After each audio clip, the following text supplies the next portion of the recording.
And back we are. Well, those are those annoying little internet outages that you sometimes have to suffer here in our corner of the world.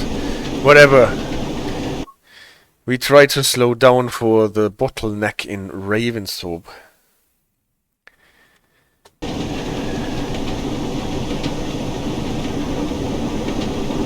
A bit of track that we have to pass with 30, I guess. Or is it even 25? Or it is 20? It looks more like 20. So we have to slow down really hard.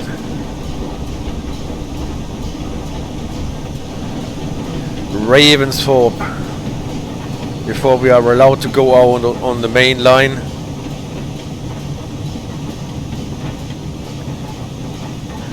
What does it say? 45 from here, but the other one I did not see. 45, and then I switched it. It's even slower. A 20 switch. This is atypical.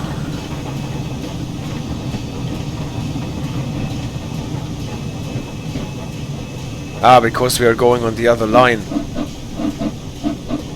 Here is the 20 switch that we are supposed to go.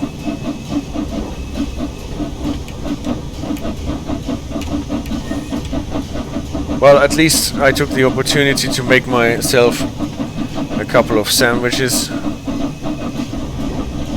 But before I was able to eat them, the internet was back.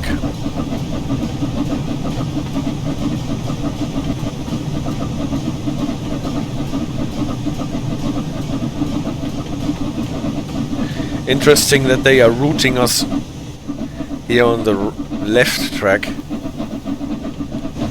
of this double pair. As soon as we are across the switch with the whole train, we can actually accelerate to 80. We can't because 75 is our maximum speed. So AJ, can you confirm that I'm actually audible again? You are, thank you very much. So I'm not talking into the void.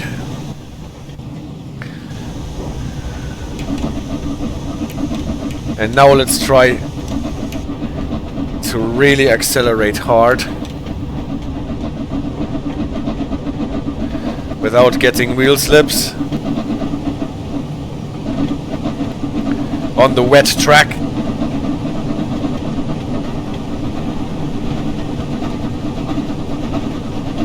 Throwing out some sand.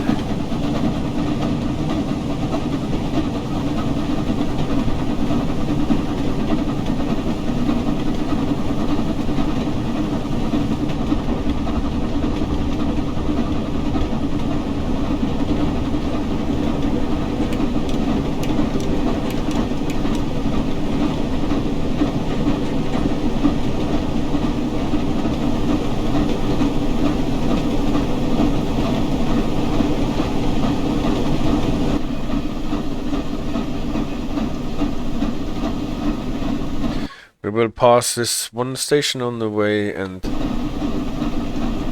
have to slow down to 50 for diverging from this fast route here.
So I will be out with my voice for a couple of minutes because I'm just having my sandwiches.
So, and back I am, even with my voice. The dogs got the better part of my second sandwich because I have to stop in Huddersfield.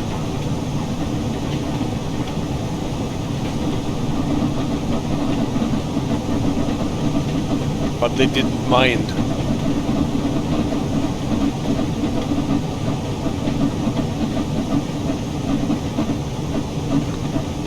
Right. We have to slow down to 20 here.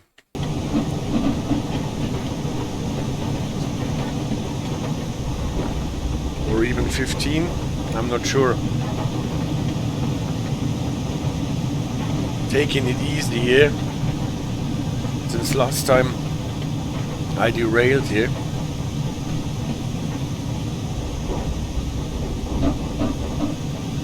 When I was trying to get on the other side, so this time it might be the safer choice to actually stop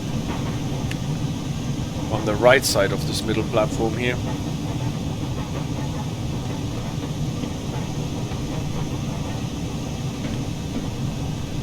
Derail says you don't know how to spawn in the game a wagon with livery that I downloaded from the online hub. Maybe if you use the formation editor, make a formation with this car and livery and then spawn it in free roam. Does that work? Can you spawn formations that you created yourself? But I've never tried. Never even used the formation editor.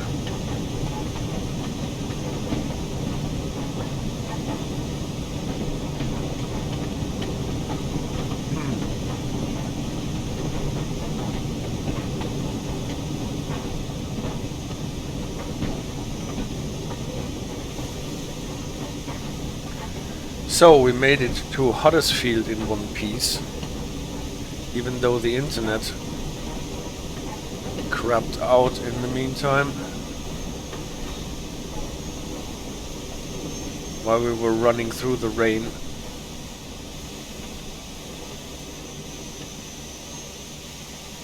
Huddersfield people,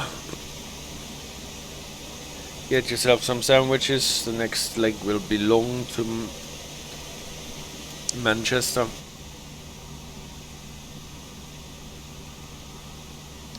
So if there is any station in Train Sim World that looks industrial, then it is Huddersfield here.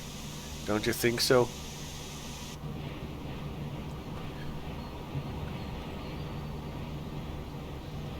It definitely looks more like an abattoir than a station. But at least the platform is long enough to support our train, so I won't complain.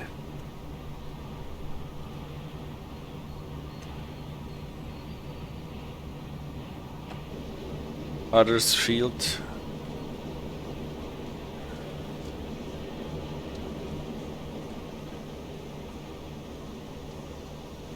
But also one reason why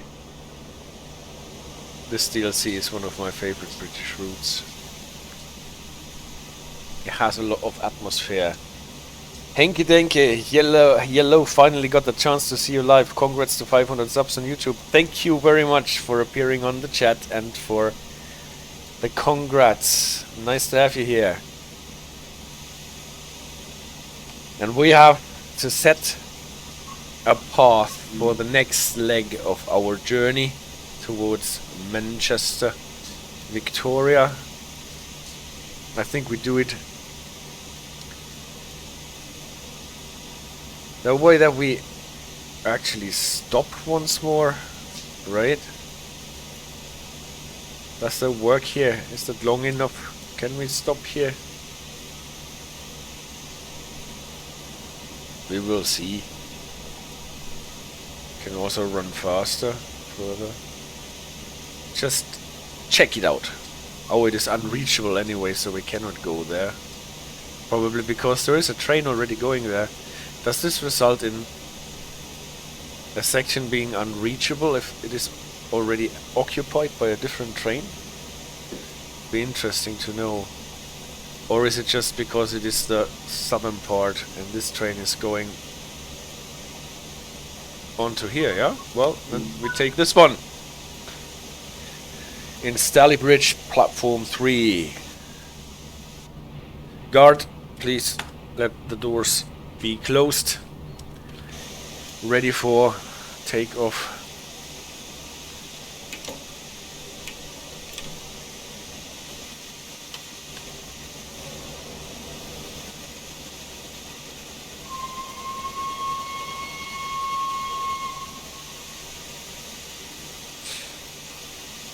On the move, my locomotive.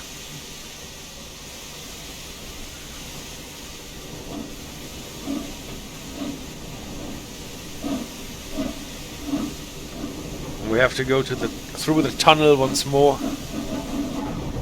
Oh, that was wheel slips.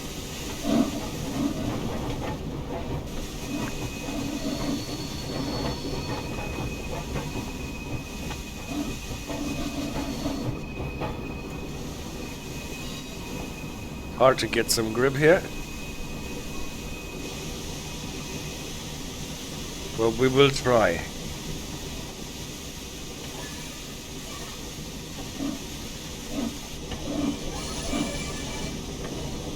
Maybe get the cutoff down so that we don't have so much torque and we are less prone to wheel slips.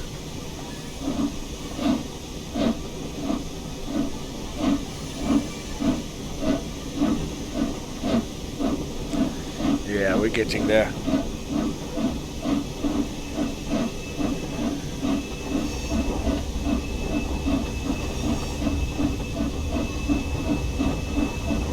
What's the speed profile? 15, then 65.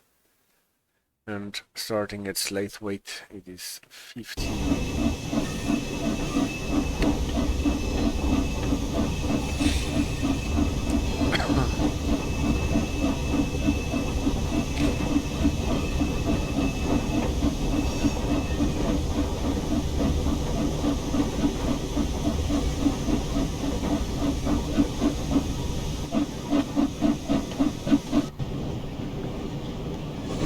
So, last passengers are just leaving the station.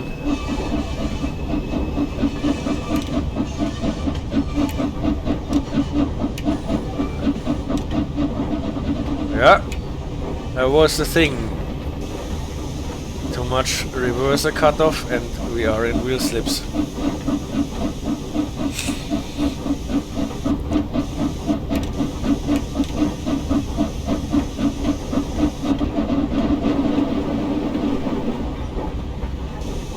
Oh my god, that actually works, the CD radar. Thank you very much.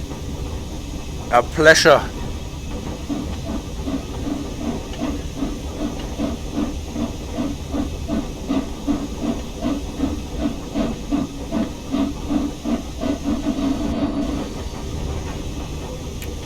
Okay.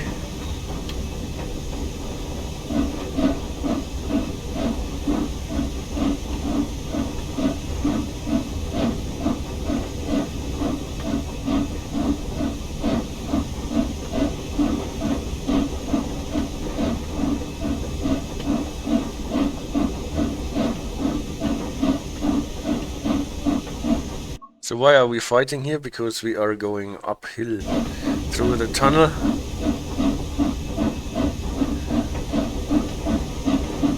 I'm throwing some sand now, that should make it easier.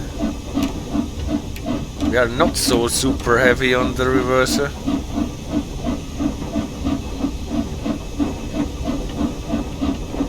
As long as we are gaining speed, everything is okay.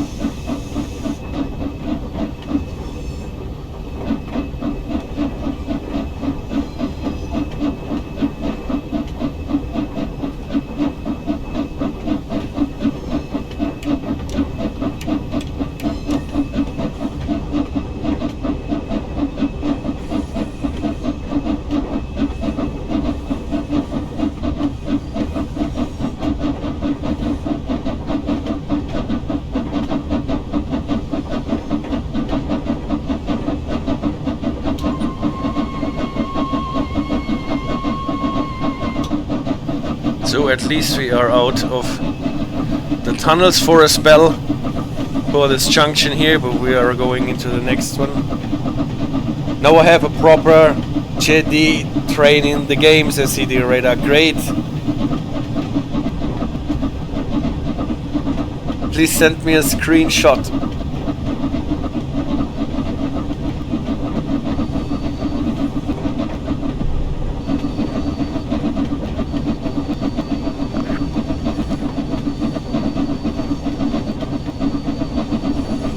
What are the dogs doing here? All good, I think. So now we are finally through the tunnels. Let's see if we can get this train up to speed now. Even though we are running uphill.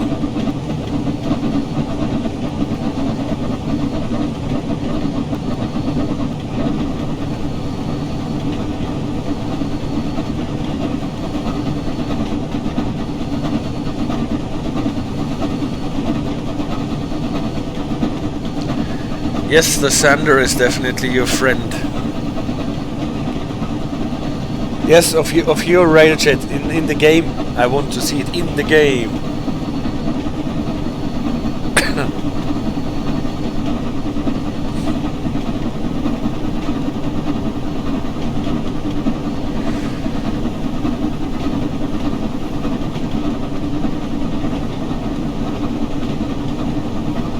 So.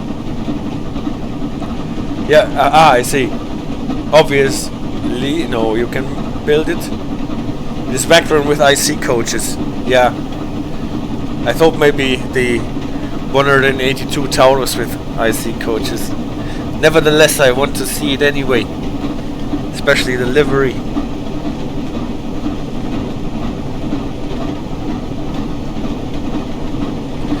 So if I turn off the sander now, will the wheel slips come back? We're still just 32 miles. It's a risk. Nevertheless, I will turn off the sender anyway. That's okay. At least it stopped raining. The rail is not wet anymore.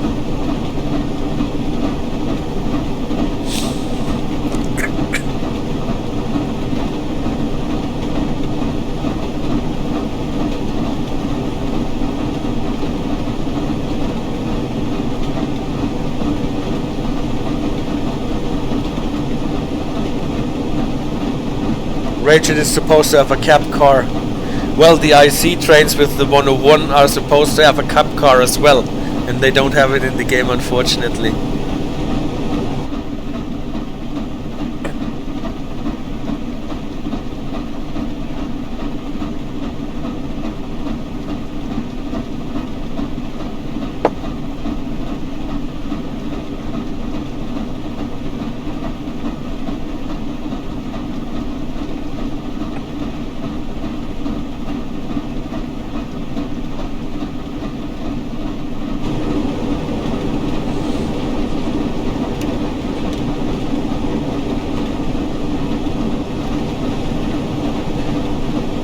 What does our boiler pressure say? Well, it's okay. It's okay.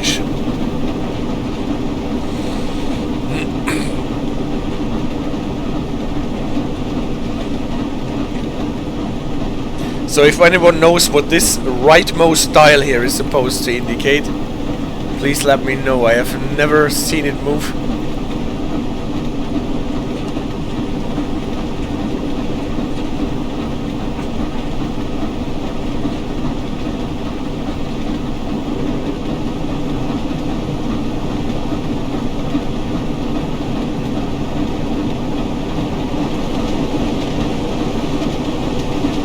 It's so sad that there will be no railjet on the Semmeringbahn add-on, says Super Paul. Yo, that's true. But maybe in some future add-on. You never know. You're always hoping for stuff, and then you almost forget about it, and all of a sudden they actually do it.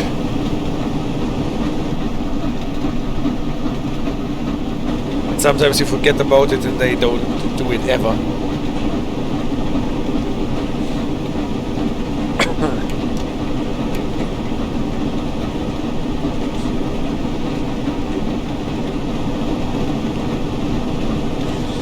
If they are making Austrian bonds, they must do rail shit. Yeah, I totally agree.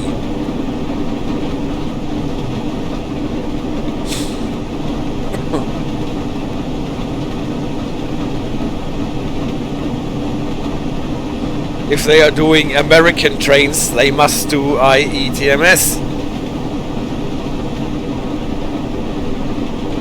And they don't, because it is complicated. Well,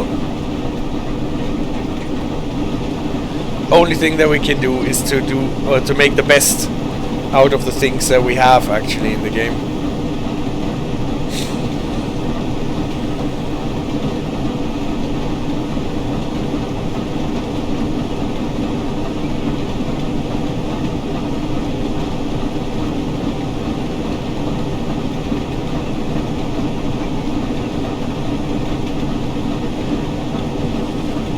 Yes, the Taurus, they would not have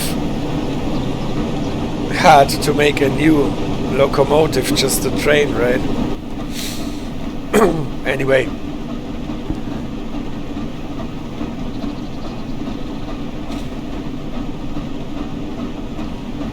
By the way, what happened to the chocolate that I put on my table? Did the dogs eat it too? No, luckily not.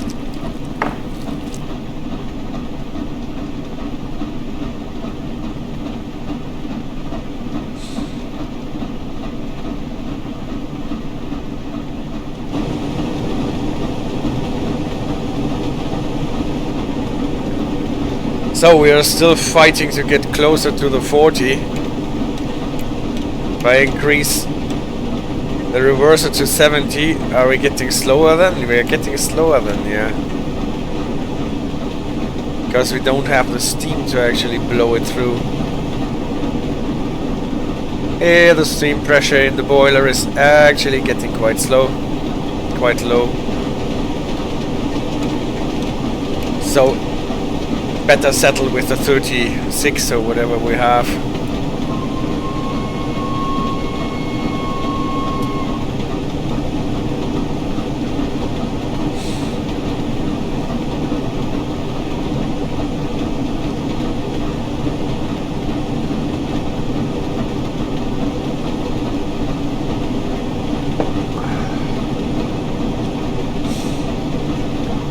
Driving longer night services, says Henky, like sleeper trains, would be so fun if the route got longer. Perhaps merging routes, like some have suggested, would allow that. Longer night services. Open-minded always said that he enjoyed so much driving those freight services on the Schnellfahrstrecke Kassel-Würzburg. This is probably what gets closest at the moment. Long services at night, not so much stop and go.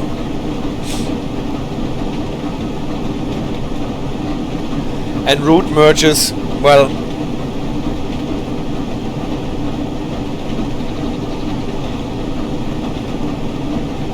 I can see that this is a really hard technical problem, because the routes are so different in their state of involvement. Would be something like going through a portal. I think this is the only way that route merges can happen.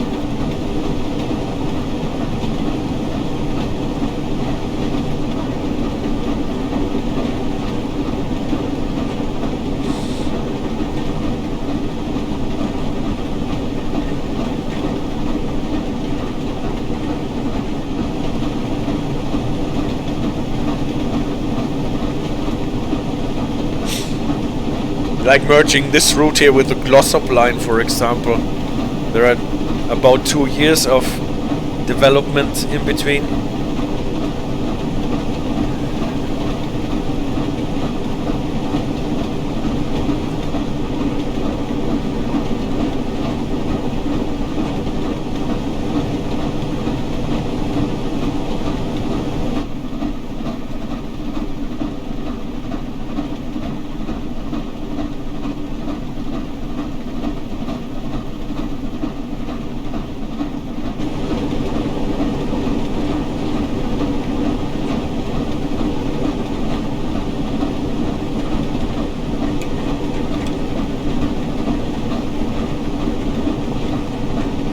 always trying and testing if a lower cutoff actually makes us accelerate a bit.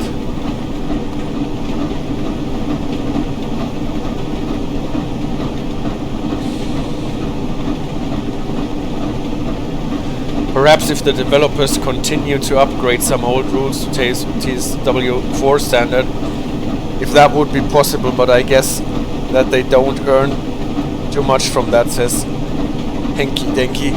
Yes, I guess that is definitely true. And I also guess that almost every route has its own state of evolvement. Like there is not one standard for trains in World 4, one standard for trains in World 3, and so on. Yes, by the way, the mastery reward for this route, the hot air balloons.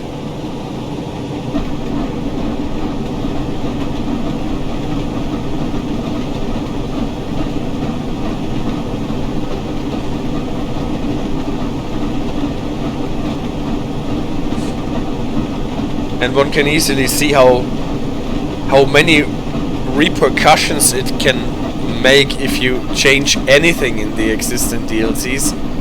All of a sudden all the speedboards get dark. Are we at the summit now? Yeah, almost. Marsden and then the tunnel. 40 it is.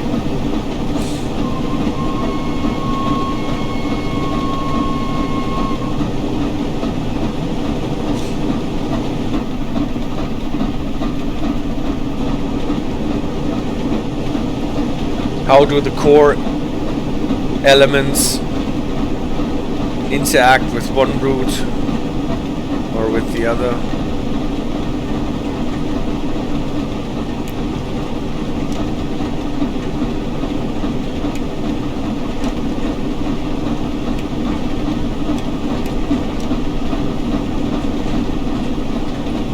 I'm afraid for now we have to do the route merges in our head and roleplay. Isn't that a nice view here?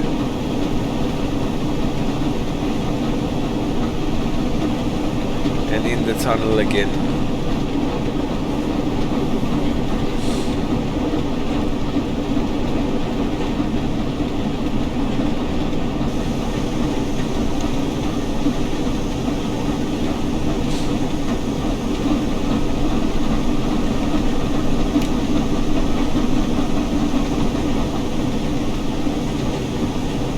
I've already seen those issues with old locos and new routes and the other way around. The headlights are sometimes not working at all. Yeah, for example. And the headlights, then you don't even know which version of one and the same train or loco actually layers onto this particular DLC or not.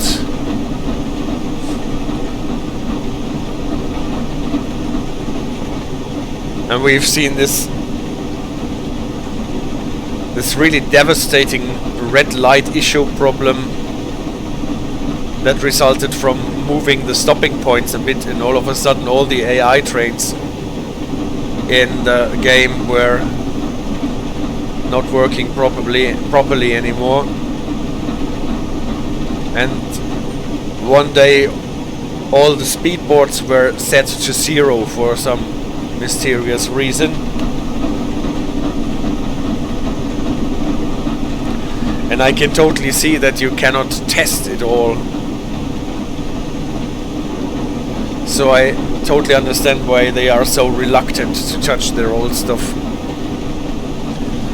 And maybe we just have to accept that the old stuff is as is.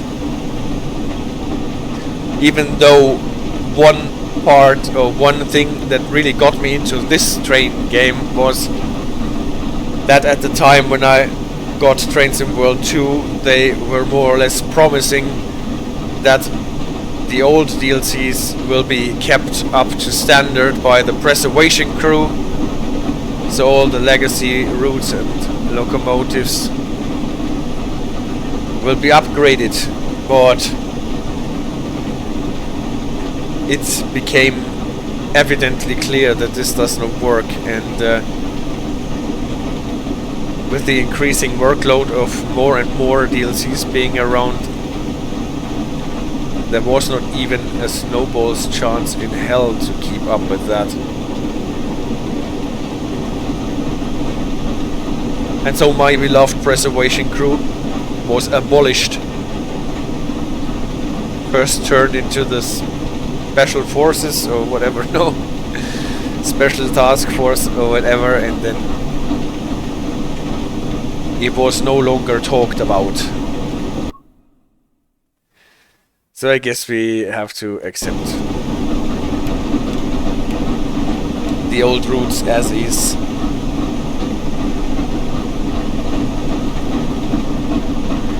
And I'd actually be quite happy if the new routes had not new mistakes and errors that the old ones did not have, like in P&B or signaling.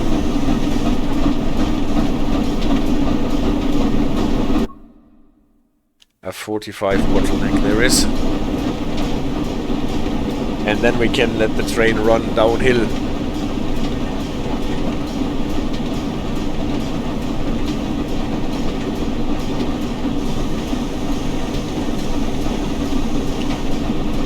Like with the headlights, for example, they had perfectly working headlights on the Talent 2, for example, or the cab cars, the 766 cab cars. And then in the newer versions in Dresden and Taranto, they all of a sudden did not work anymore.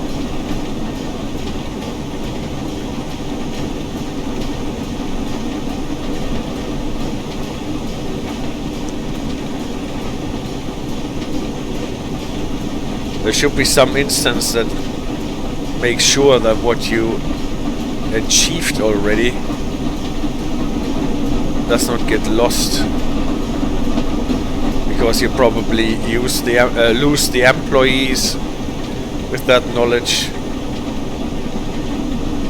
and the new ones don't know or forget about it. Well, out of the tunnel finally.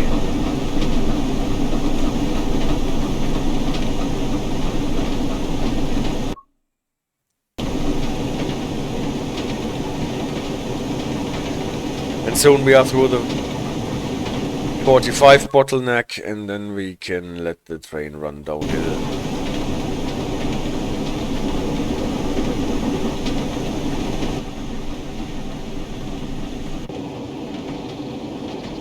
So that should be now.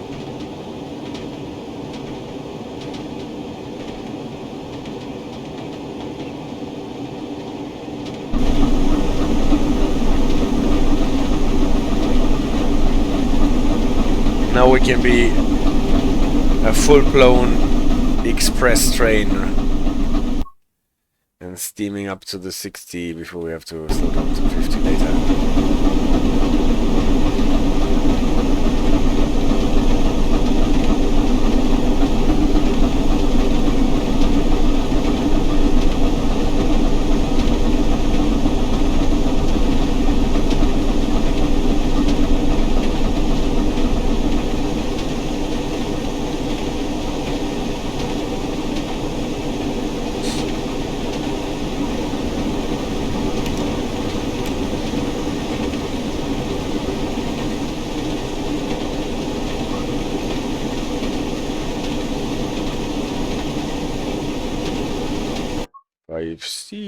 Yeah, this is exactly where we have to stop.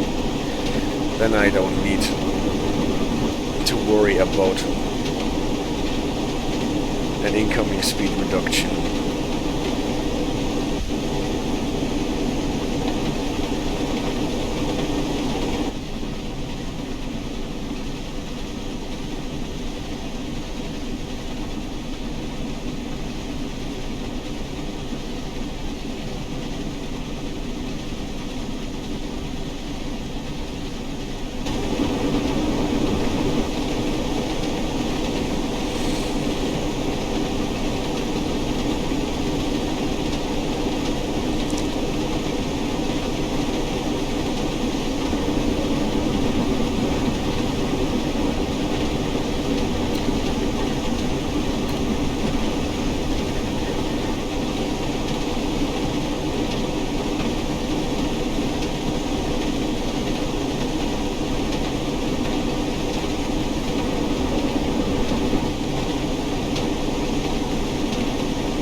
So now we can prepare for the stop at Stalybridge.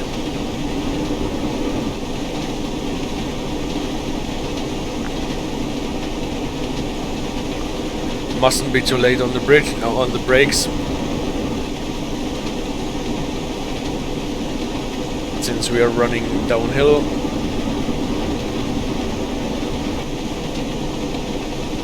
But I think it should be good when we start braking as soon as we are getting the double yellow indication, if we are getting any. We should.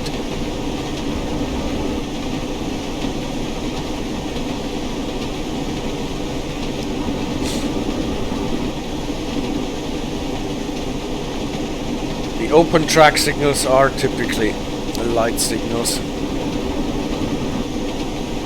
unlike the home and starter signals at the stations.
More cooling towers. And maybe now we should start slowing down, since we're probably not getting a double yellow.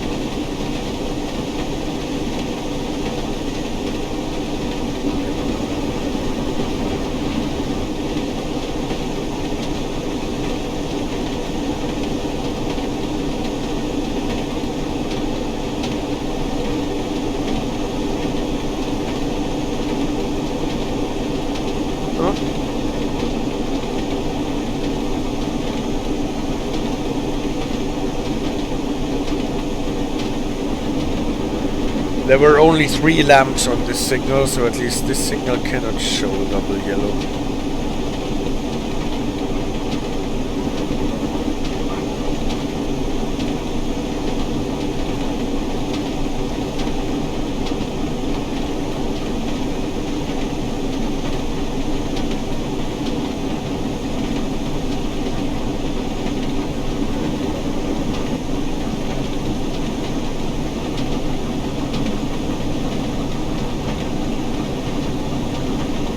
Ladies and gents, approaching Stalybridge, platform 3.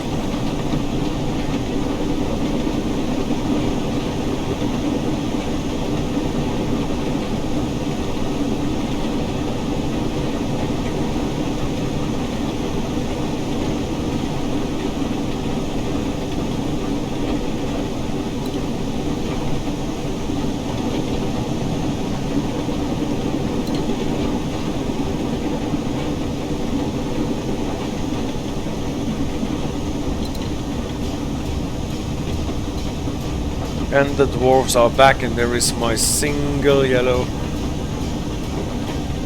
So we're actually not getting a double yellow here, even though this signal can show a double yellow.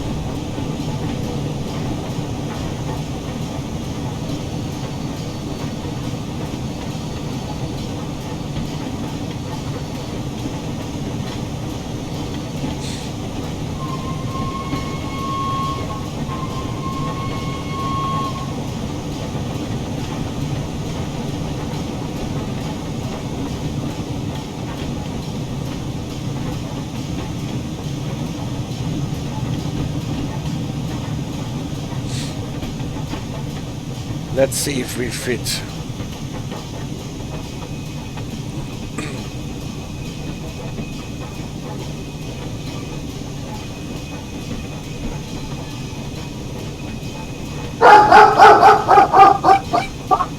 What's wrong now? Chili, what's up?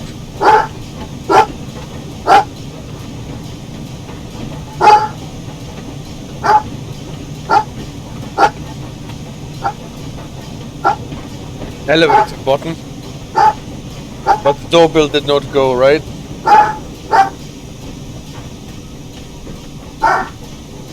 Alright, Chili, you can relax.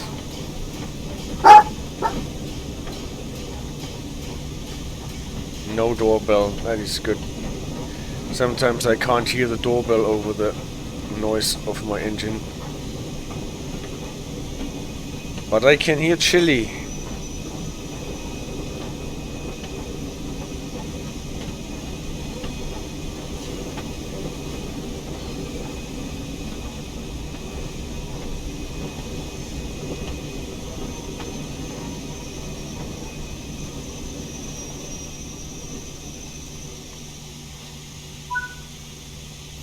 Stalybridge, ladies and gents.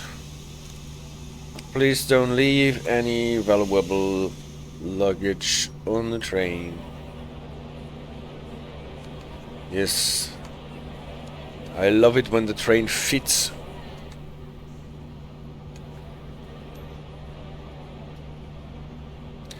What I love in this DLC is that it is so grey and dreary, especially when it rains.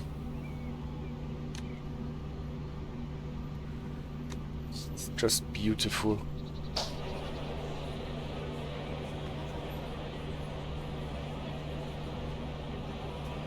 And you have this hubbub noise at this platform. You wonder where it is coming from. Well, at least it is there. We'll be going on to Manchester, Victoria, for the last leg of our journey. So where do we fit in Manchester, Victoria? Maybe that one here, Should be long enough.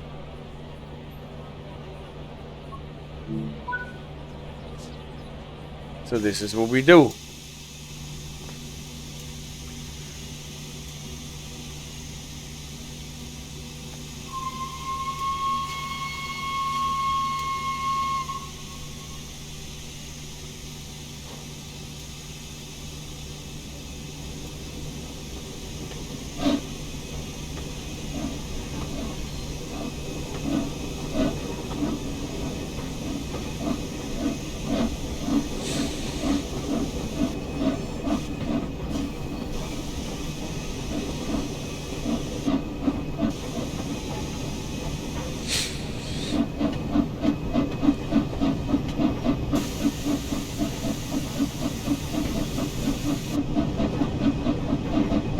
Got the cocks once more.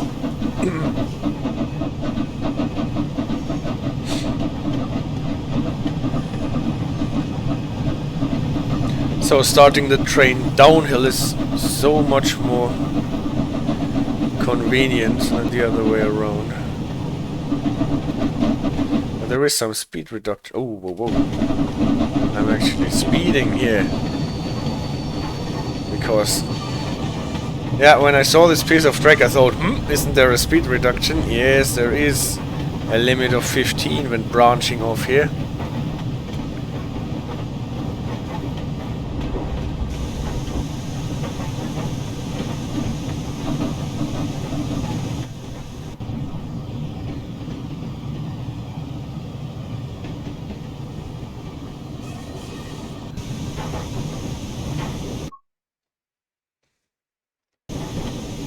So I have been speeding.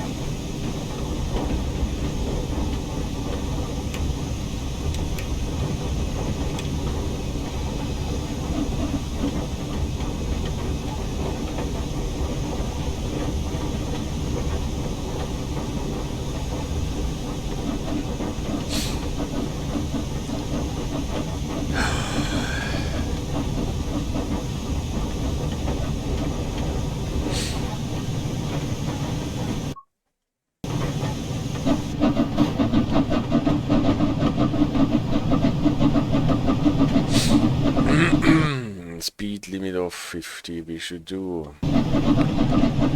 Because of Acton.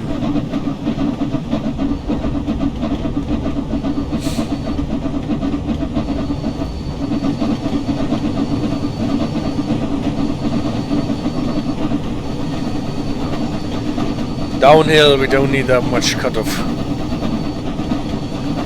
Even with full steam.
Past Acton we can go to 60 I think.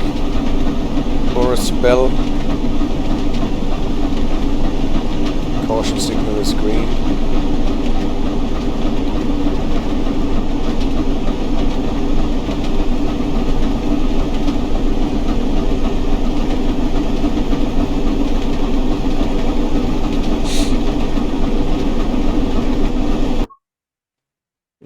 But not now.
It looks so majestic from outside view. It does. It definitely does.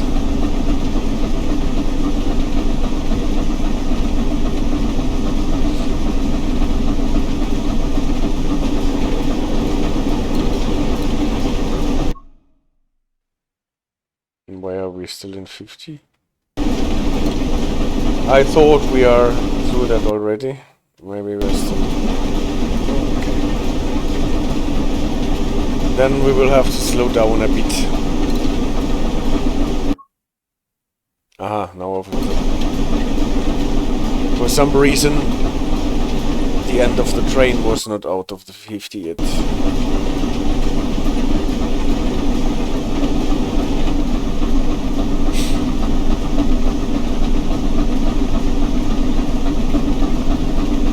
The Witter style smoke detectors do a lot for that, I think.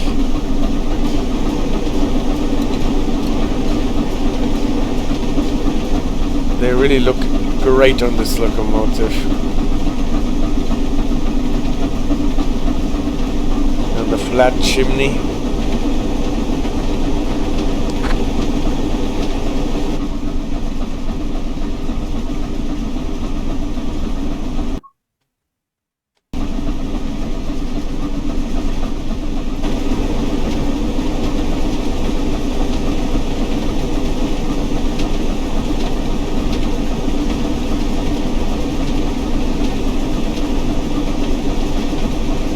Those three high-rise buildings are typically a brake marker for me to slow down for the 45.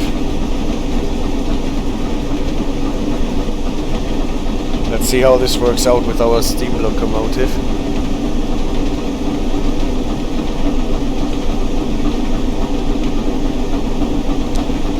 Level crossing. A full barrier one.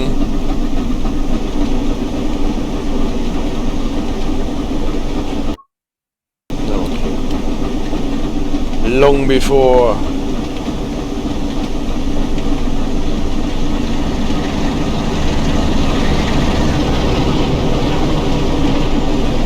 Now we have steam sound and diesel sound next to each other.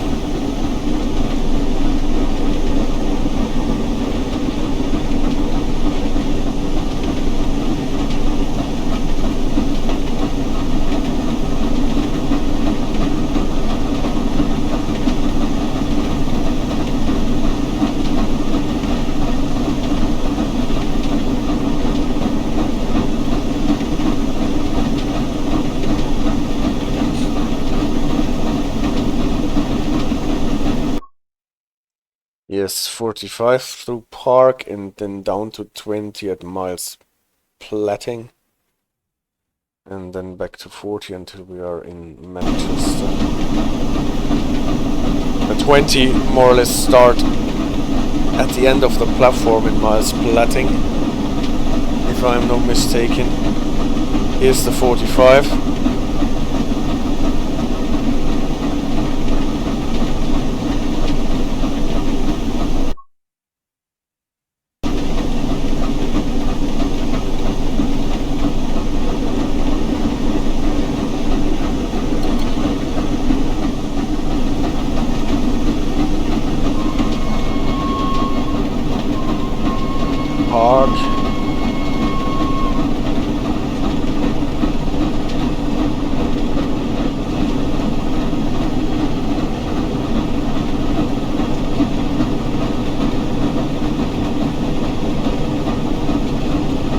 And there we can already see Miles Platting.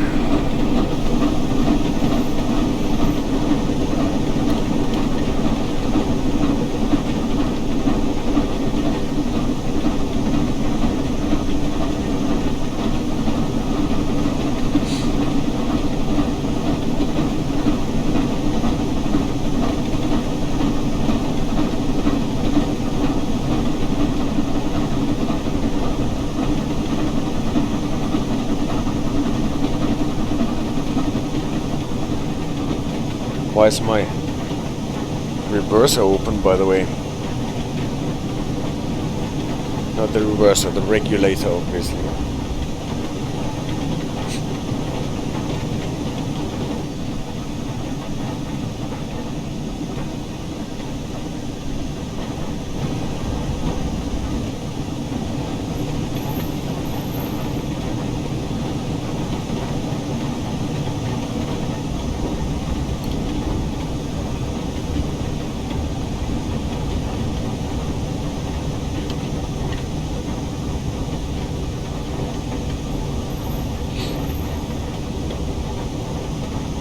Brakes are always of the kind apply and release.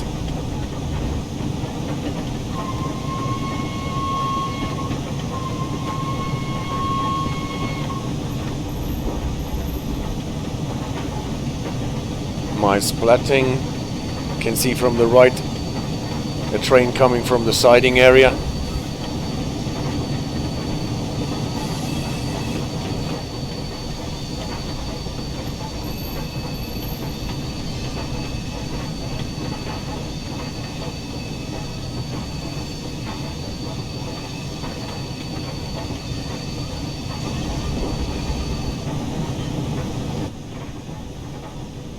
stopped. Lucky enough it did not go in our flank.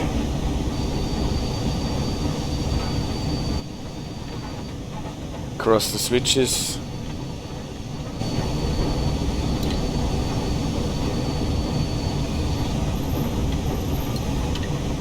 Might have climbed to 25 already, or 40 already. We are already across the switch.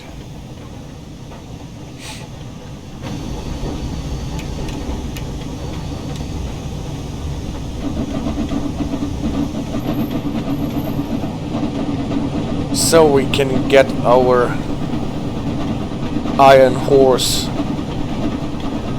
into Manchester, Victoria.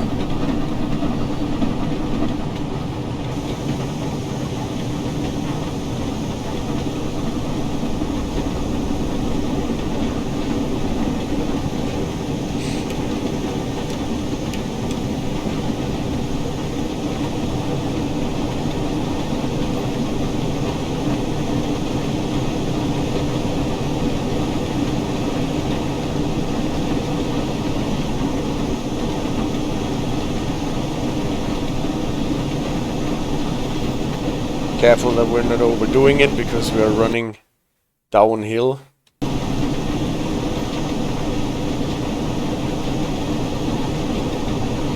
And we need to be at 20 and then at 15 when we're going in the station.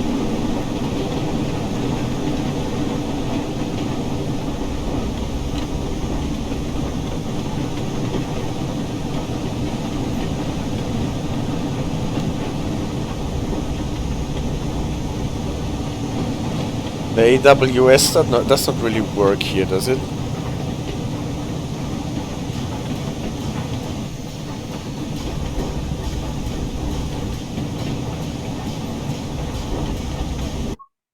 Oh, still got room to the 15. Ah, I remember there was this light bulb factory, or what it was. Yeah. No, it was Heels. Phillips.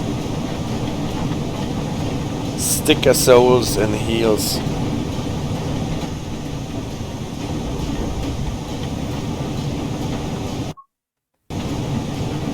And after that, the 20 at the signal where we are going to the right.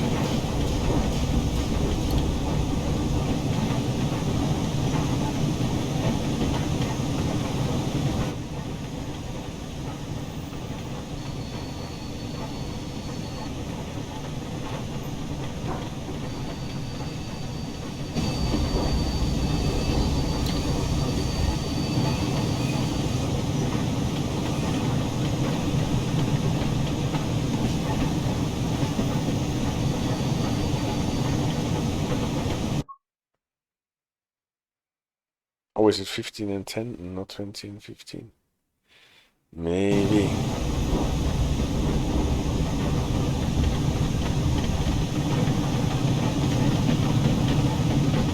Nevertheless, we are slowing down.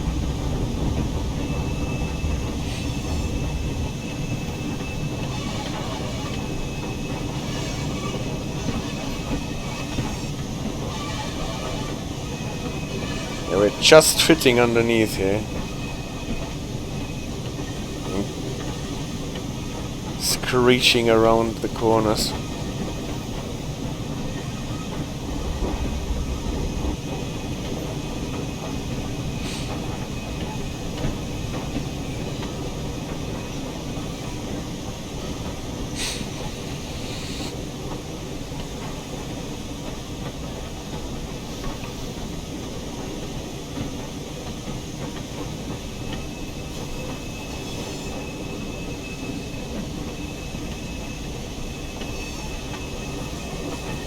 Manchester, Victoria, ladies and gentlemen, grab your belongings and flee the train.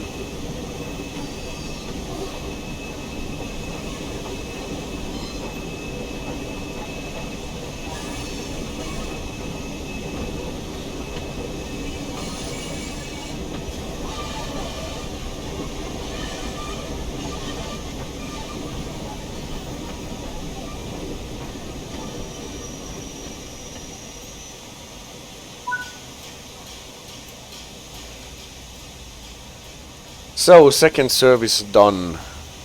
And we are already 3.5 hours into the stream already. So this takes some time moving this old locomotive through the old DLCs. And we are not fitting. Platform is too short.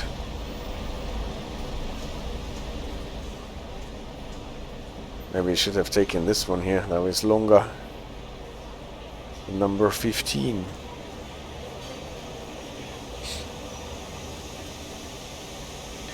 Anyway. Which one are we doing now?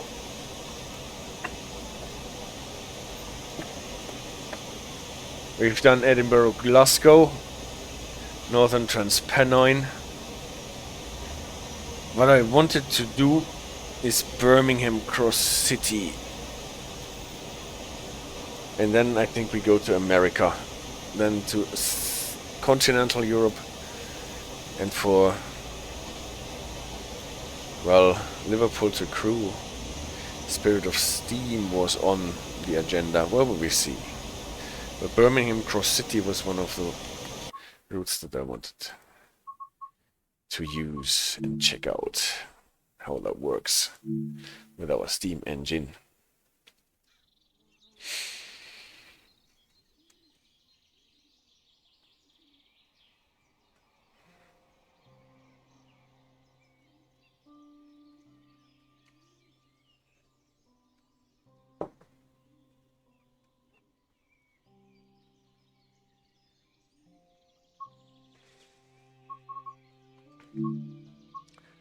Choose a route. Birmingham Cross City.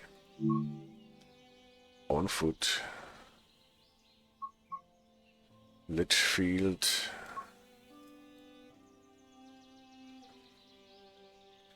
Great streams far, Tiger, says Ellis. Thank you very much.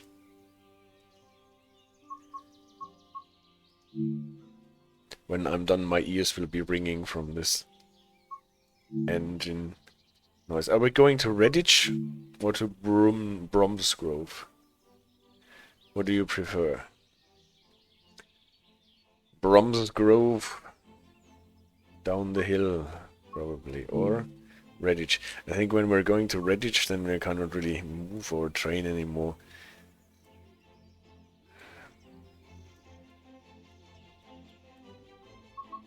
It's a dead end, so we're going to Bromsgrove. Starting at Lichfield, Trent Valley.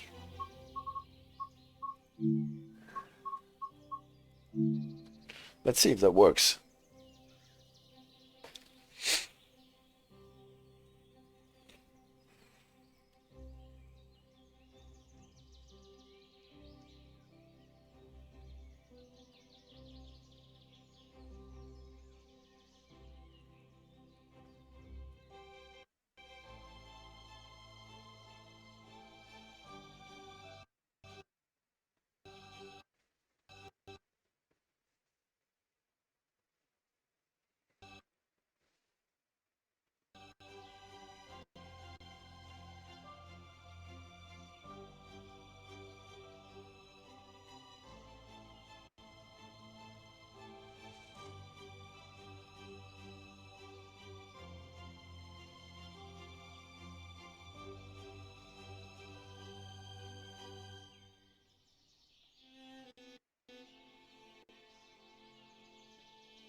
Yeah, it actually worked, after all.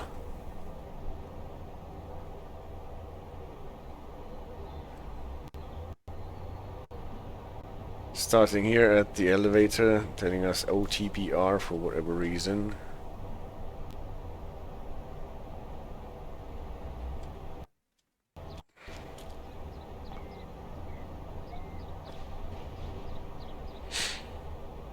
And let's see if we can get a train here at the signal. Probably it will stand far beyond the end of the platform.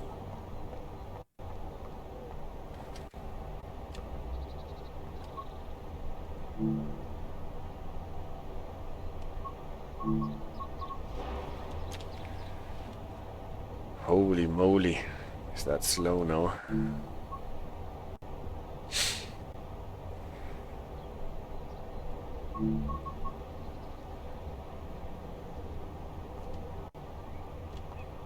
What? Can we not spawn it?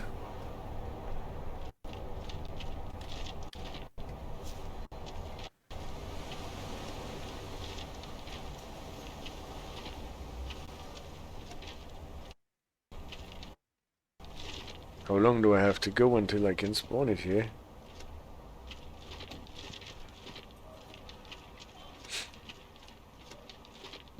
Can I spawn it over there? Well, then we start there. If I cannot spawn it at the station, at the platform, then I will spawn it here next to it. Yes, great stream, although I will be sometimes away and so unfortunately can't see the whole stream. No problem at all, Paul. Nobody can be expected to stay 12 hours.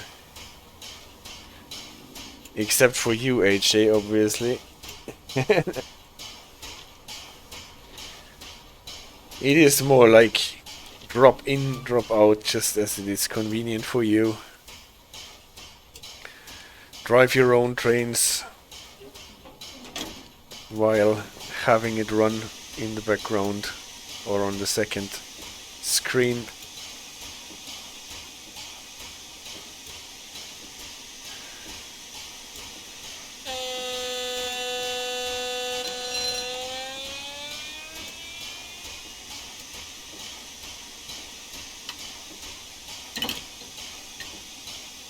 So,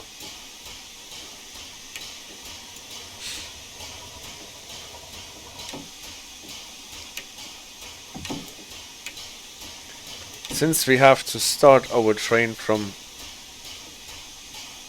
Ah! That's the wrong direction. I can't go that way. Okay, this is not good. There is no way to get anywhere. Well,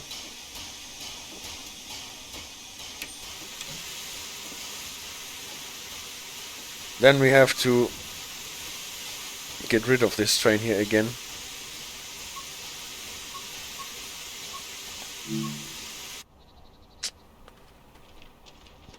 And have to spawn a train for the different for the opposite direction. That's what I wanted to say. This is a short journey, yes. Whoop. And we have left. It's because they only have this one platform here. So when we're getting started in a way that we have to switch tracks. And that's what confused me. So, game, don't freeze.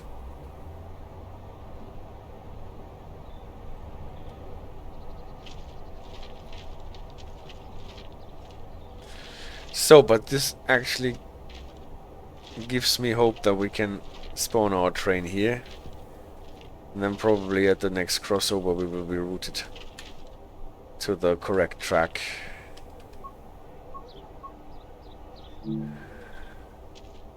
No? We cannot spawn it here, and we will spawn it on this track. If you insist, and we will start here, people will have to cross.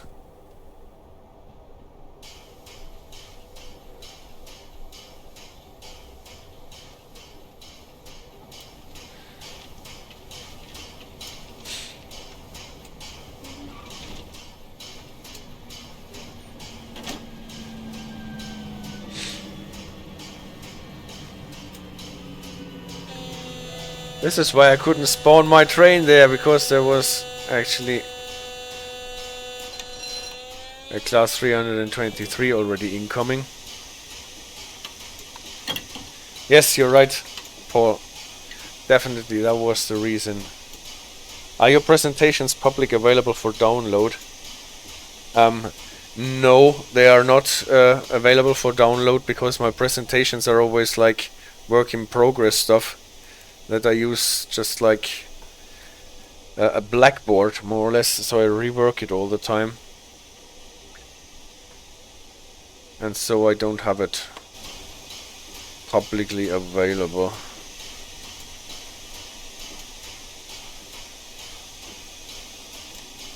So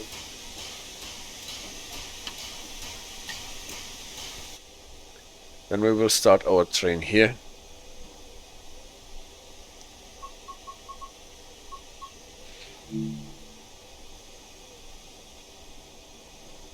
Are we actually beyond the signal already? Is there a little shunting signal that I have not seen, or what is it?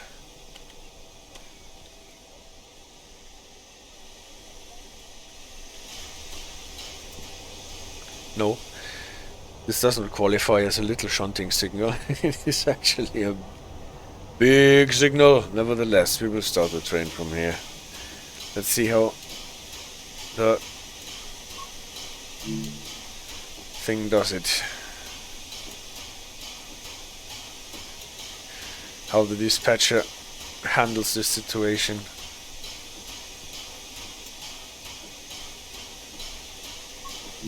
Let's actually do a short trip there and pick up people if they want to come on our train there.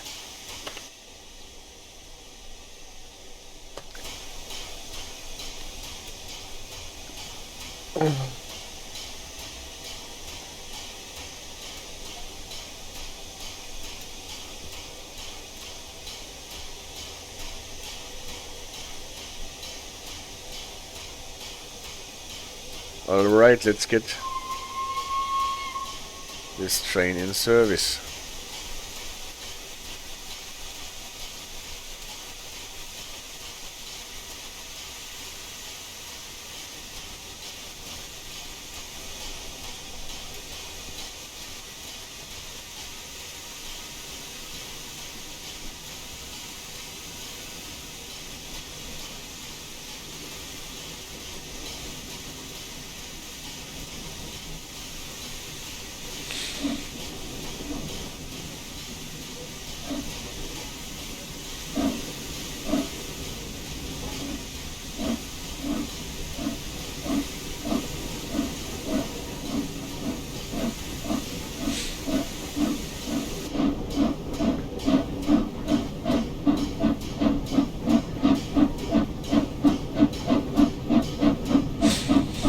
What's the speed limit here, by the way? 60?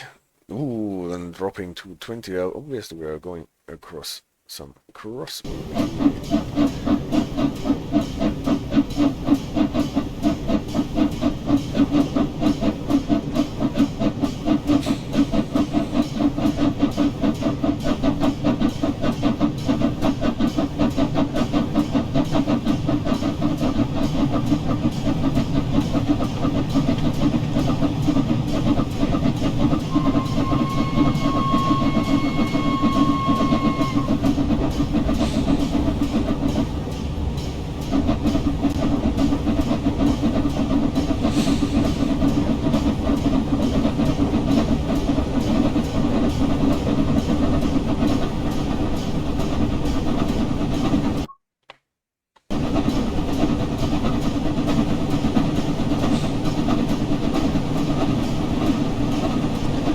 Oh yeah, I remember that was this part where you're going on one line.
So, passing Lichfield city.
So now we can accelerate a bit.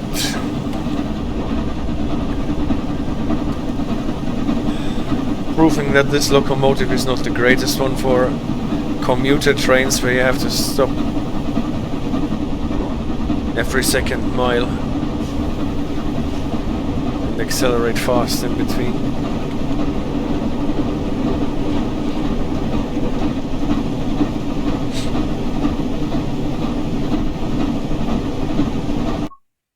What is our speed limit? Yeah, at the top of the hill it's down to 50 and then back to 60.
Oh, there was a question from Hank. Is less coaches available for the Flying Scotsman, or are you doing the same consist for other journeys? Well, there are two different consists more or less that are available.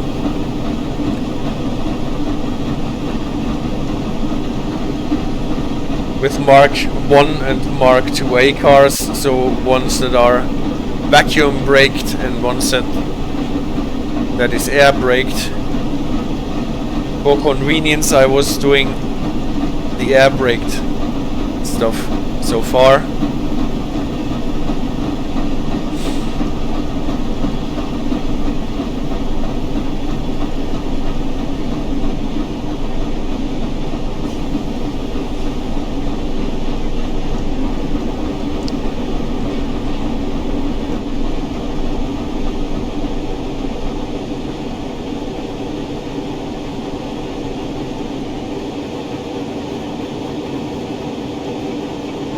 But when we go overseas and to Central Europe, I will try to pull some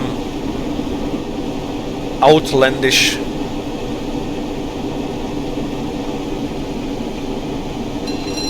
cars that are Flying Scotsman. Have to slow down a bit because we are supposed to stop here.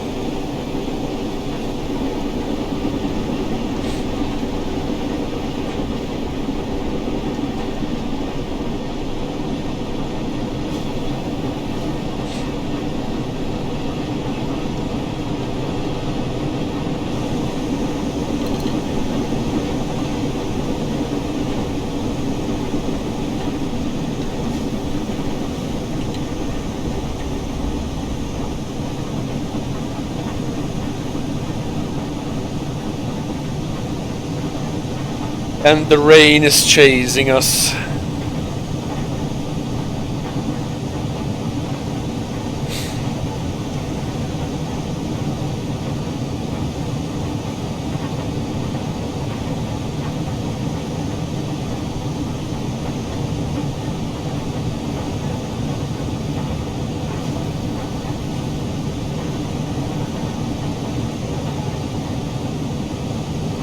What we can do actually is when we stop in Birmingham,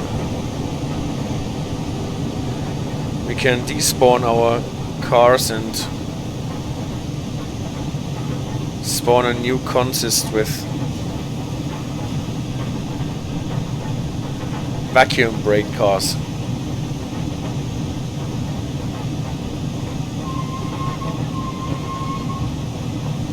For a change. And we can see the difference.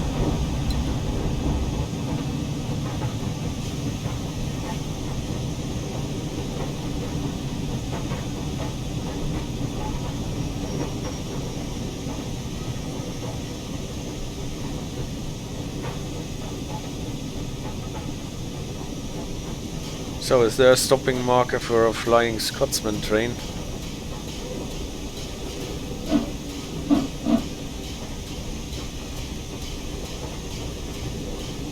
At least the signal stays green.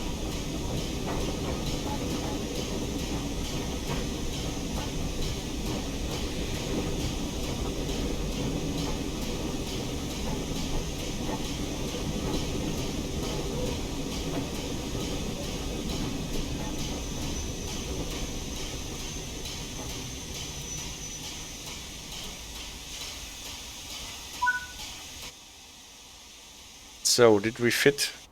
Probably not halfway. Well, nevertheless, we need a new destination. Maybe at least in Birmingham we can find a spot where we can fit with our train.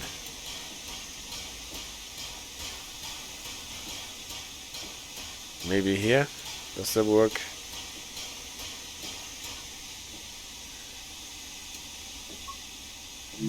We will try. Close the doors.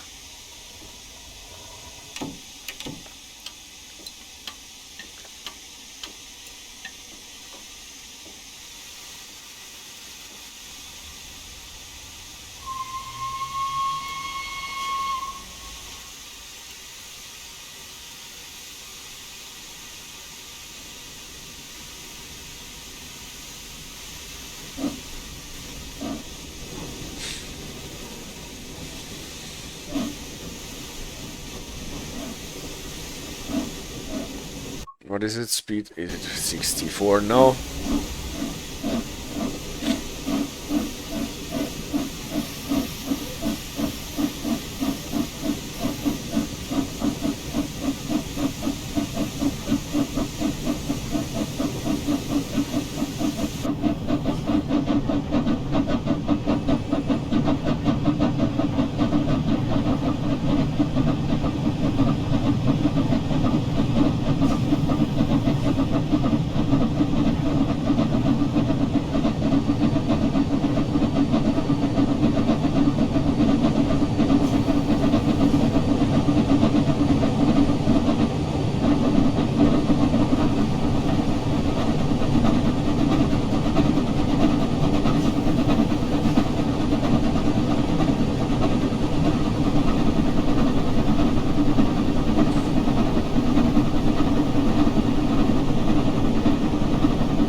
wasn't aware that we're actually going uphill so hard here.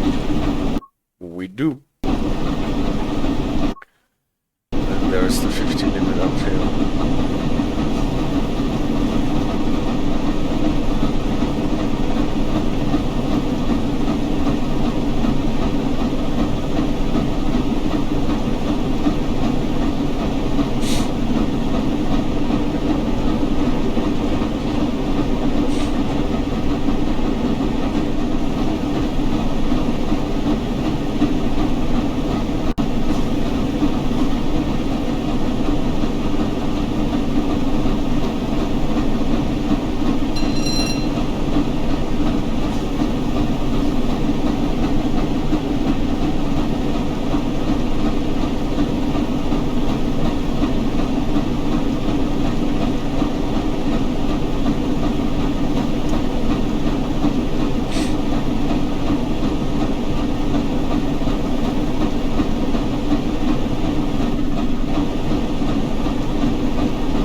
You realize that I found some rail jets. It's not the best, but good enough.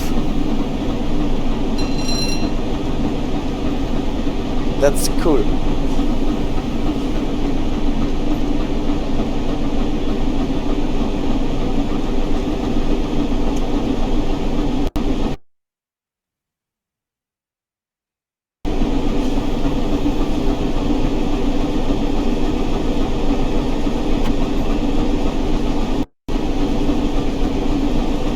Only OBB. I'm just booting up Discord. This is what makes my laggy.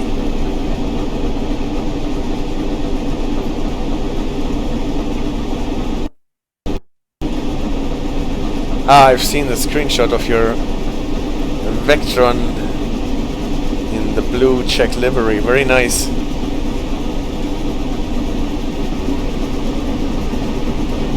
So, ooh. Whereas I'm speeding harshly because I did not pay attention where we were going. thanks for the screenshots. And I hope my game will come back to a running state. 45-35.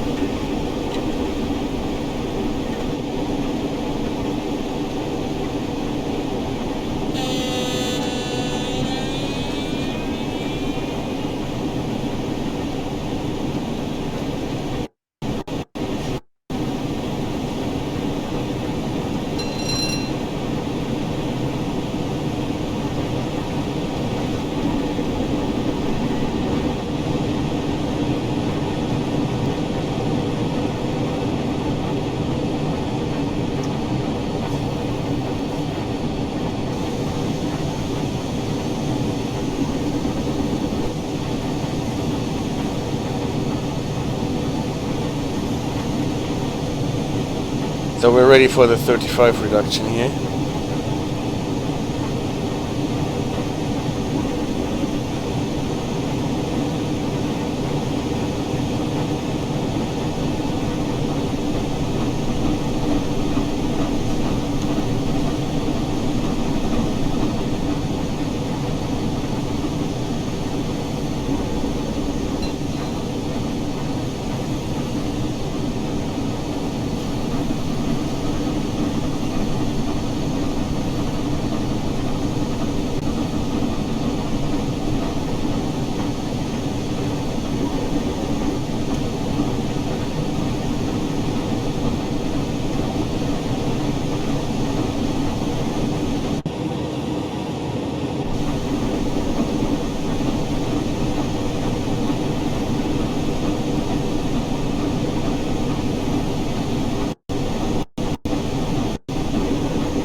Have you seen the new train that OBB is launching at this time? It's called Railshed 2 and it's sort of facelift of a railshed with a Vectron front face. Where can I see when your planned streams are and what topic they are about? Because I can't see anything on Twitch. Yeah, that is true. CD Radar? No, I don't. I have not seen that new one. I have heard that they are doing something like this, but I have not seen it yet. I can go back to 60 here. And I typically decide from week to week what my upcoming streams are, Paul. So this is why I am not putting anything on Twitch except for the title of the current stream that typically tells you when the next stream will be and what it will be about. But normally I don't know myself every Sunday with exceptions, right? Sunday at 8 Central European time. But the topic, actually, most of the time I decide during the week what I will be doing on Sunday.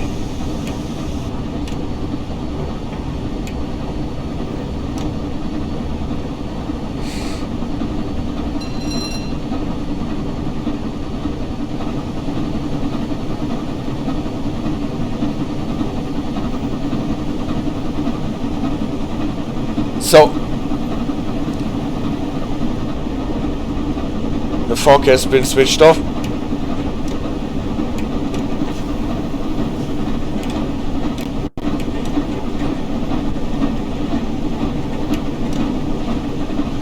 Well, on this route you totally see that I have not played it on the Trains in World 4 so far, because it lags and lags and lags and lags.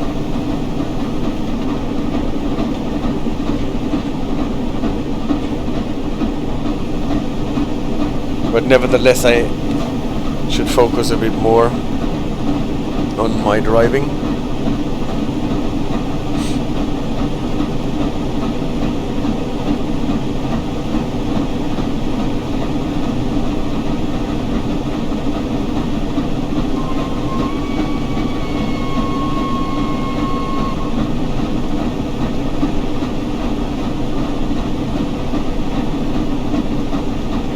It's actually a great route, this Birmingham cross city, because you have a lot of speed restrictions, crossing over from one line to the other, approach control signals, different scenery, branching lines.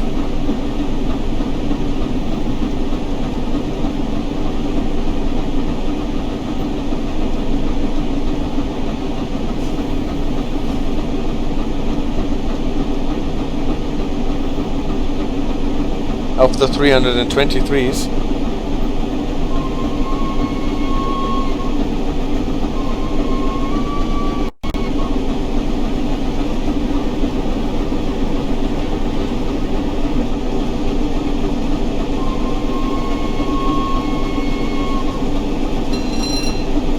I think they are from this era where they started to put in more effort into making the train sound more realistically.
Oh.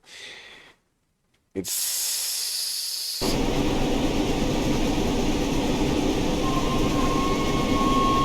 one of the hardest lagging routes that we have seen so far, and I am really slow in adapting to the speed restrictions. We actually have to go to 20 in this part.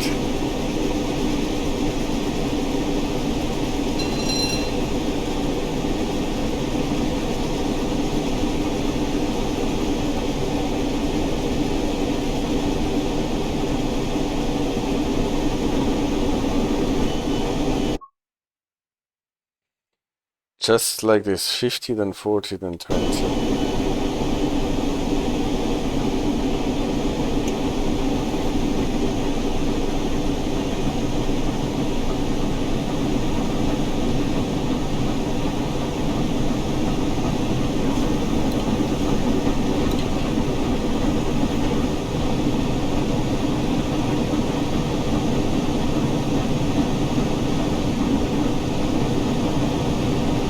20 if I remember correctly, because we are more or less crossing a bigger route at this point.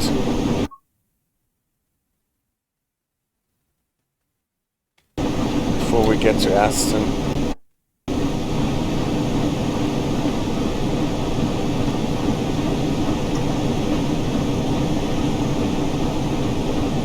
Ah yeah, this is where we go through this spaghetti knot or whatever it was called, spaghetti junction of the highway with all the bridges. And then we have to slow down to 20 as is announced at the Morpeth board.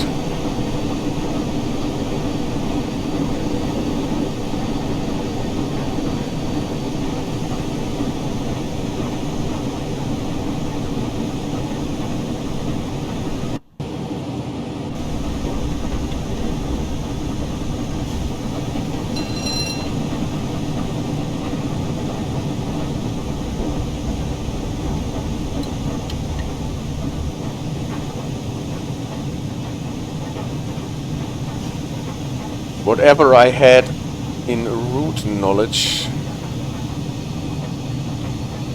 is almost gone. Now 40, and when we're getting to Ashton it will be 20.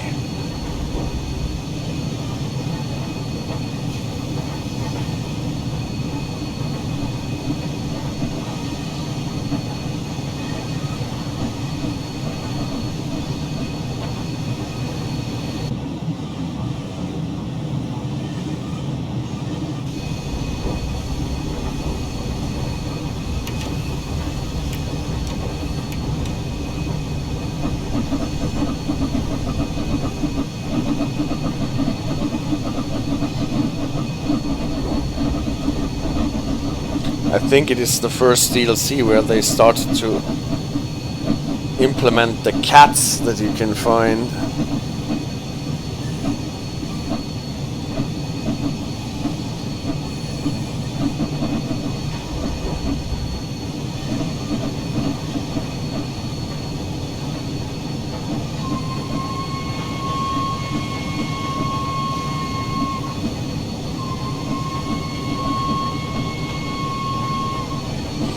Approach control, most probably.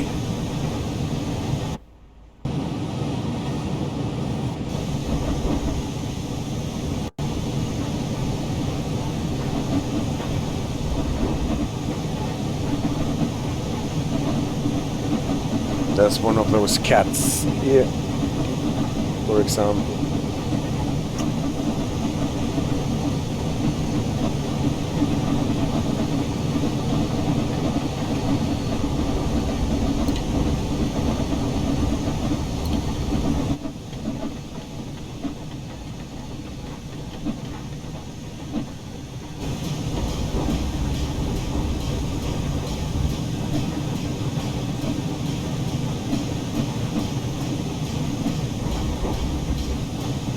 Can we accelerate already? Yeah, we are. Already through, so that we can go to 30, and since we are not stopping.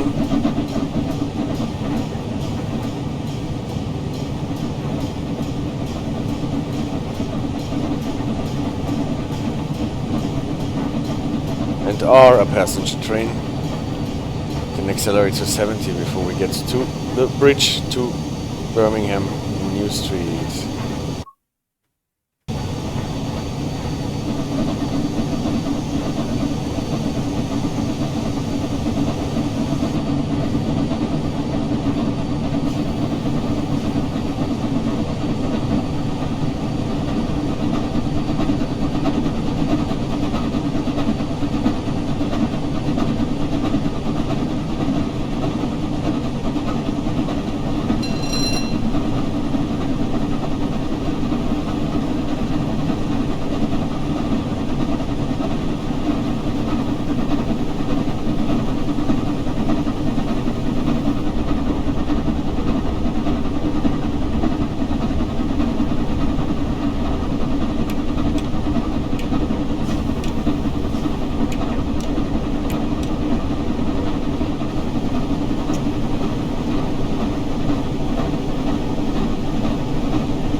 announced slow down to 30.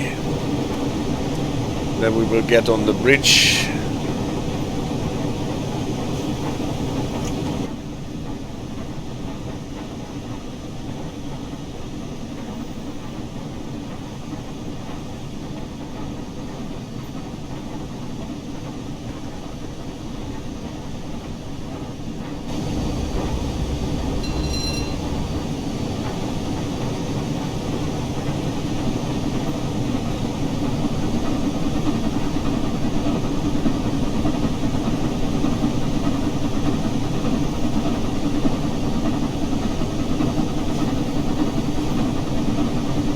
Here's a 50 reduction by now.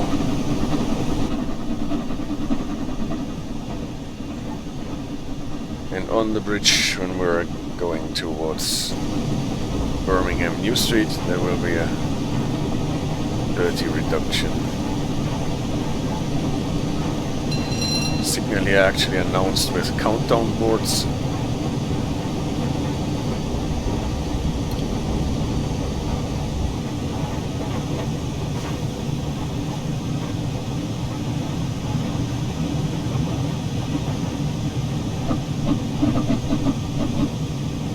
Since I wanted to go to this track on the right, we have to go to the right already at this point here. The 30 sign is a bit hidden behind the catenary post.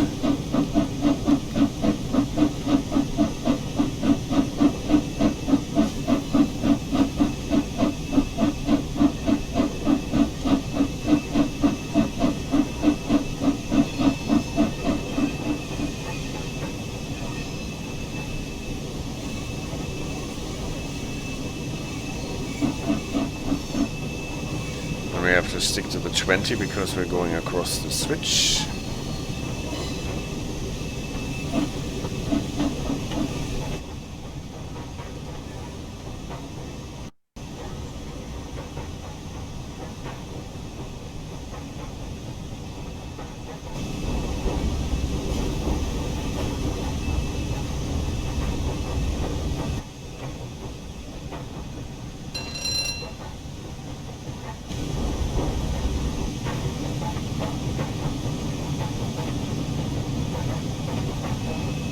One more switch.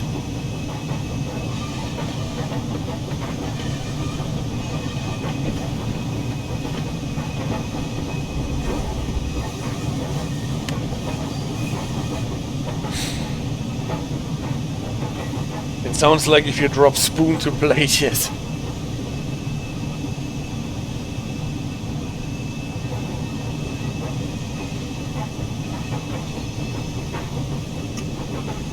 Spoon man.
So I don't remember what was the entry speed here. 10, 15?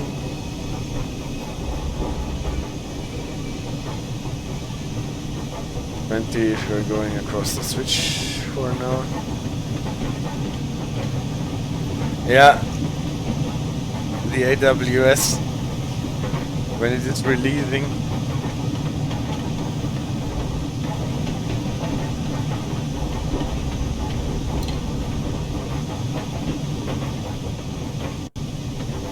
Or being cancelled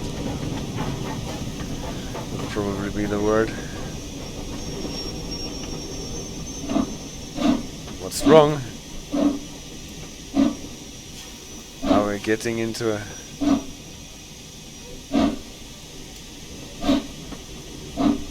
almost stalled the train is here. A slope.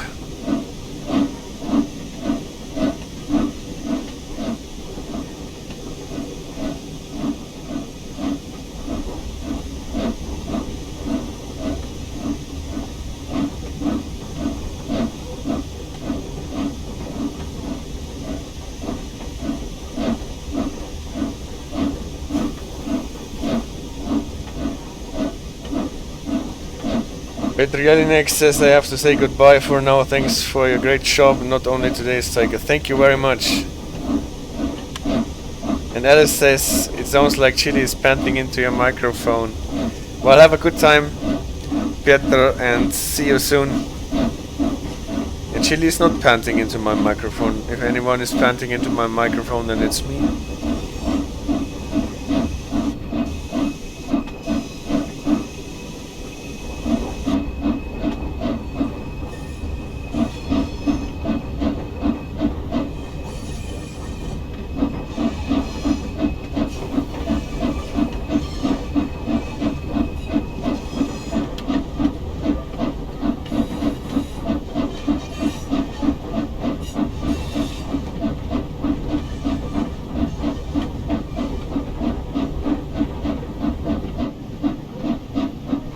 So finally the 10 that I was preparing for all the time.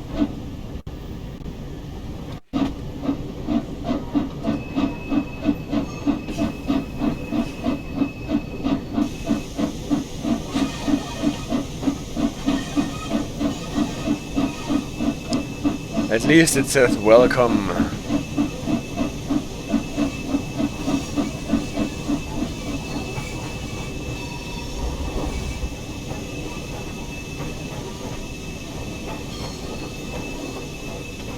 So Chili, here you are. You have to wait a bit.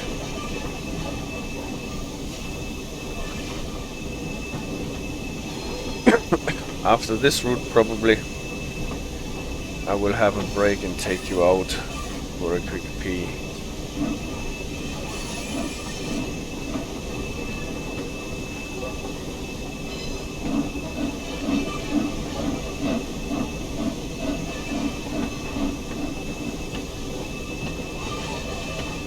Wait a bit, 8 hours. No, I will have to take them out before the end of the stream.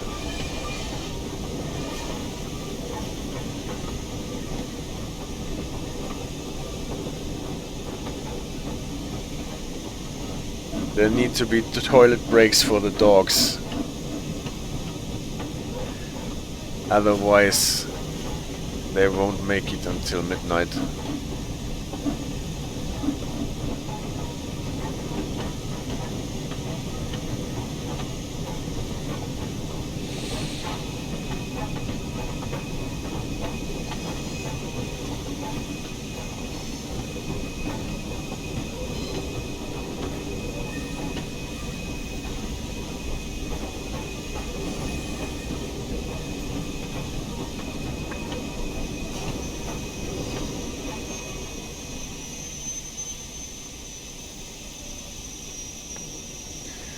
What is the morning walk time? For us it is typically like 7ish. People, Birmingham New Street, here we are with our Flying Scotsman service. We got detoured a bit. At least this is a station where you can place the train and open the doors completely. And since Paul asked, we will not move this train any further, but actually we will spawn a new one with a different setup in... Okay, you fall into the cabin. Let's see if we can start it just from here.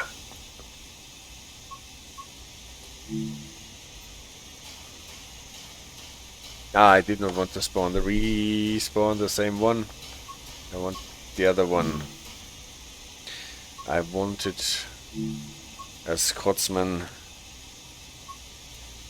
with vacuum brakes. Are those the loaded ones? Empty. Loaded. It's actually longer. Even.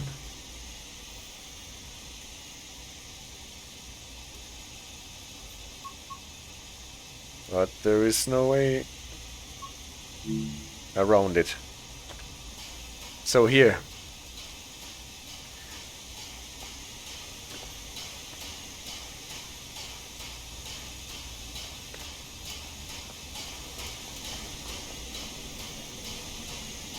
Two Scotsmen with the same number. This cannot be. So, those are the Mark 1 cars.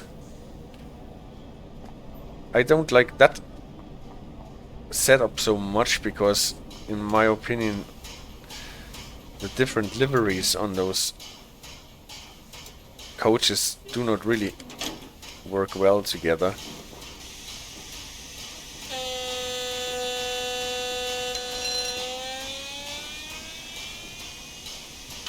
And before we can release the brakes, now since we have vacuum brakes, we have to create a vacuum. So actually the dwarves are hammering in vain because we do not need the air. What we need, those cars are vacuum brake and steam heated. The steam heating is not our problem.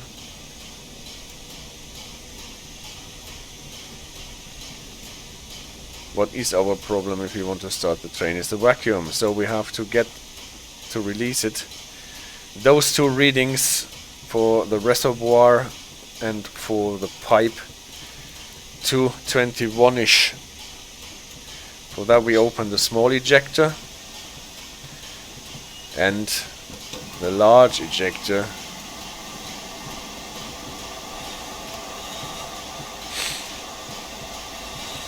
That's a thing for a stream as well, the vacuum brakes, hardy brakes.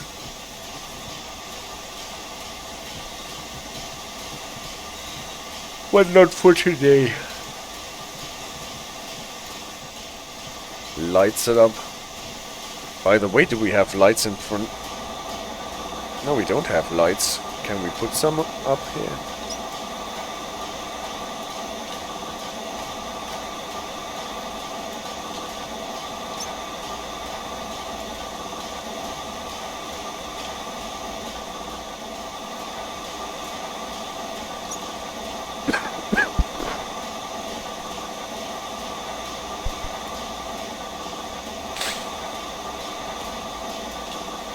Interesting.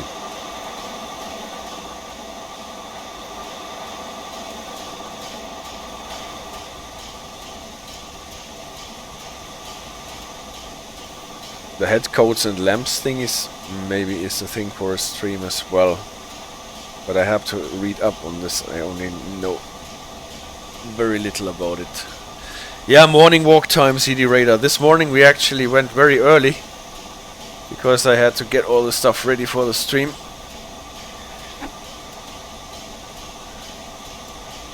And so the dogs were lucky. Bromsgrove. Where is Bromsgrove? Here.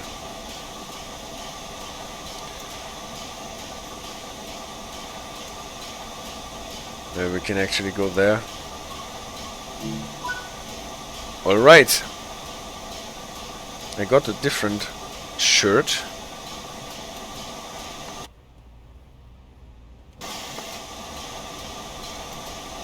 And now it changed.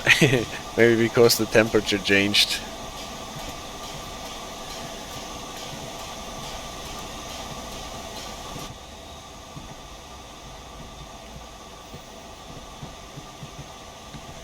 passengers. And did we get enough vacuum in our train? Not yet, for some reason, because we probably have to release them first, so that they fully release to the 21. Don't worry, we have the loco brake to hold our train in place. And now I think the brakes are released. We can close the large ejector. We have to keep the small ejector open because that keeps the vacuum in the reservoir. We have turned on the AWS, yes.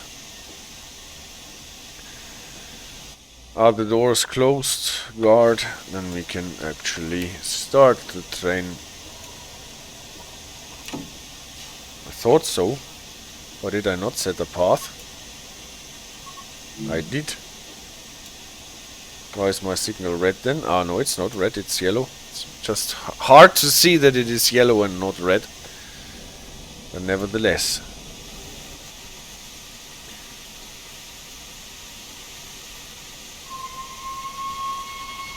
I was red and switched to yellow just right now. Then as well.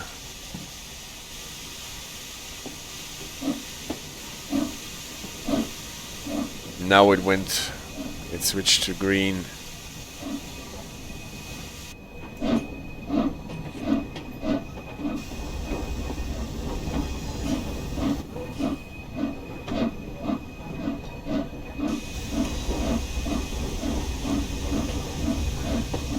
I'm about to run some red signals, probably.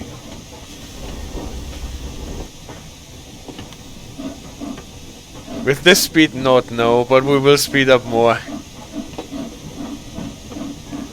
I think we have to stick to 10 until we are through the tunnel, or at least in the tunnel. What does it look like? Yeah, 10, then 20, and then 40.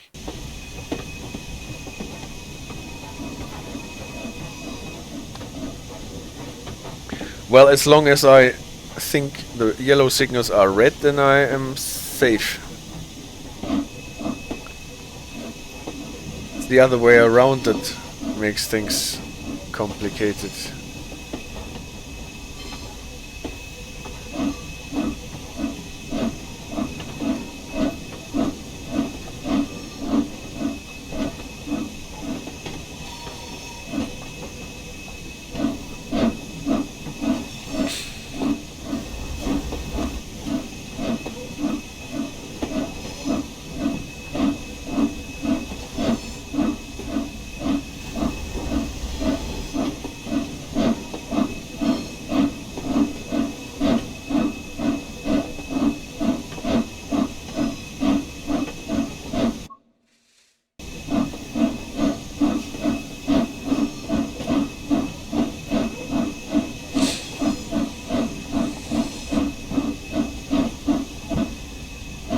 Still have to go across a switch because we're on the wrong track.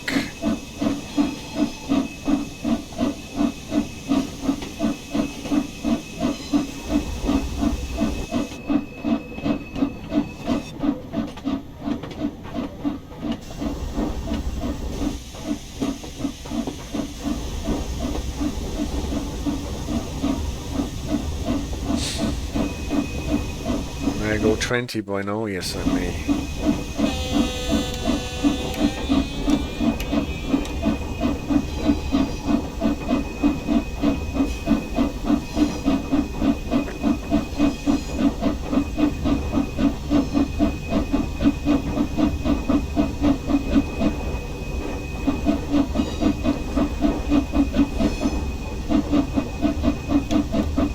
No, the sunflower does actually not move.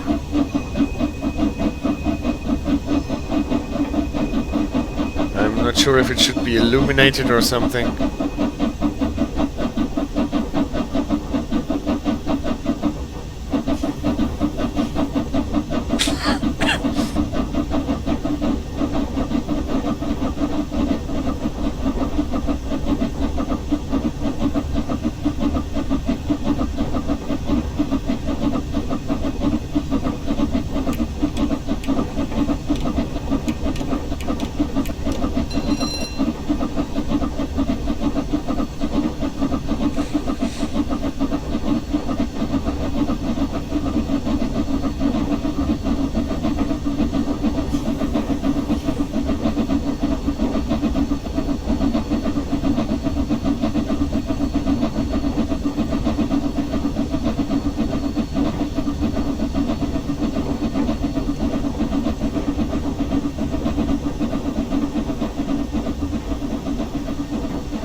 That was a good point for the camera.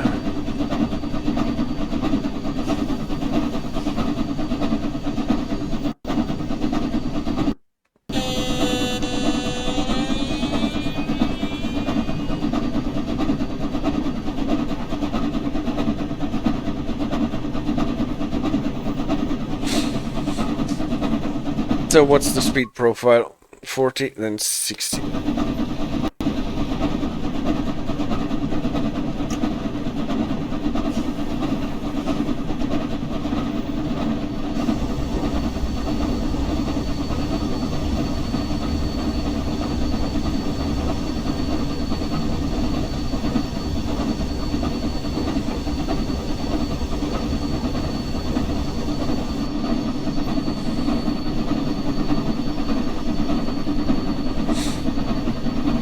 Where does the 50 come from?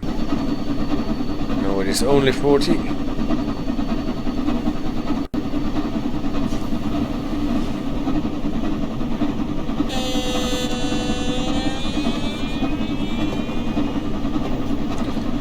Alright, it's a yellow. Not a double yellow, but a single yellow.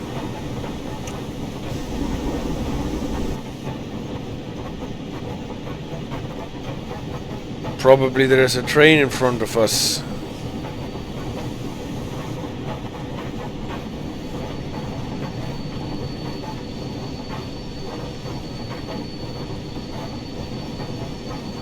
There's this interesting thing in the middle of the track that I have not been able to find out what it actually is.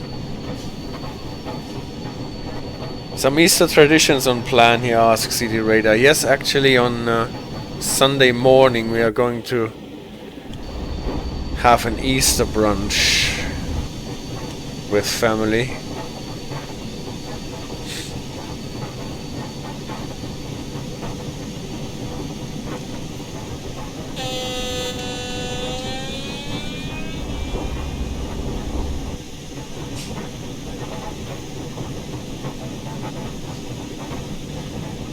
But that's it.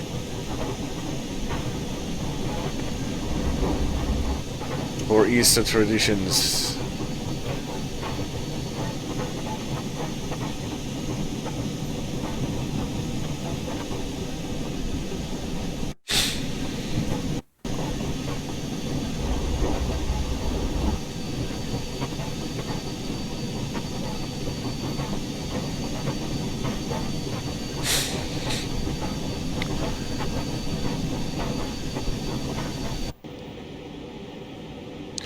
This is a really long train here.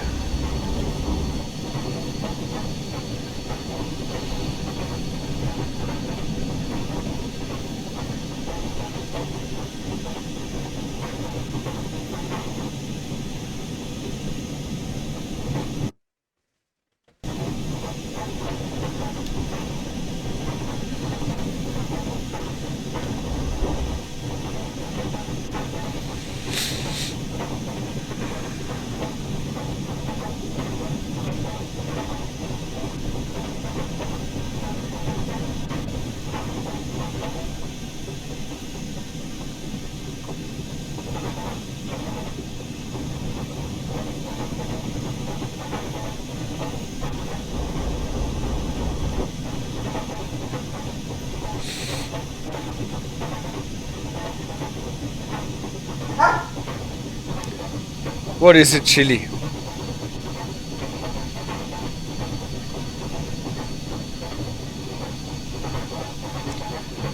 Barking dogs outside. Well, then.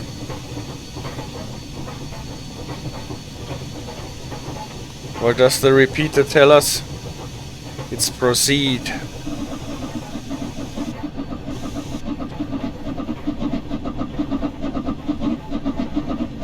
Then we can proceed. This is the Queen Elizabeth Hospital station, right?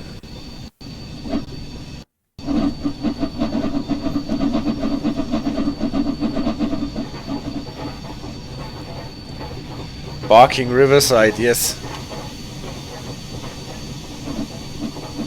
If we went to a river, then you can have a lot of barking riverside with chili.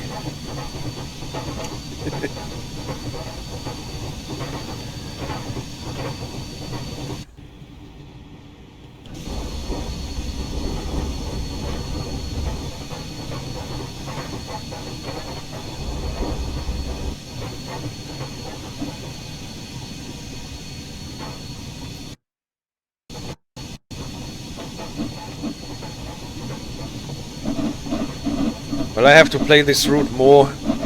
It's really a beautiful route, but it annoys me that it is lagging so much. Got to get all the shaders into the cache.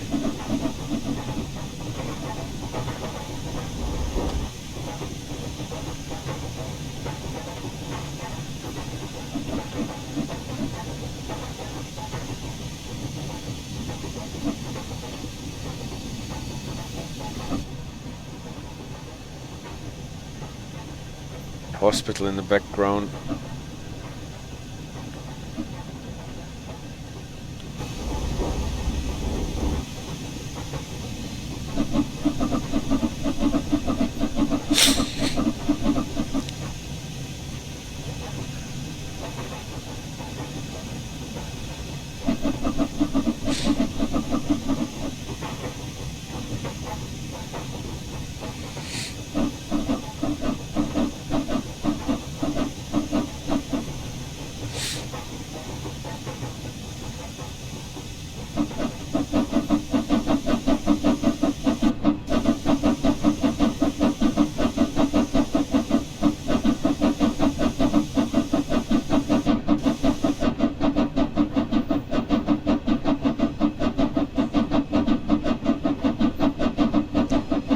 Well, probably we'll have to crawl behind some train that stops at every station. But obviously makes it quite slow.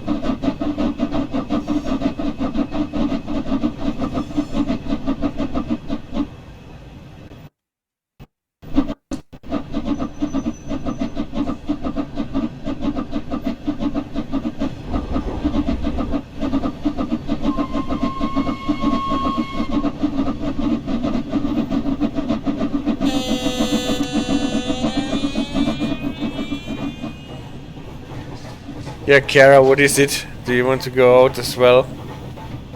Well, we have to go to Bromsgrove.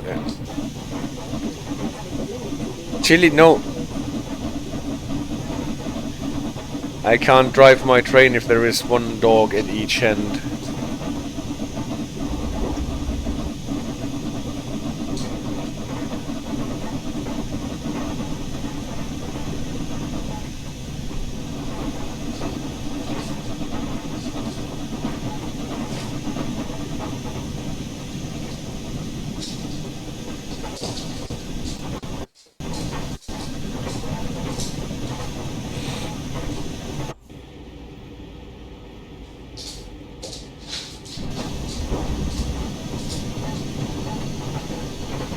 Now you can hear them tapping, yeah, they are tapping about because they are bored, and so they are sparring and tapping about. I told them that it's not my fault I have to be slow because I'm behind a commuter train that keeps stopping at every station, and I'm running on the yellows.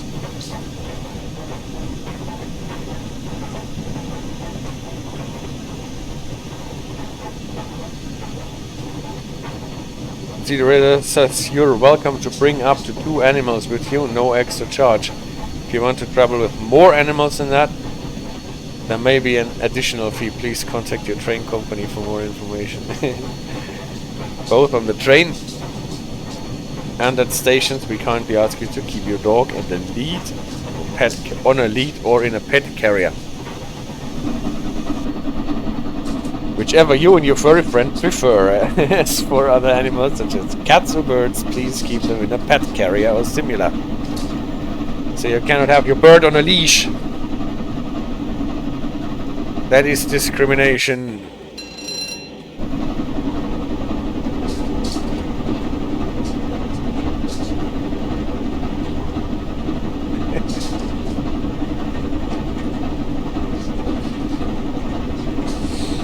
Oh, come on, game, please, don't freeze. Now that I've got a green light again, game is freezing.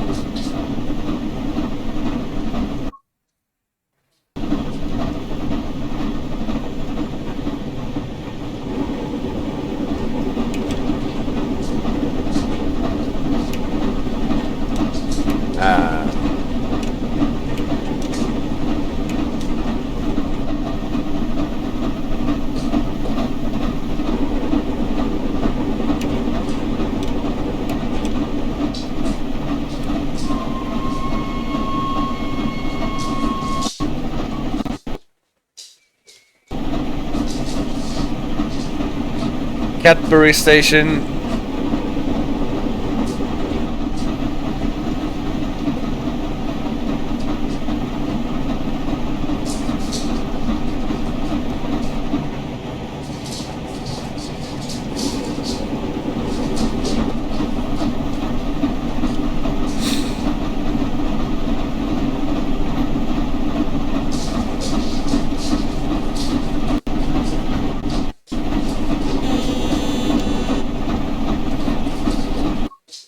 That was for the 45, but I'm not faster than 45. All good.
So we're not getting stopped by this approach control signal here because we are not stopping at the next station and therefore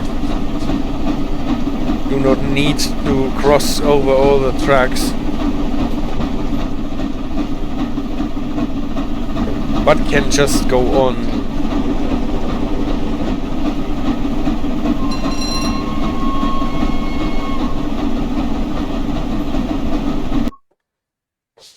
.5, and then soon 90.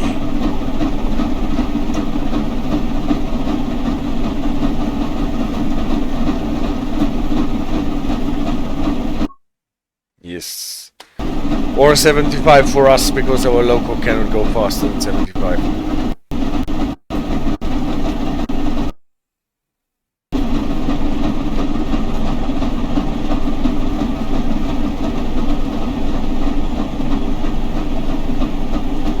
So they are routing us along the fast line.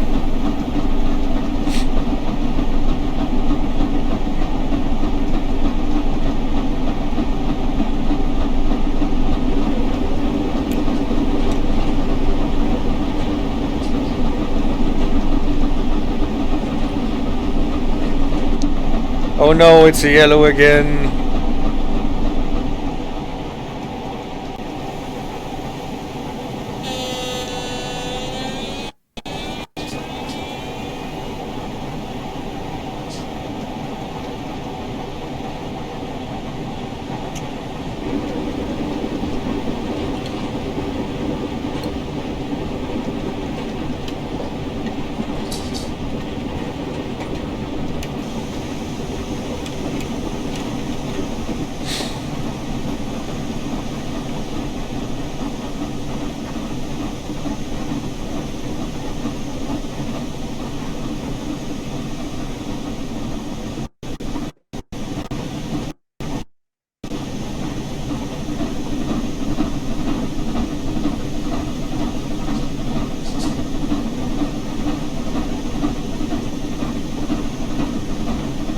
That's great, says City Raider, but I can imagine that riding at that speed on the wooden seats in those old cars won't be very comfortable. I think you have a point there.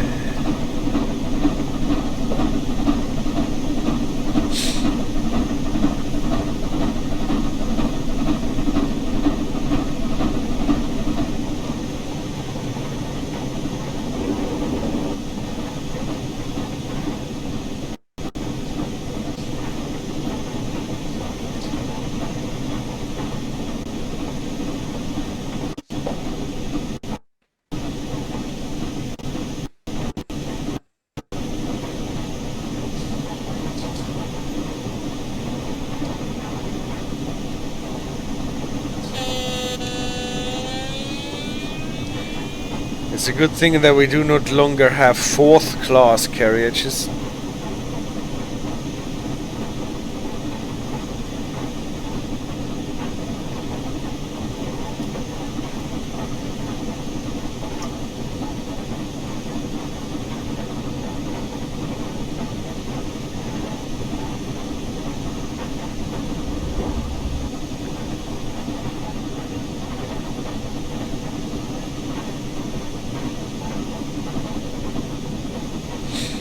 So why are they slowing us down? Oh, we still have to cross over somewhere. There is no driver presence system on this. No, I don't think so.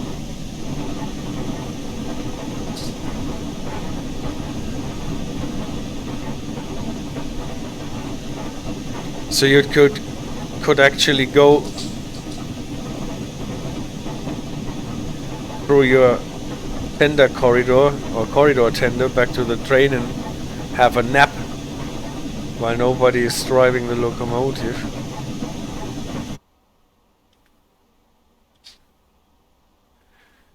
Oh, come on, game.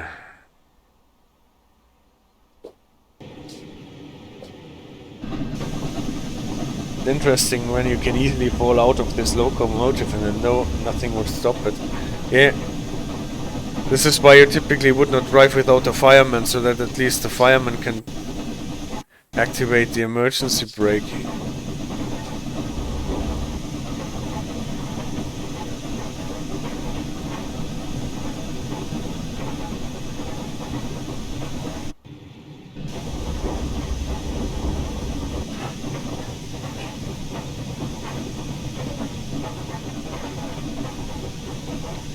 But in free roam we don't have a fireman. We're always on our own.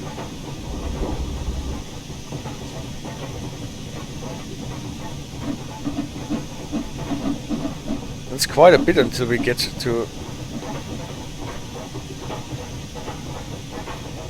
the next signal here. Here's a TPWS overspeed sensor loop.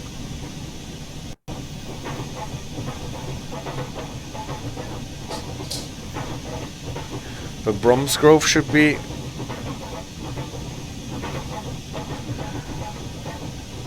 and this is red for us because the train has to pass over. There's the culprit, by the way. This was the train that stopped us all the time, and now it stopped us again. It's going on to Bromsgrove.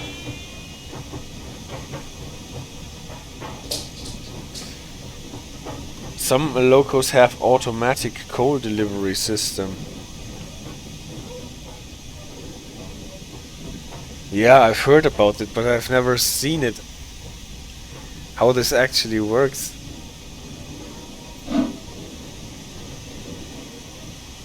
It's obviously more easy with a oil-fired locomotive.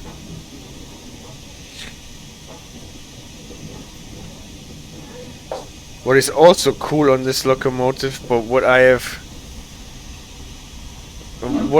don't dare to hope though that we will ever see this in the game, is that this locomotive here apparently has a water scoop. A worm shaft. I see. Ah, yeah, and then the worm shaft picks up the coal and delivers it into the fire.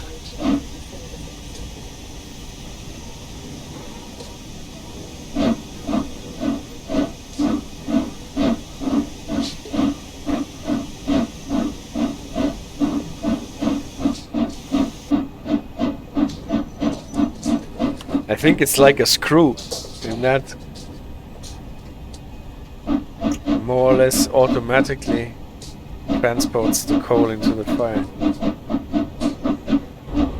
But what we have is a water scoop that we can activate here, or at least we could activate it here if it was animated.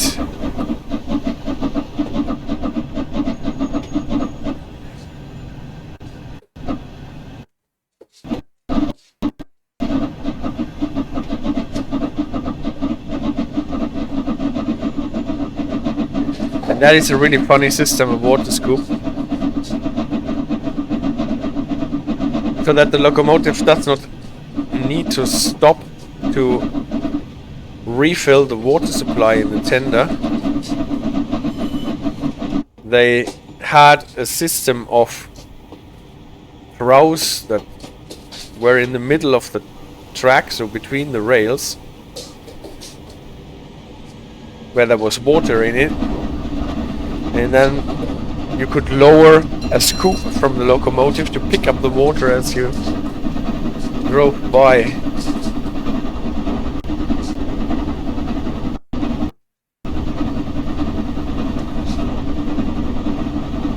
Wouldn't that be cool to have in the game, huh?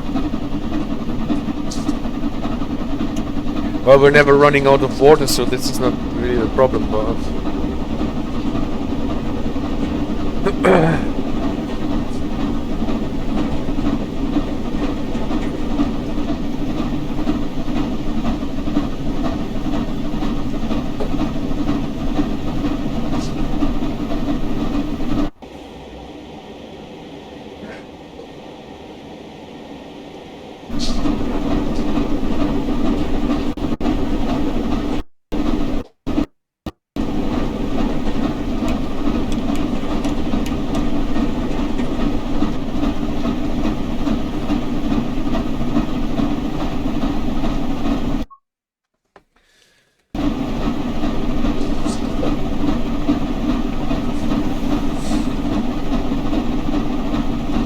So, what is the grading here? Like slide.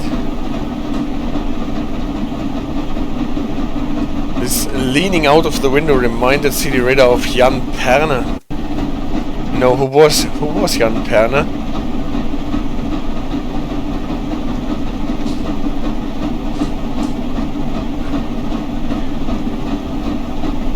Was he famous for leaning out of the window?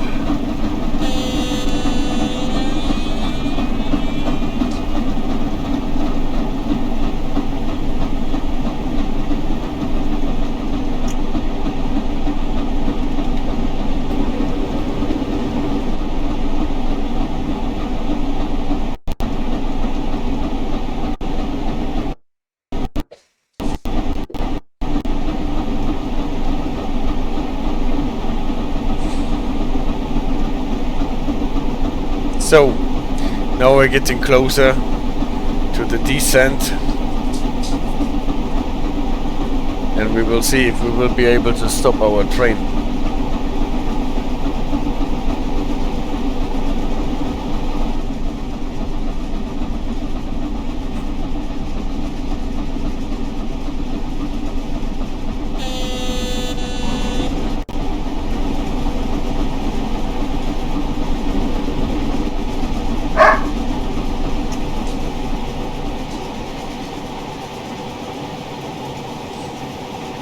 But I will just let the coast down.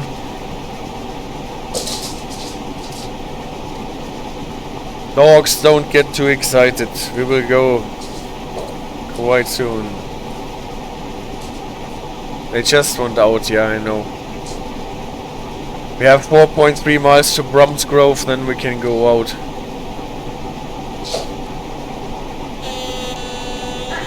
And Jan Perner was a Czech railway engineer between 1842 and 1845.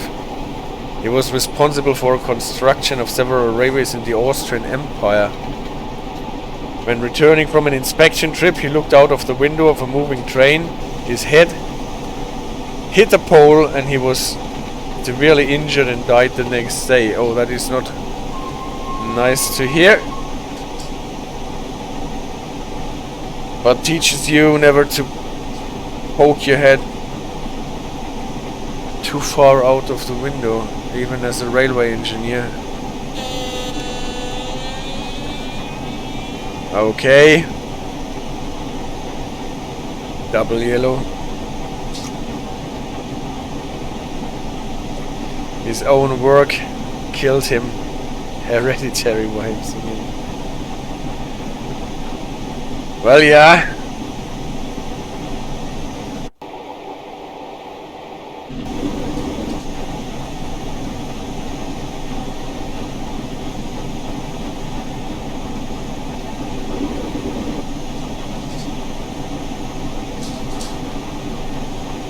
Is it a single yellow or a double one? It's single, then we have to really slow down.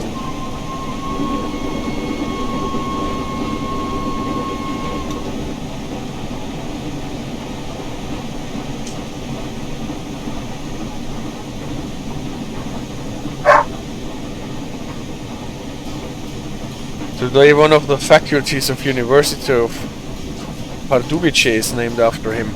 I see. Where is...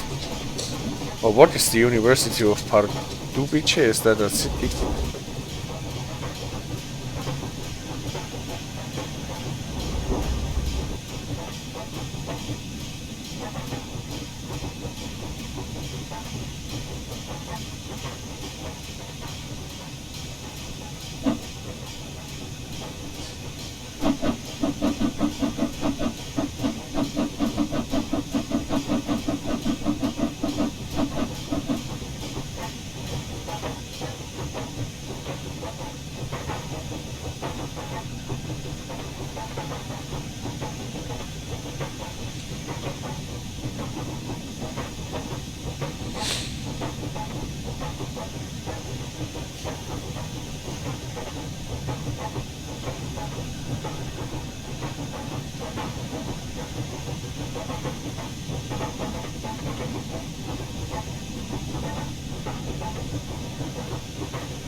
So this train in front of us is actually stopping us from running down the hill like madmen.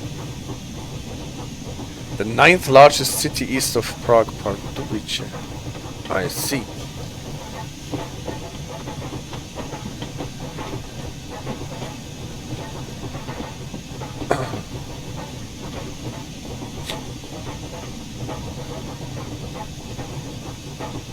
So I have to learn more about Czech geography.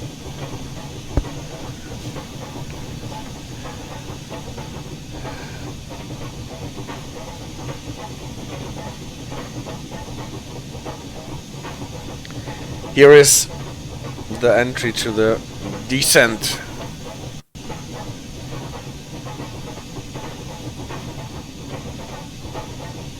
There's a big transport junction and international airport in Pardubice. Wow.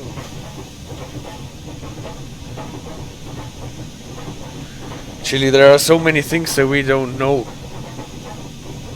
Semtex was invented there.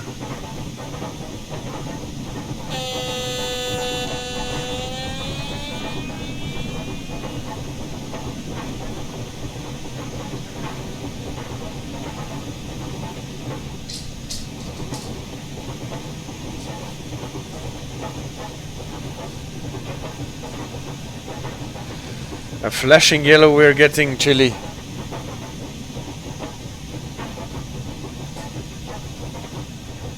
And biggest Czech horse race is happening there.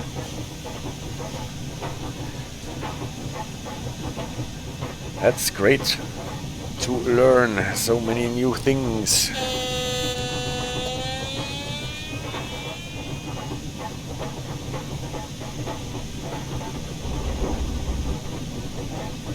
So flashing yellow, that means we're getting one more yellow aspect before we are getting a red.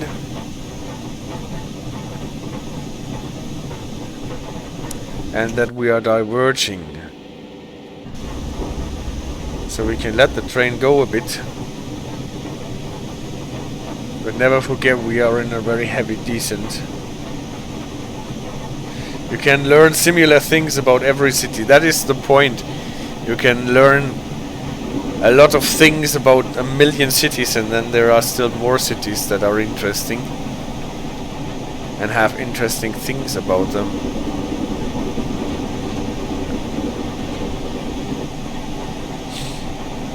What is the diverging? It's 40 for the diverging then.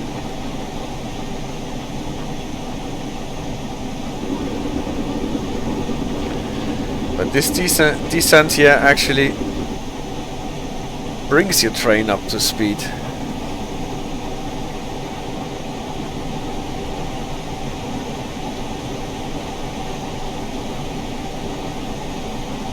Again, the advanced indicator for the junction signaling.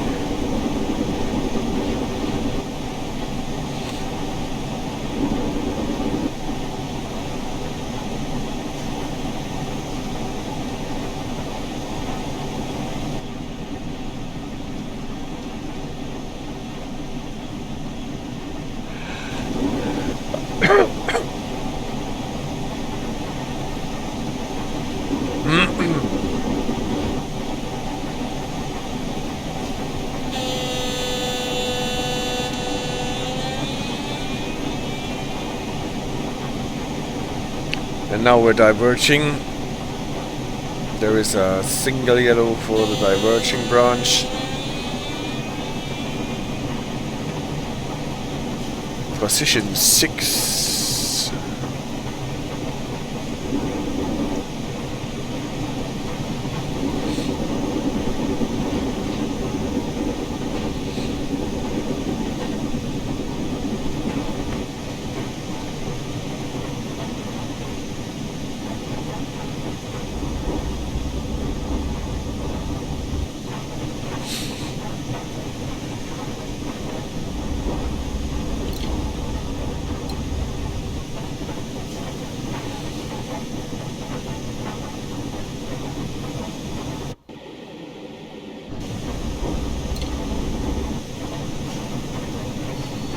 And across the switch.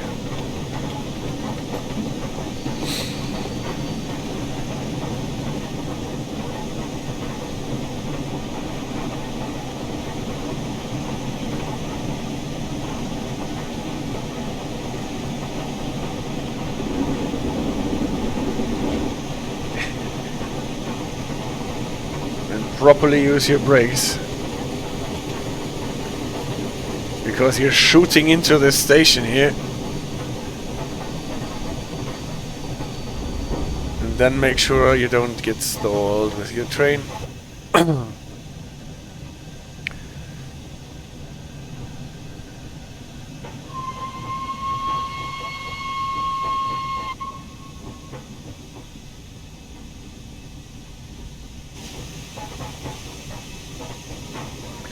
Well, when you are braking, the lags are the most annoying.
Please keep personal belongings with you at all times. Any unattended baggage will be removed and may be destroyed by security services.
If you see anything suspicious, please tell a member of staff or the police.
May I have your attention, please? Closed circuit television and remote video monitoring is in use at this station for your personal safety and security.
checks are in operation at this station.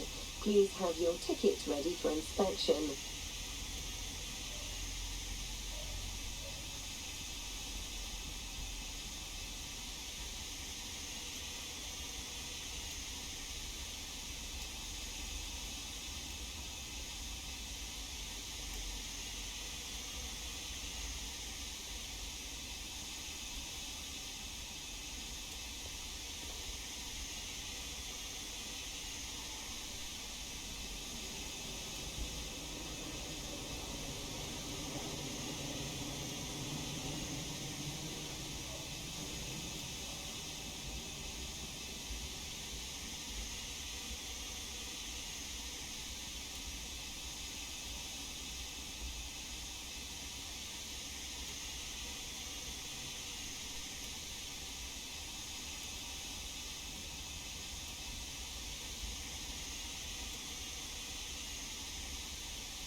And back we are.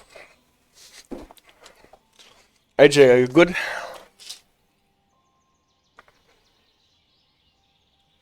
Fine, then we can actually resume.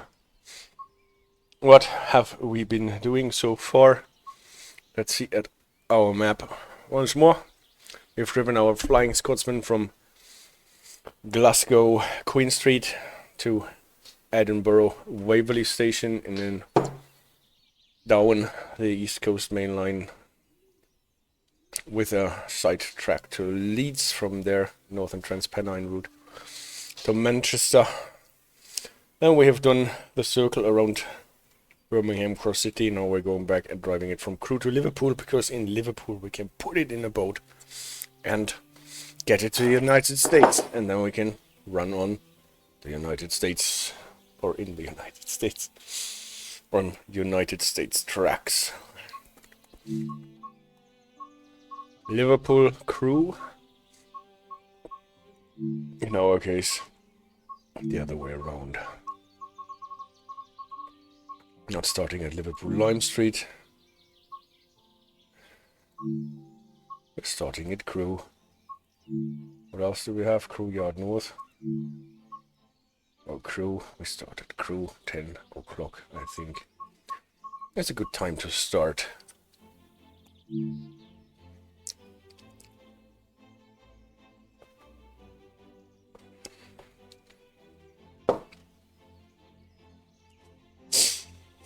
So, the dogs are placated, hopefully. We've been on a long walk this morning and just out for a quick pee. So that should last for a bit now. Probably not until midnight. So there might be a second break for the dogs.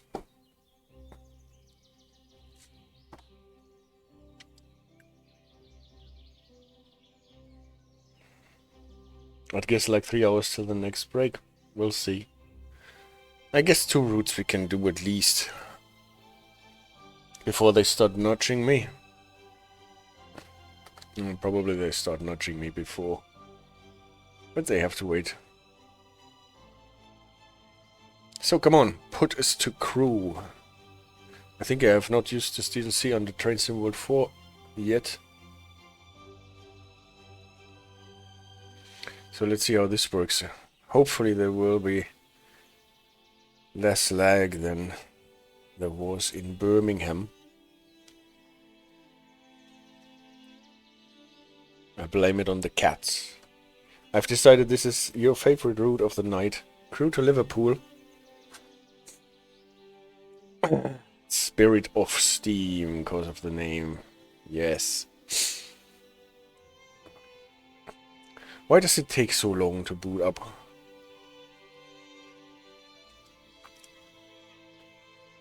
It just seems like something got in the way of my game. Maybe I should turn off other stuff that is running already. Because this is already running like... This little wheel in the corner wasn't turning. But we got there anyway.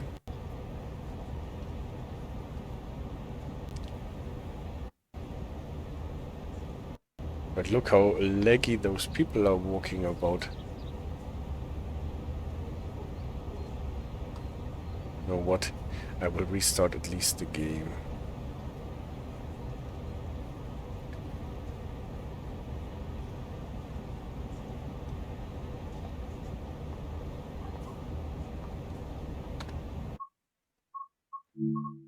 I will restart the game. This is not. Maybe turn off the PowerPoint. We can get back to America later. Since we had this internet out, maybe there was something weird going on. It's a new dancing style. What's here? Maybe.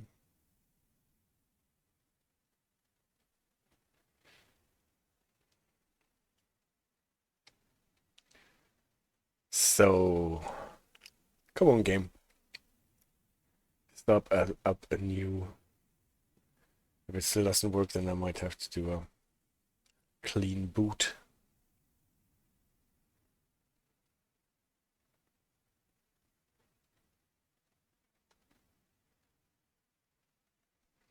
Now the little wheel is turning, at least I can see it, you cannot see it.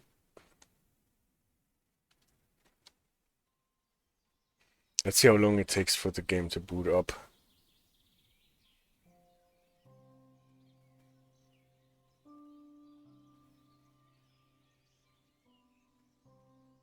But it takes forever, see, it did not even start with its green thingy. No, it started with its green thingy. Well, let's hope that it is better now.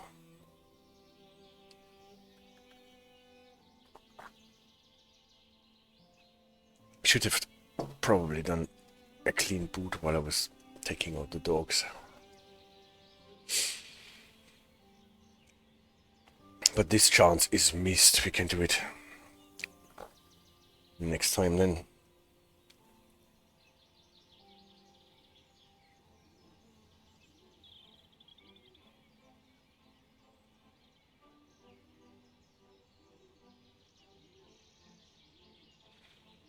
So Spirit of Steam was actually released still under Train Sim World 2. And then was included in the deluxe edition of Train Sim World 3. The one time where I was lucky that I did not buy the DLC before, it was included in a bundle that I would buy anyway.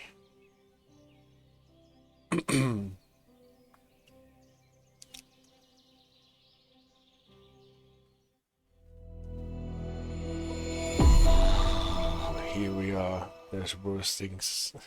That's true.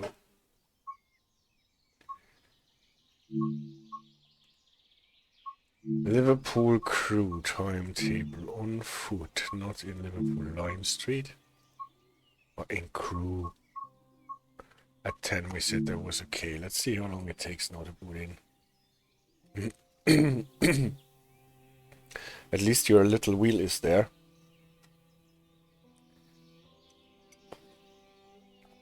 Did you usually, we are talking about playing a computer game, etc. I think you forgot. Yeah, why? Because I'm not teaching anything today. I'm not talking about any operating rules, any signaling systems, any safety systems. So there is no danger that anyone could take this for talk about how to really use your trains. Must be quite relaxing for me, she asks. Well, I don't mind actually doing this other stuff.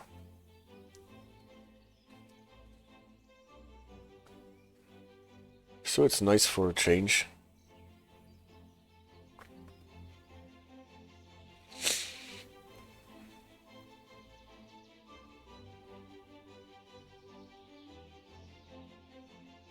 Driving steam locos is always a bit of a...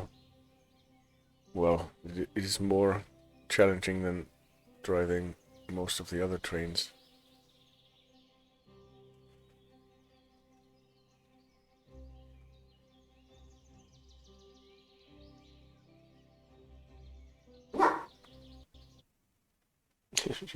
She was dreaming now, I guess. So let's see how they come around the corner, those guys. And we see if it helped or if it didn't help at all. Well, I think it did not help. It did not help much.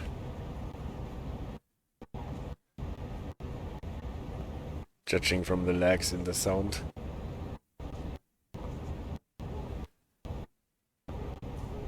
They are coming around in slow motion. It's not so bad, you see.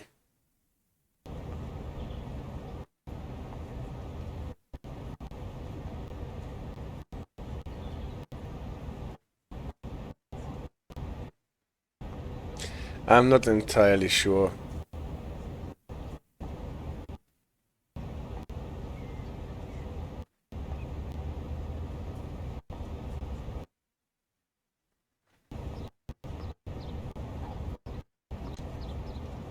Nice dress, no? You ask me if I think it is the route. I actually think there is a problem with my boot now. And now it has gotten smoother. I will just try. I think there was some loading up in the background.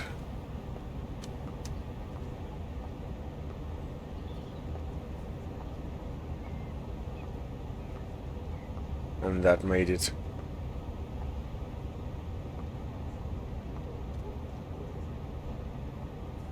Wonder what that is here. It's not for collecting your cigarette butts, it's for the water dripping in here from the water crane. So that nobody slips.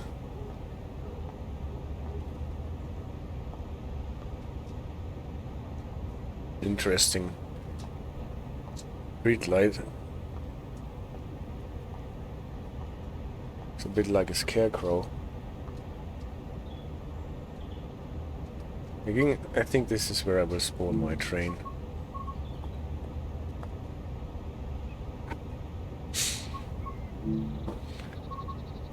And I will use the Mark II coaches because it is shorter.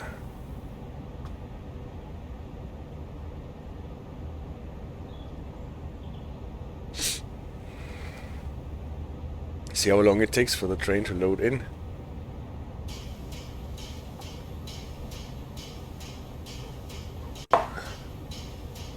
The dwarves started hammering even before the train was visible.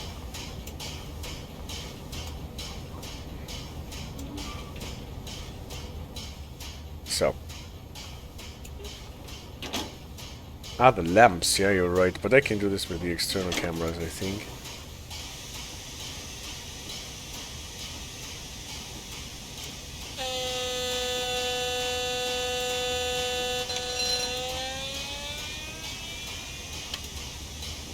First releasing the brakes so they can release properly. Light setup. Inside the cab. And then lights at the front. Yeah, I got you right.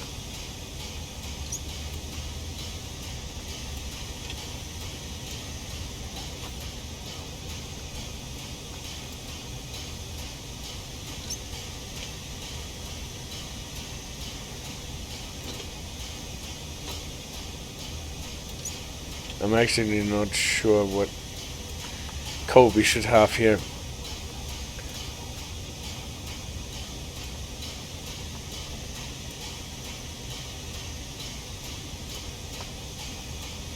Doors are open, guys. You can enter if you want.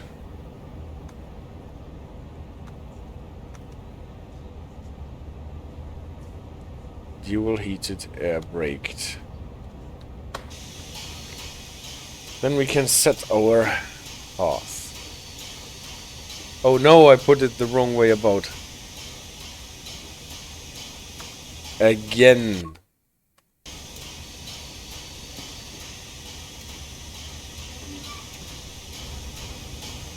So thank you very much.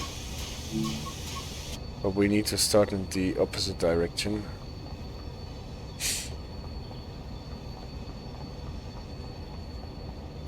This is where we are starting.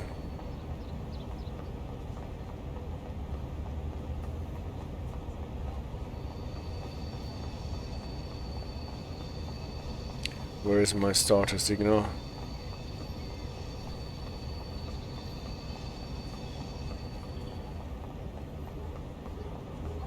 This is only a starter signal for the other.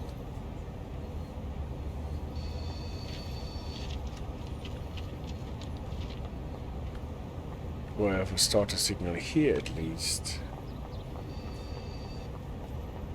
Not really, can I start a train here then?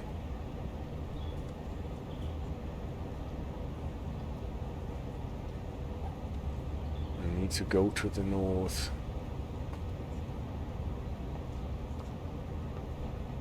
Probably this one. But this does not have a starter signal for that direction. At least I can't see it. I need to go further to the right, to the left.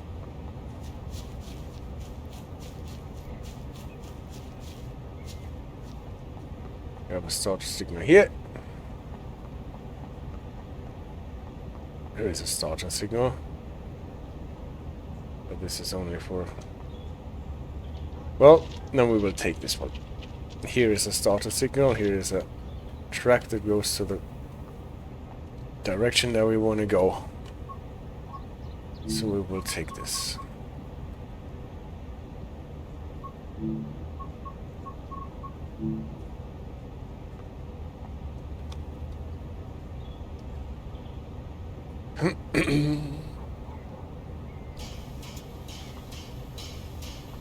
Lamps we will do with the outside cameras.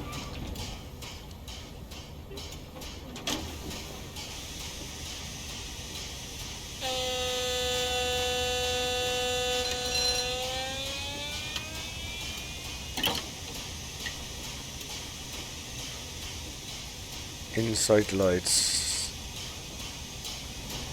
outside lights.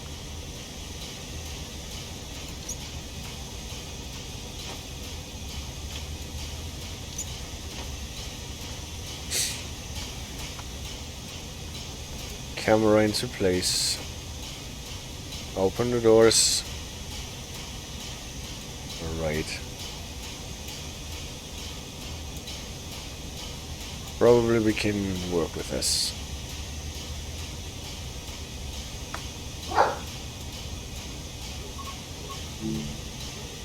So where do we want to stop? Probably doing one stop. And then we're not going into Liverpool Lime Street.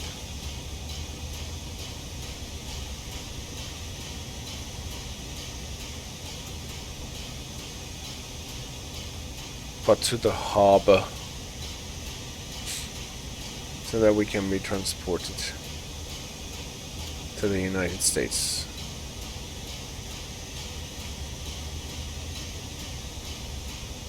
There is so much track in this DLC, this is really crazy. Now we stop here.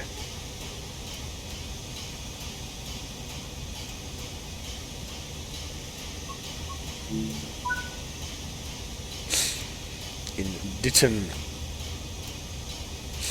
And we got a green light. So, then please let the doors closed. Let them be closed. We're setting our reverser.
Or is it 50? No, 20.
AJ says she enjoys this landscape, and so do I.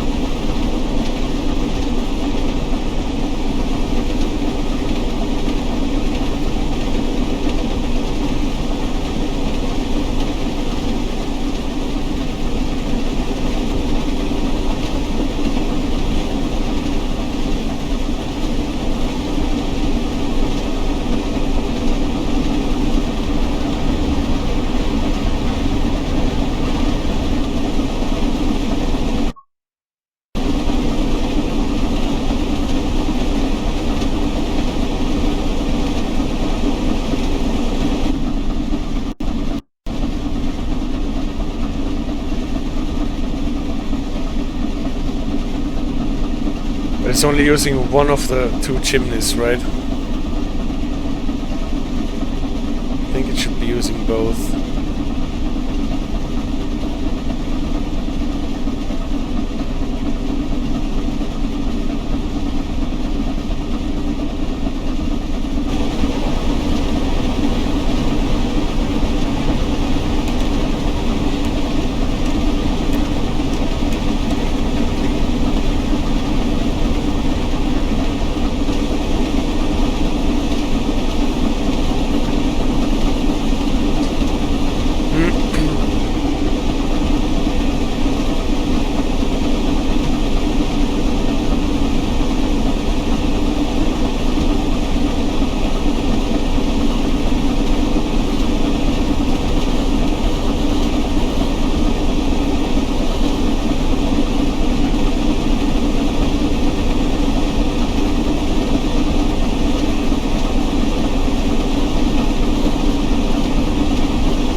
We're not the only machine that can steam.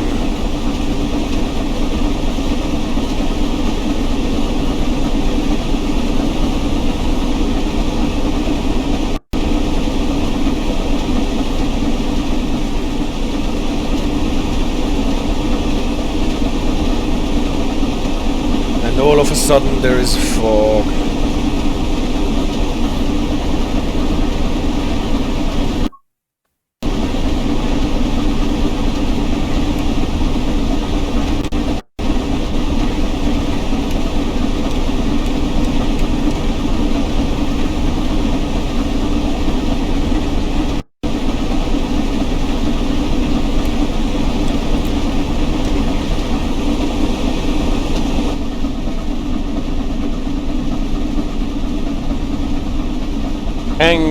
Denki, how difficult would you say that the Scotsman is to drive? Steep learning curve in general compared to normal DMUs or whatnot? Well, depends. If you're totally new to driving steam locomotives, it is a bit of a learning curve because you have to get used to balancing the reverser versus the regulator, and to handle those brakes that sometimes are a bit clumsy. But altogether in the game it is not so super difficult to drive.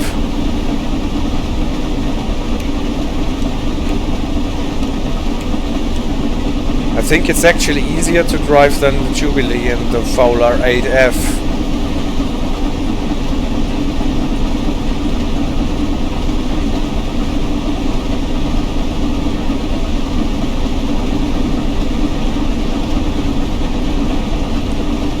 Would be something fun to try. Then go ahead. It is fun, so I enjoy it a lot driving steamers.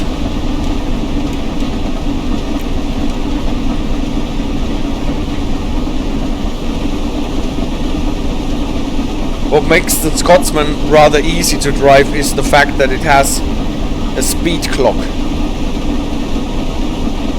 what the old versions of the Jubilee and the 8F and the 4F don't.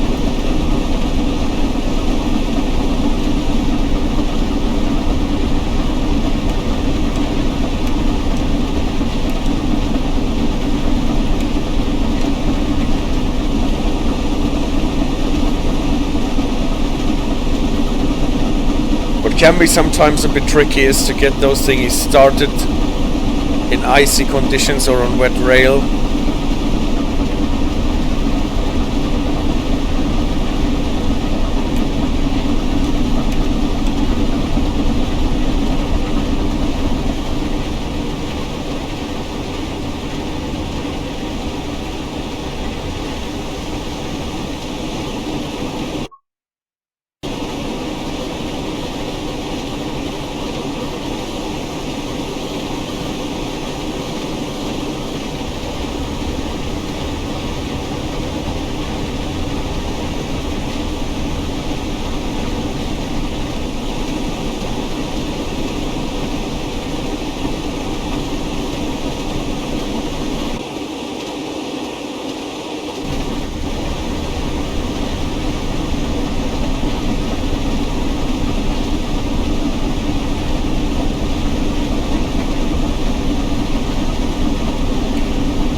So much for enjoying the landscape. Everything is in fog again.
That was the fog lifted.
Just in time, switch to a double yellow, but nevertheless we should slow down.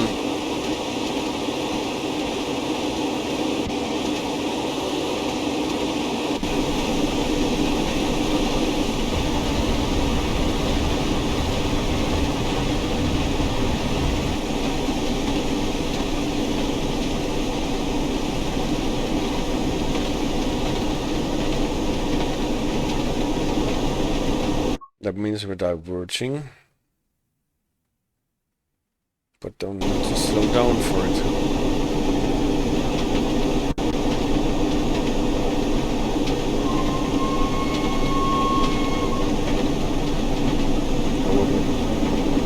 Not necessarily diverging, we're going to the left.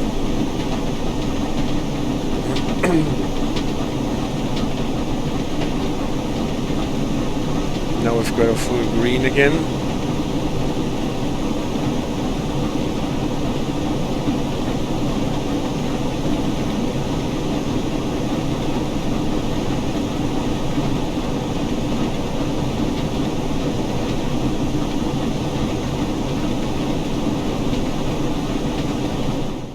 Okay, and now we got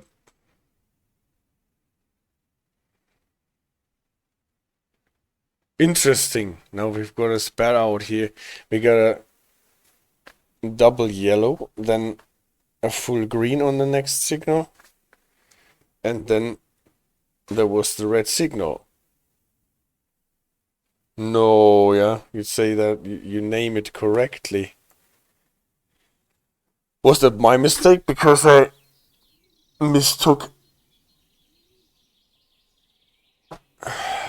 the full green for a yellow one. Maybe I looked at the wrong signal. I have to look at it again. When we were approaching the red signal, I thought, this looks as if it was for us.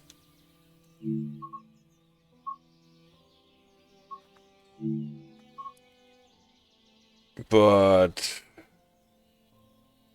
the signal in between did not really look so alarming, did it? I thought it was a full green. Where did we want to stop at? Ditton, right? Runcorn is the one. Maybe we can start our train somewhere here. Acton Bridge.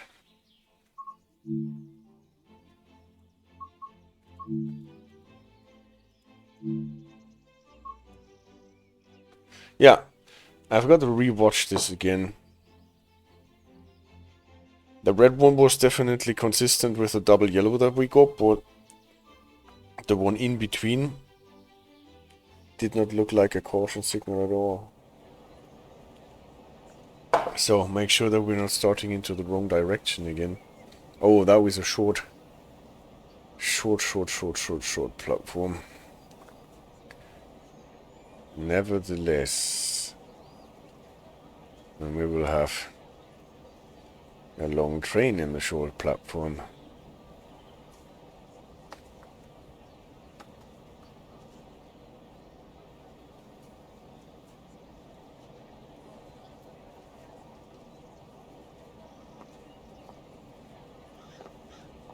So is this the correct direction? No. No, I'm looking in the wrong direction. We'll probably use this one on the opposite side to start our train.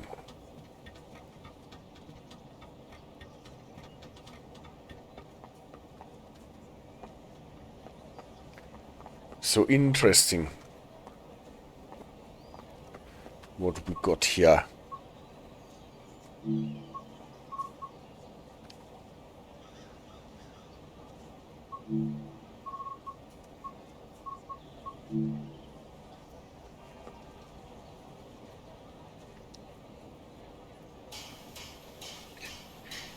Obviously the train is only for 2 cars at the platform, so this was probably not a planned stop.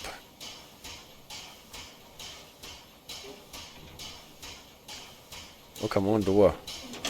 You have to click at the space where the door is supposed to be, not necessarily the spot where the door is.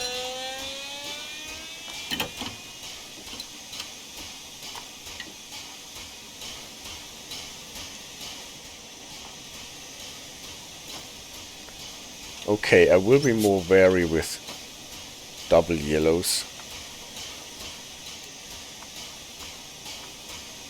Might sometimes be if the signals cannot really show a caution signal, like we have on Northern Transpennine sometimes. So we wanted to stop at Ditton. This is what we probably want to do again. Where was this here?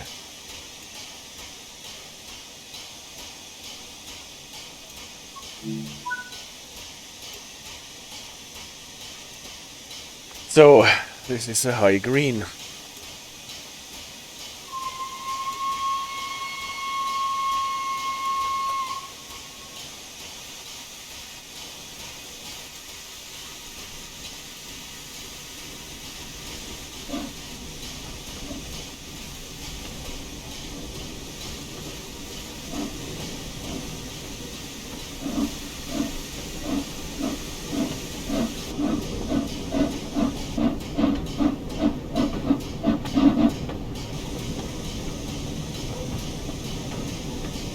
Did I actually start with my reverser in mid-gear?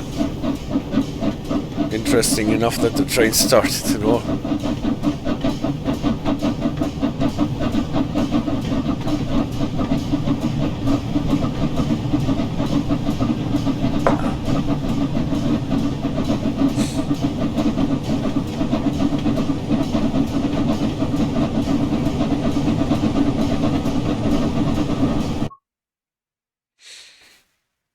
Okay.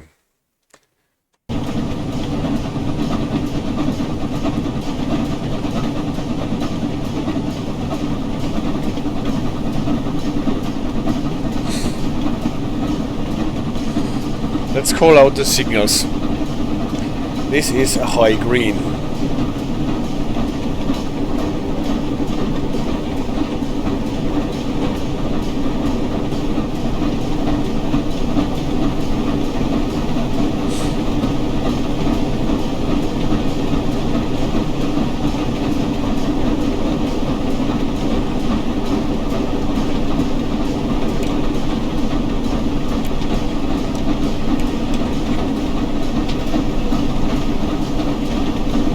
This signal should belong to the other track.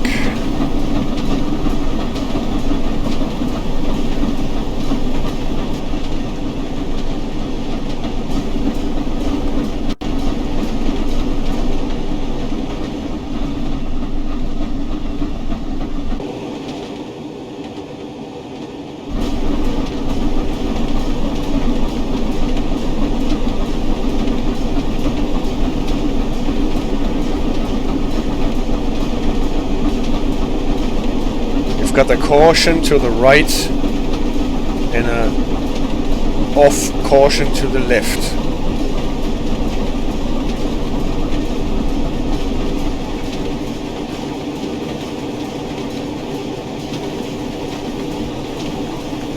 That should probably tell us that we are going to the leftmost possible route.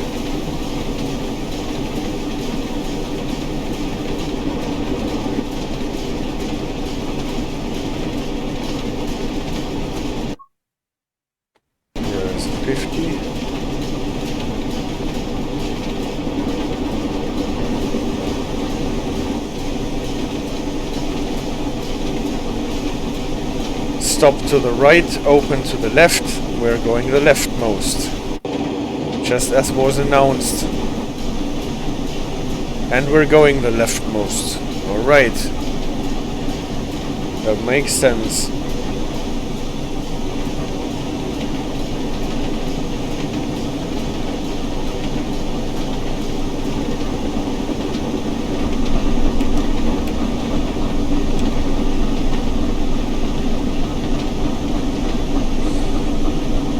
Leftmost open, rightmost closed.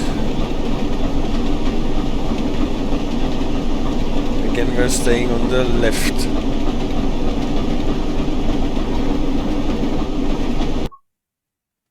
can go 60.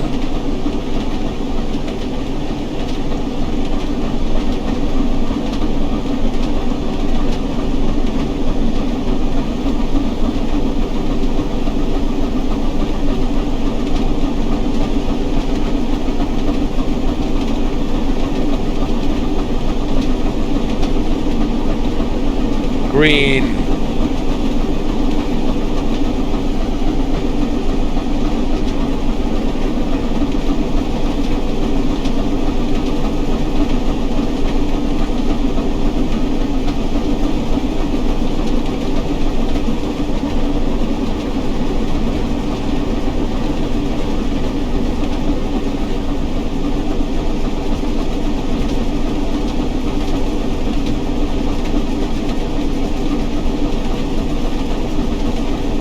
Green.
Right,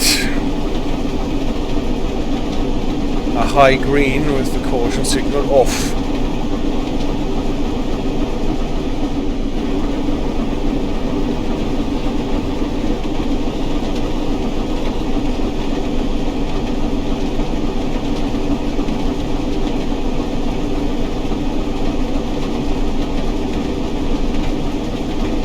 Hey Jesus, we're in the second half of the 12 hours. How are you doing?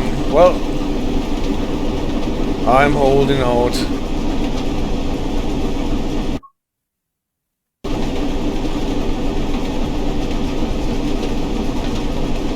And I'm looking forward to running the Scotsman in the United States.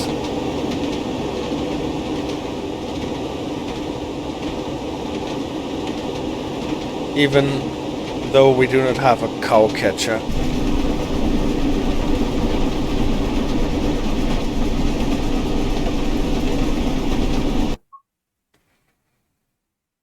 .55 at Runcorn.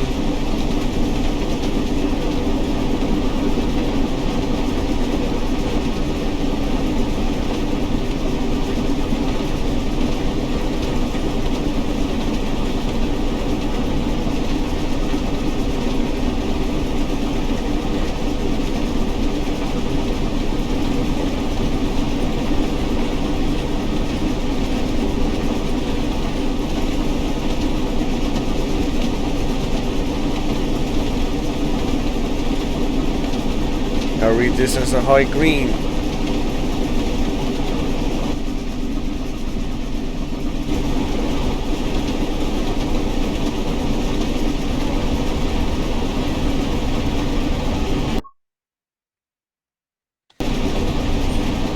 running downhill.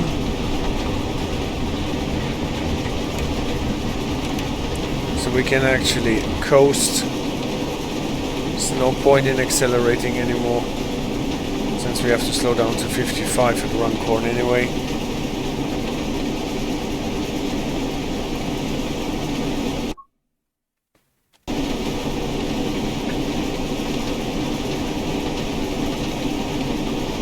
Green for us, red for the left track. Will make sense.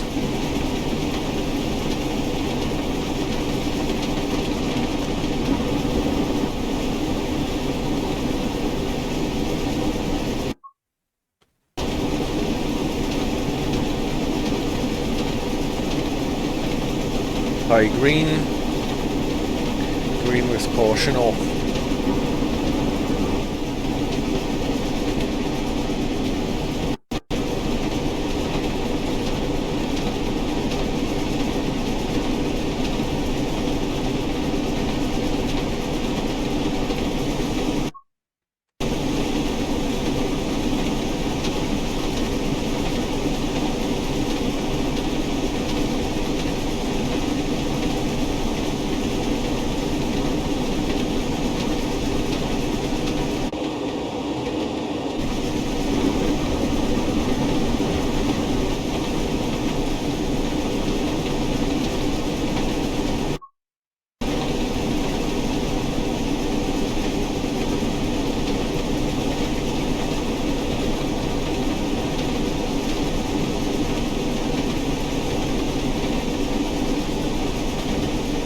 High green with caution off. Miniature signal on.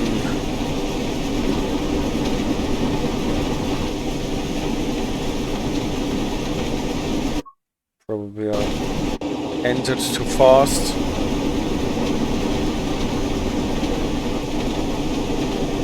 Can pass it with 55. Starter signal is off.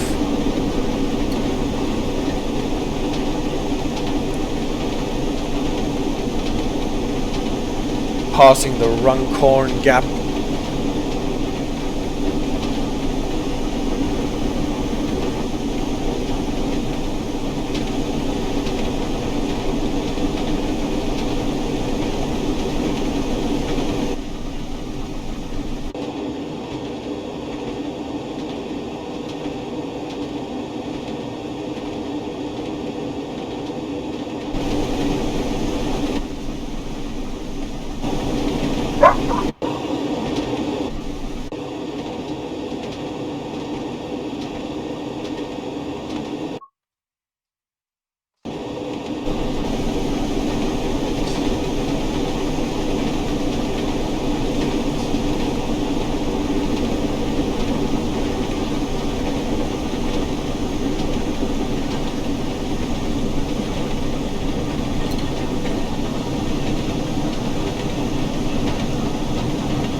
Home signal is off with the caution on.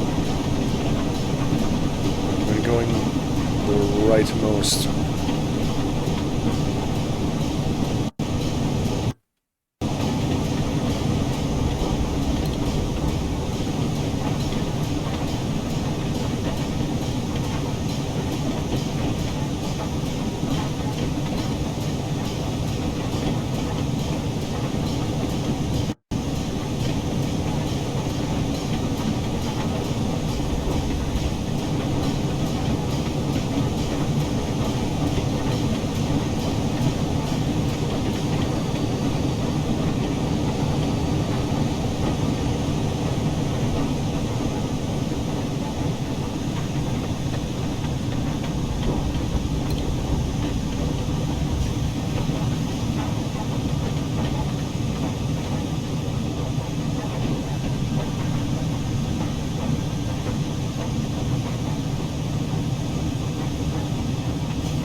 Exit signal or starter signal is red. It's okay because we want to stop here anyway.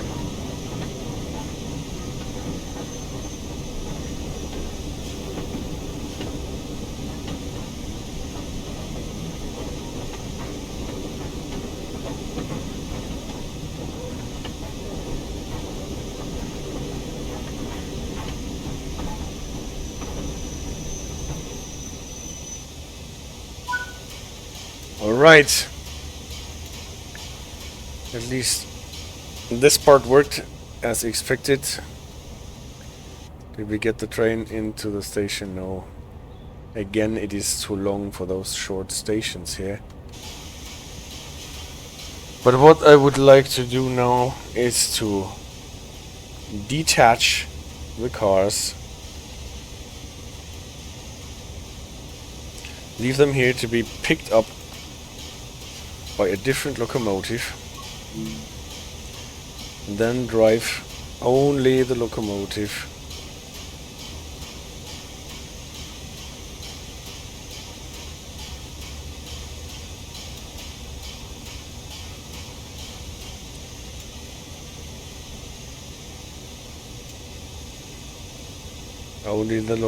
to the harbour.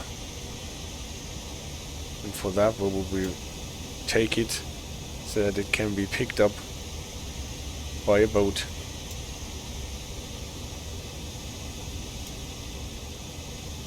Maybe here. Can we go there? So we go there.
No speed restrictions actually. We can go the 70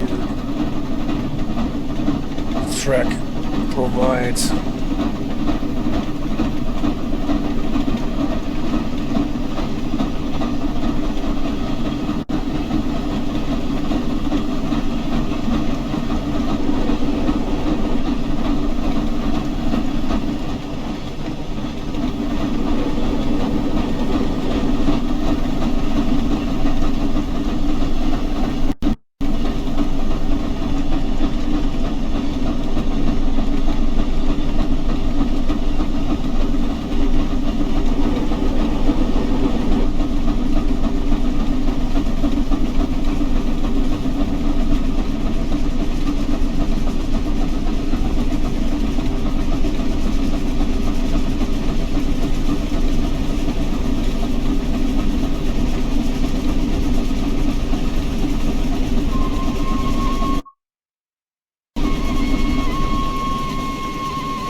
Horn got stuck.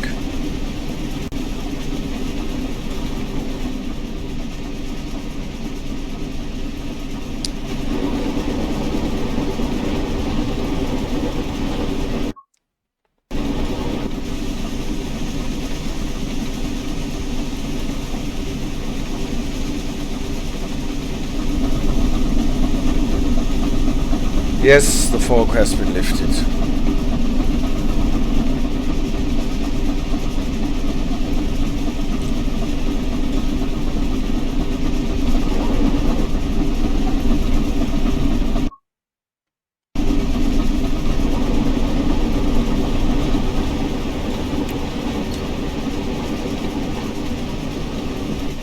High green.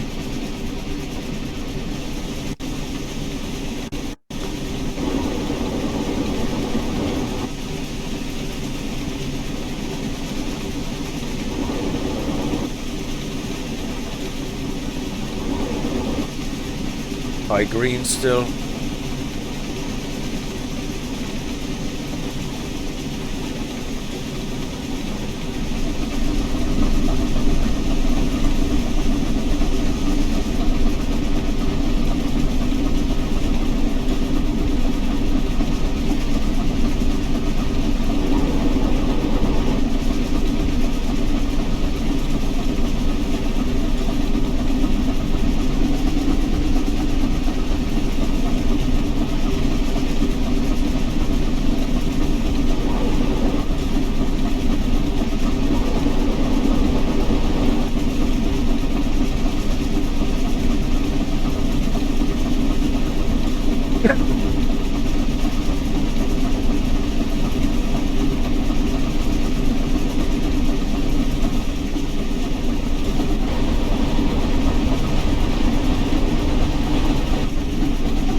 Again, the rightmost, high green, caution off.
portion off.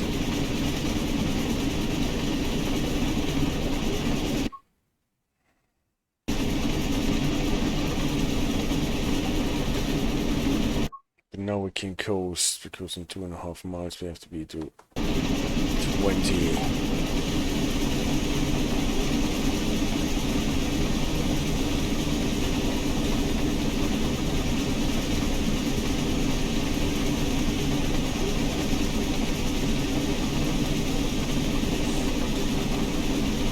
High green.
I think everyone fell asleep, says AG. Yep.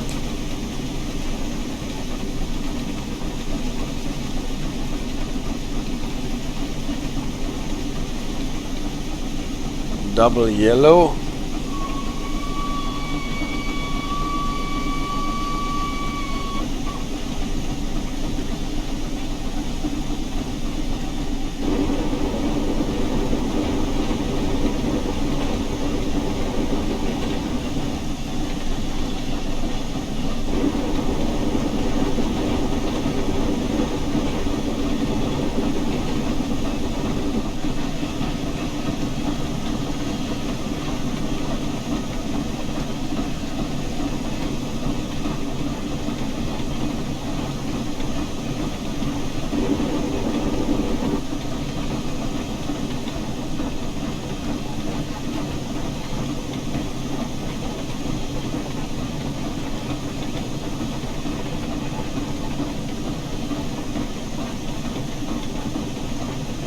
We have a double yellow. Now we're getting a high green. I think this is for us, this signal here. Let's see, last time this happened, all of a sudden the next signal was red.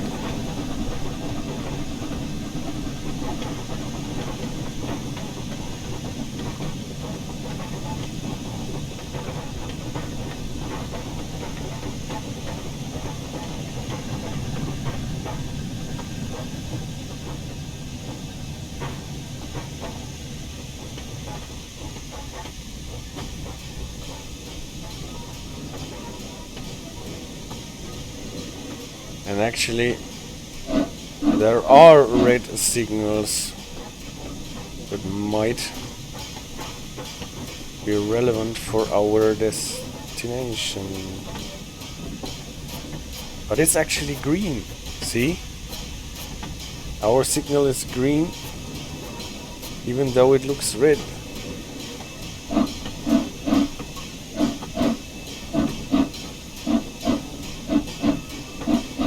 Ah, you've got the small one to the left, the miniature signal.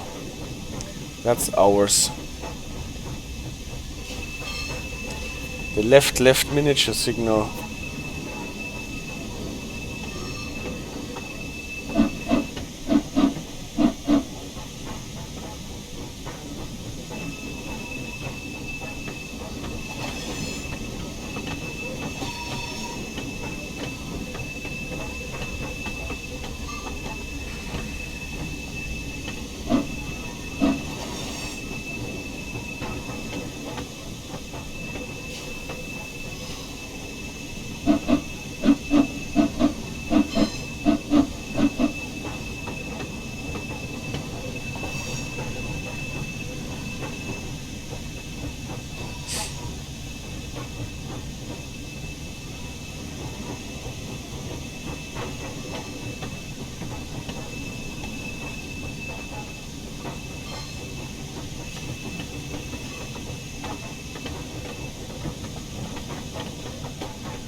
faster here again now. 20 and then 15.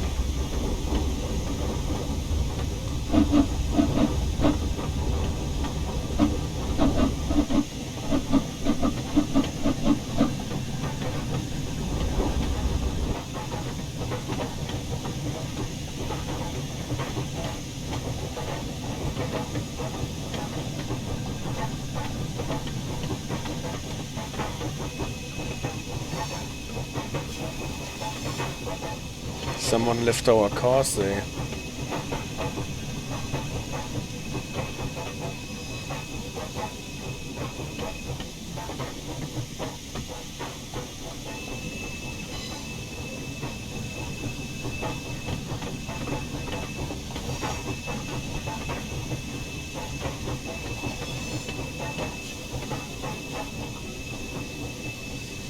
So we're getting close to the edge of the map.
Lumph.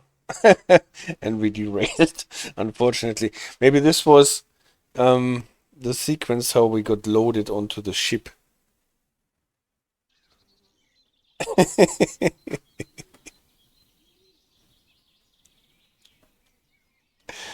Well,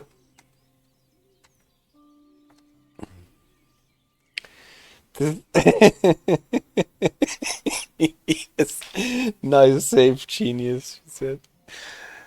Yeah, that happens if you're driving around on tracks that are not necessarily tested for having trains run over them. Well, means we can cross the Atlantic.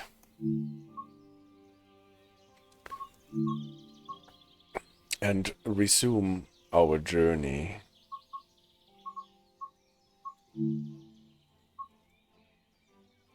In the United States, in Boston, Massachusetts, to run southbound. The first part of the Northeast Corridor to Providence, Rhode Island.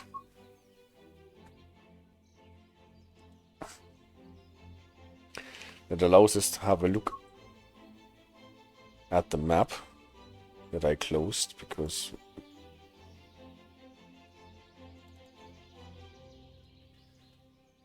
I thought maybe it is in the way, but it was not. Lese an sich, and then go through all the stuff. And now let's have a look at what routes we actually have in the United States. This is the one that we're driving at first, from Boston, Massachusetts to Rhode Island, Providence, Rhode Island, Northeastern Corridor, Boston, Providence, formerly known as the Boston Sprinter DLC. We won't play probably New York to Trenton, in New Jersey, what we have had a couple of weeks ago. The Long Island Railroad we won't play probably, the Harlem line, is a track that gets you from New York upstate New York. This is actually the state New York, which is quite a big state. What is that? That is sand patch grade from Pennsylvania to this thin part of Maryland. In Cumberland, the horseshoe curve is actually not so far away. Those are the lines that connect the East Coast with, like Philadelphia here, Chicago here, Detroit here. All those lines. Then our only Canadian line, Oakville subdivision, hugging the south, the western part of Lake Ontario here in Canada. So that will be the US-Canadian border here, going through the lakes, more or less, and then here again. And I think we will drive on this one, the Clinchfield Railroad, from Kentucky to Virginia, to this part of Virginia that is actually further to the west than West Virginia. What we would have else to offer was Sherman Hill here in Wyoming, Cane Creek in Utah, and then the Californian ones, Cajon Pass, the Antelope Valley line. Soonish enough we will get the San Bernardino line, and obviously the Peninsula Corridor. And those are, to my reckoning, the American routes that we have so far in the game. And probably we will do the Northeastern Corridor. Maybe then Clinchfield and the Peninsula Corridor. Why not?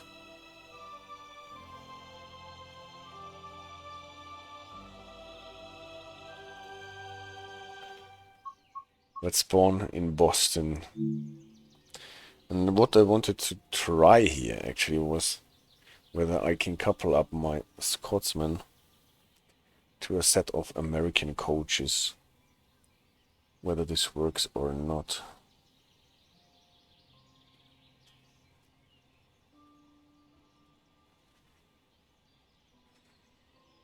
So from what you can read, the Scotsman got the air brakes because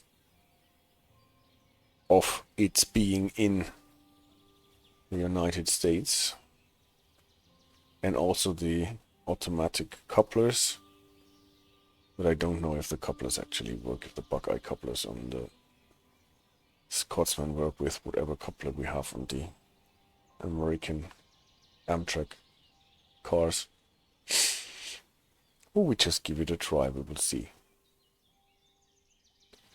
If it doesn't work, then we'll probably have to use our own coaches.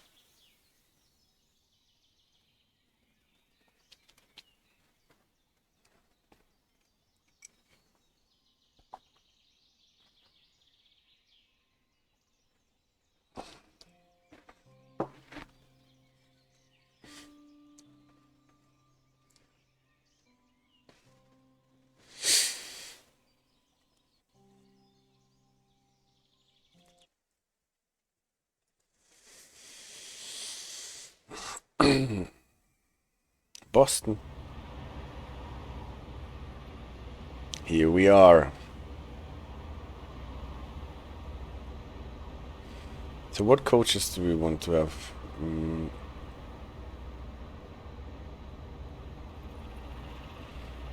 Let's see what couplers they have actually.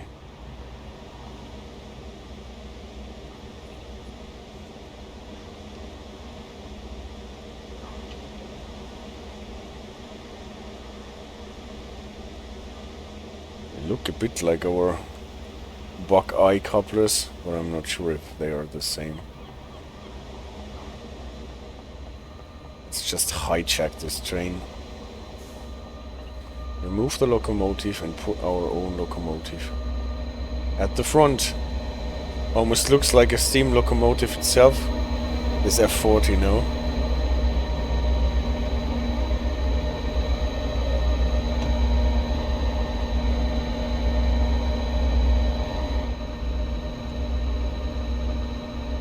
I don't have permission.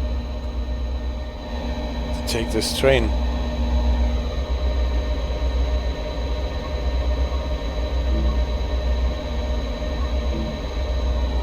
But I have permission to delete it. Interesting.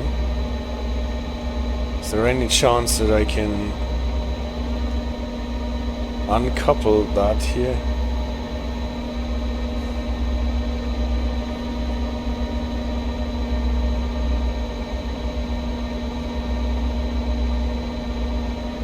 That could make things significantly easier, but it doesn't look that I can. Does it work with the Amtrak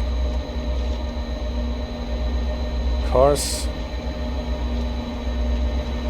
Double traction, look at this.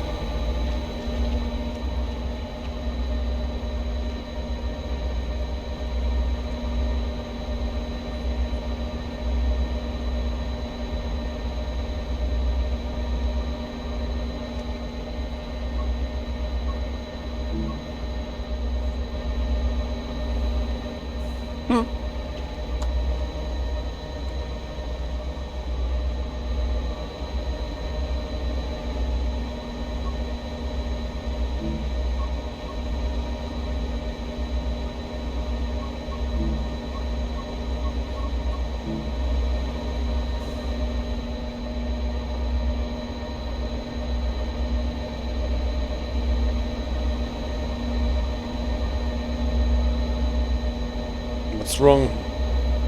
Is that not a proper rack here? Or is the problem that it is occupied again?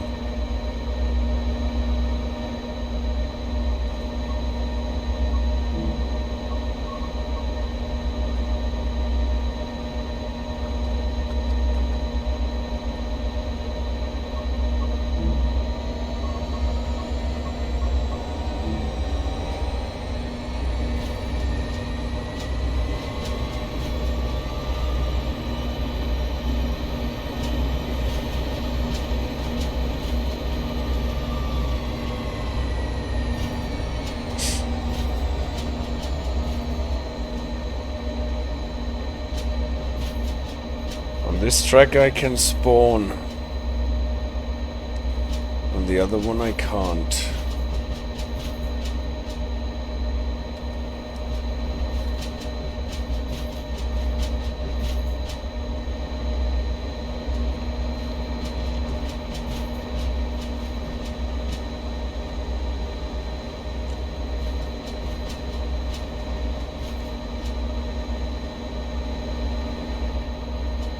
Ah, got to use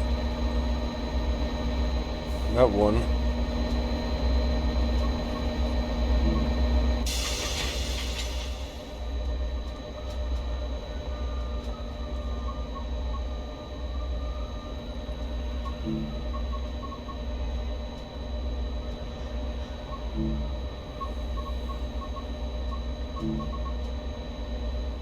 No. I cannot spawn it in a track.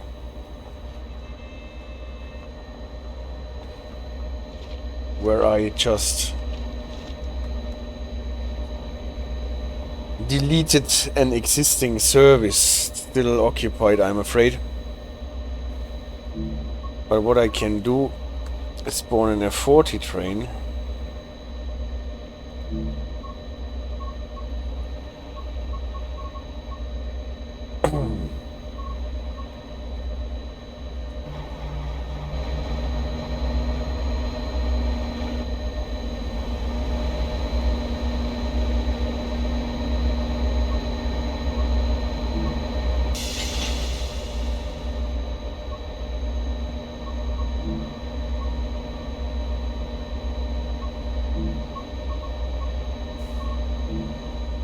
Yes, now it works. A completely new train, and it should work. Now let's see if we can actually couple up to this consist here, or if it all was in vain. Coupler type Buckeye. And it is open, right? Or is it not open? It's good that it is a bug eye. But I want it open. Looks unlocked. And that one is unlocked too. And they have a lever for unlocking it.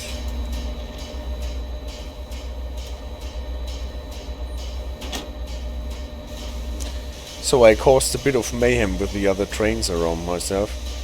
Well, AWS, we probably won't encounter any here.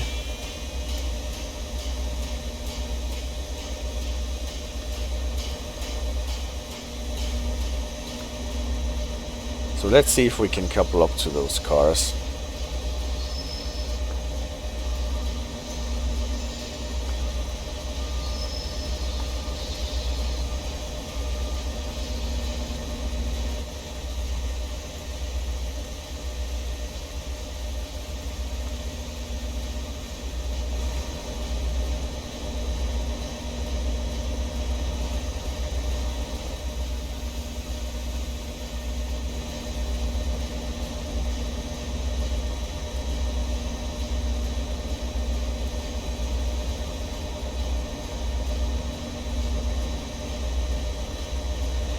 It actually works.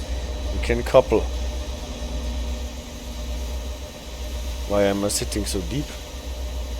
I'm not sitting deep, this camera. Alright. So much for this.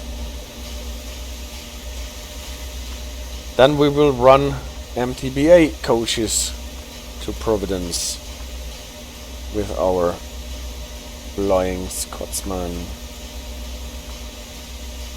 Obviously we don't have any cab signaling here, so we will have to rely on what we are getting. At the moment we're not getting anything because we don't have a path. It's really a neat twist. Well, at any rate I destroyed at least 2 services.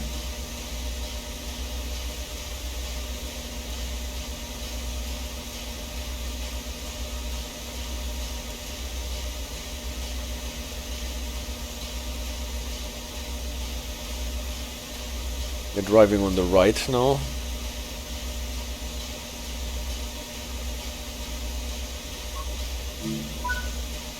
Okay.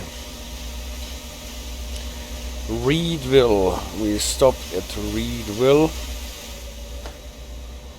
Our signal is, if we have a signal, very much to the front, so we have to drive on site for the first part until we get any signal and see if we are actually allowed to leave the yard.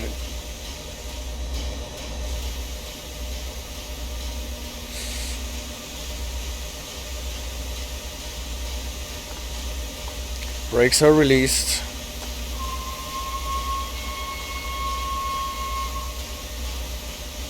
See if we can get this thing moving.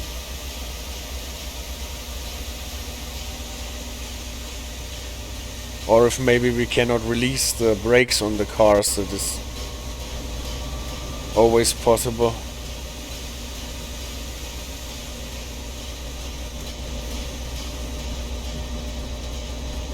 The brake pipe's connected, but if it actually works, we will have to see.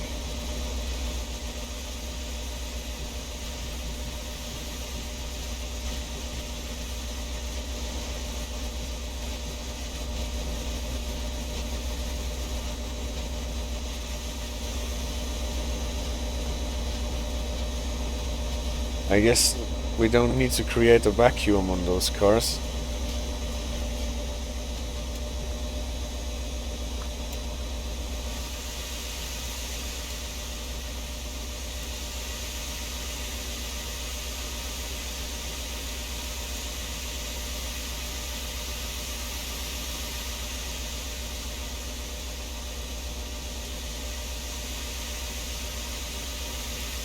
We're not even getting wheel slips.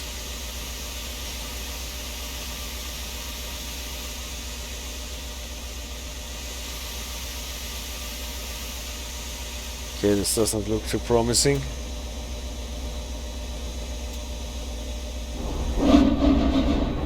At least we got wheel slips now.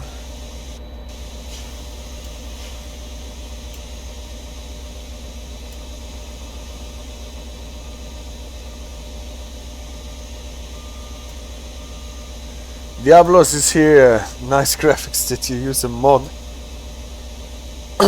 for the graphics? No, I'm just using those ini tweaks that we talked about. I used to use a mod for the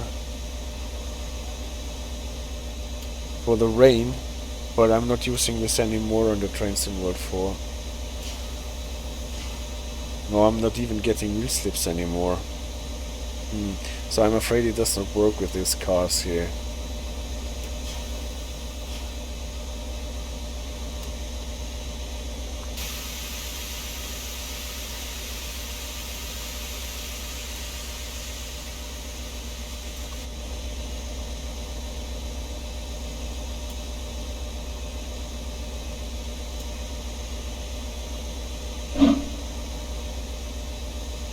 Oh, we got a chuff.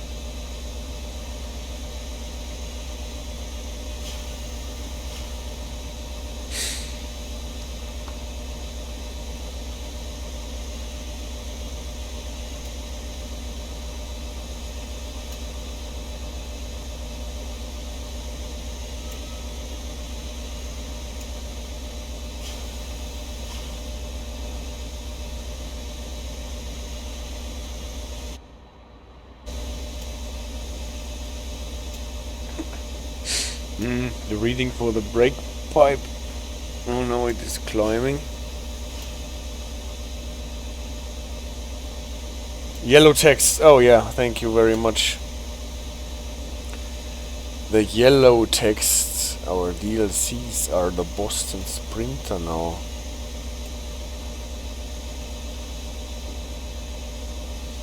And it is no longer Train Sim World 3, but it is Train Sim World 4. Twitch texts DLC Boston Sprinter.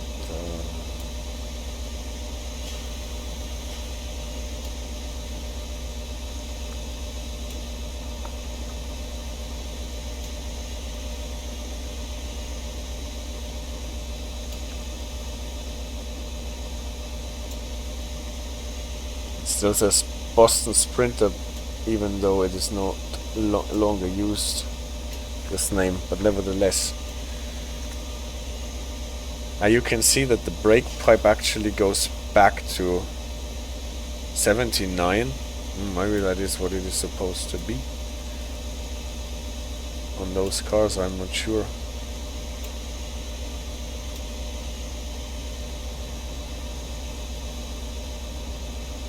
But I'm afraid I won't get those moving.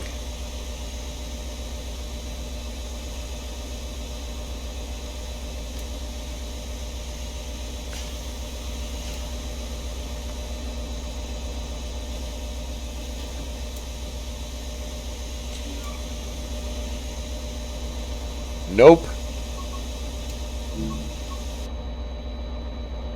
You got to use something else.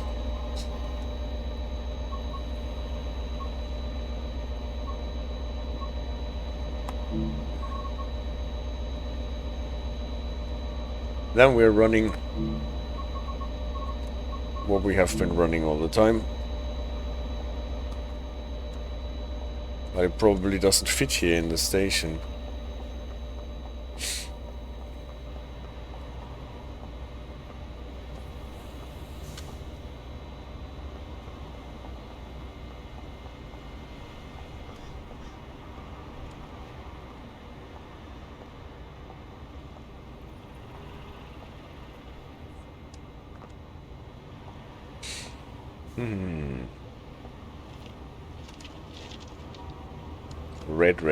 Red. Here we can put it. Okay, then we put it here.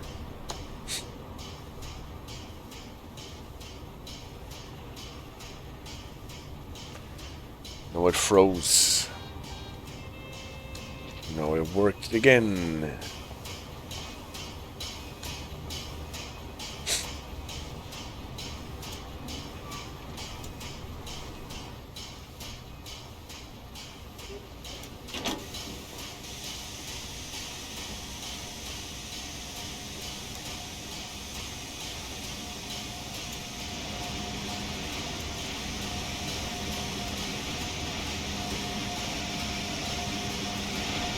Oh, the Arcella.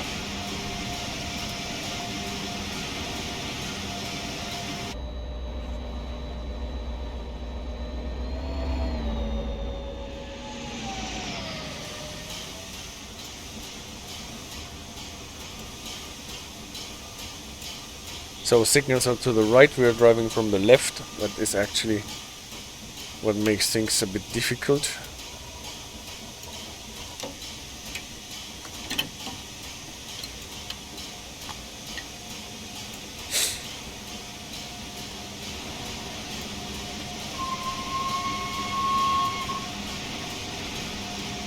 Okay, at least they move and it whistles.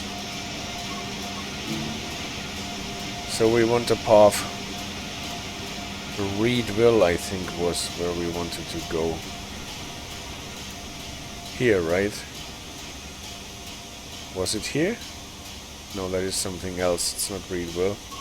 But nevertheless, we're going there. Forest Hills, then we're going to Forest Hills. We got a slow clear. We can go.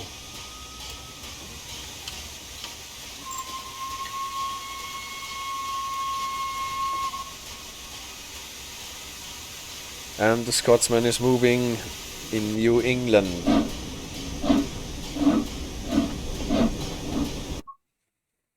We have to go like 10, then 15, then 30. Alright.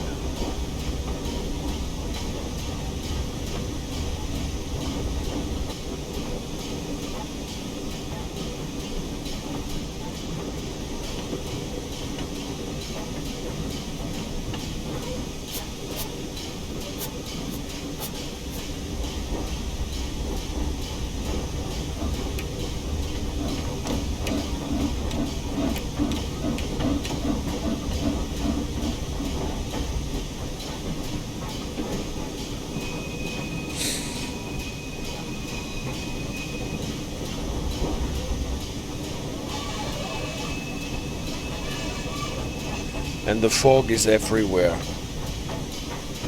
Not one route so far without fog.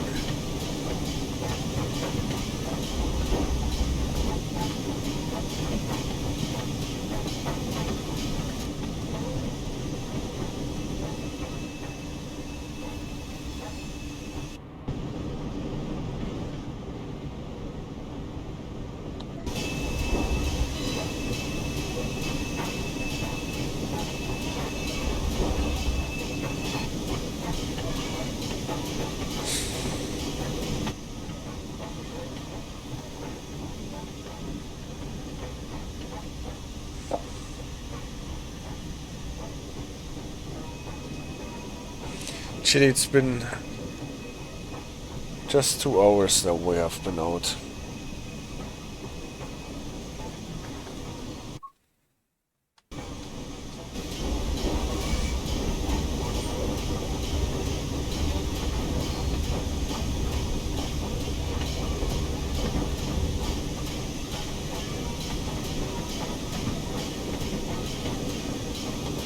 So one of them, of the MBTA trains, driven from the cab car, from the driving trailer, has to wait.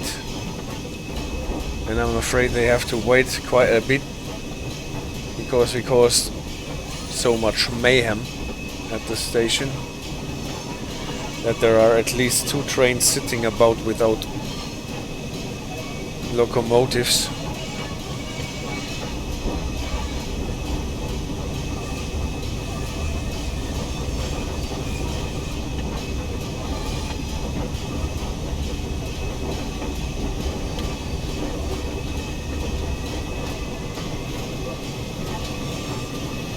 Now this is actually allowed to go in, and we have a medium clear here. It allows us to go 30 as soon as we are out of the 15 restriction.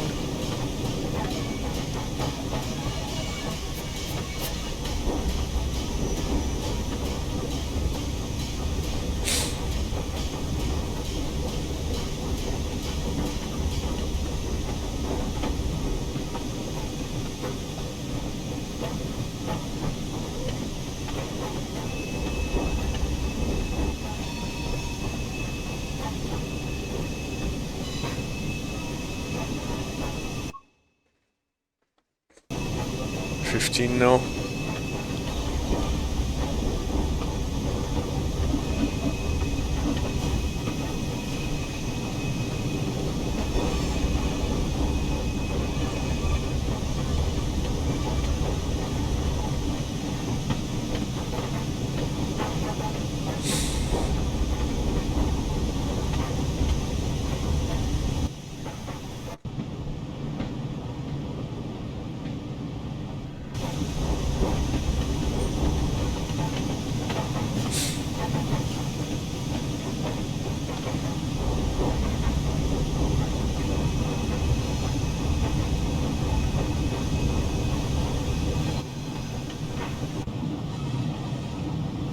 So, train should be across the switch now.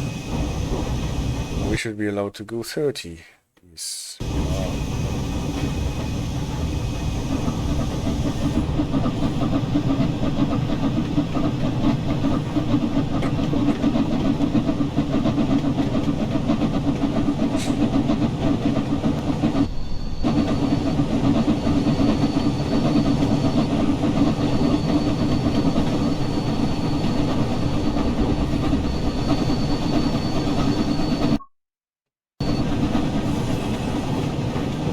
This switch is good for 30.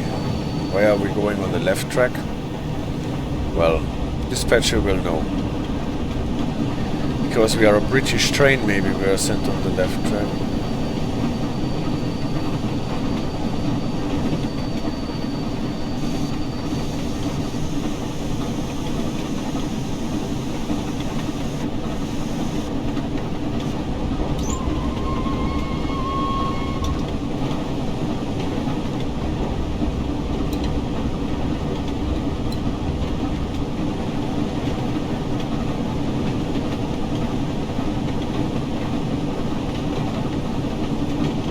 There's fog even in Boston Back Bay, and I'm afraid we're not helping with our steam. Now it's gonna be dark.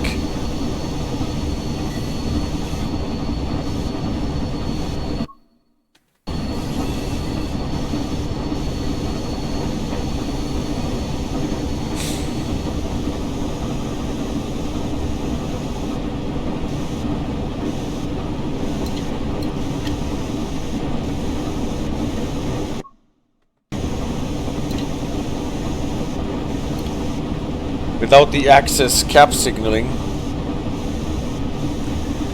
we totally do not know where the speed changing point is.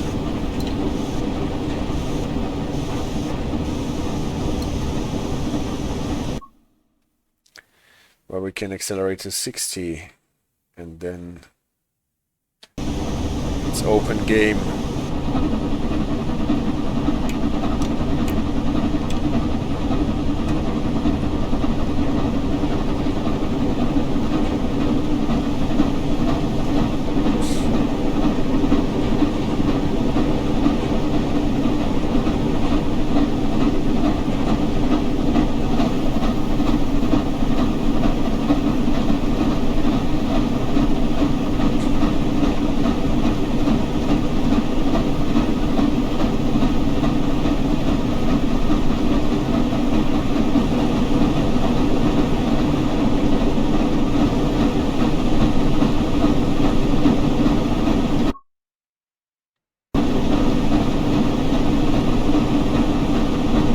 So, passing Ruggles.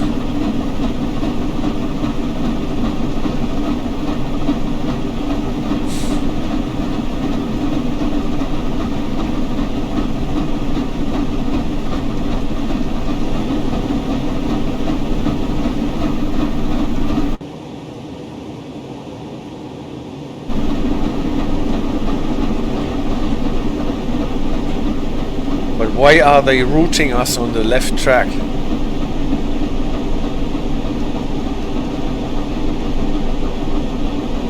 Is that because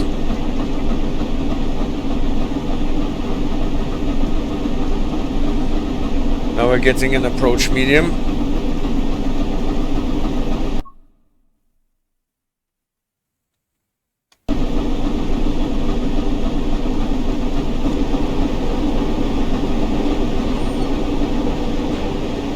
Well, let's take it seriously.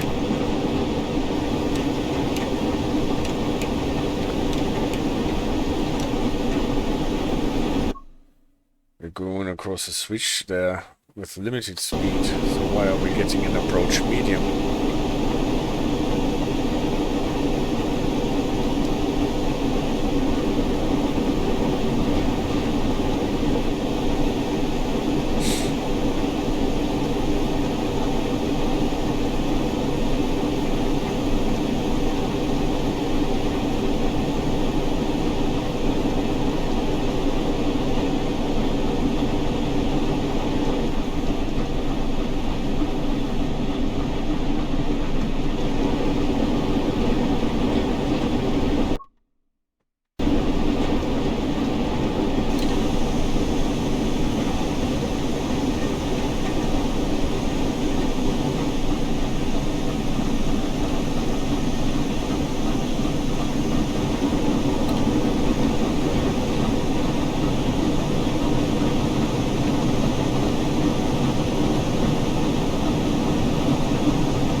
So I'm approaching with medium. Let's see what we get at the next signal. Probably we're just going across the 45 switch.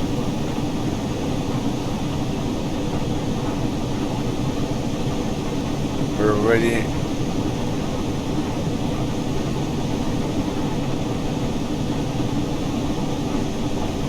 This is why we are on the left track, because we're approaching Forest Hills.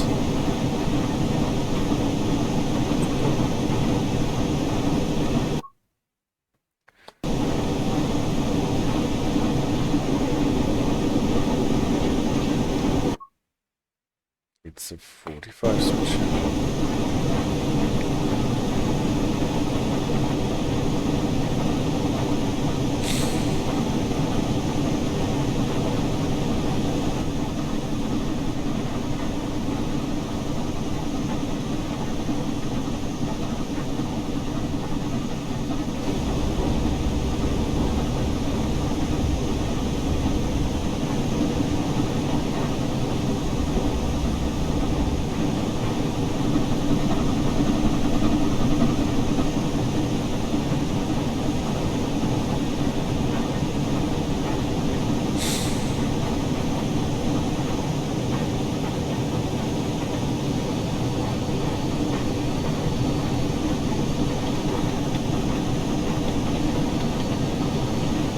Here's the switch, but it's the 45 switch.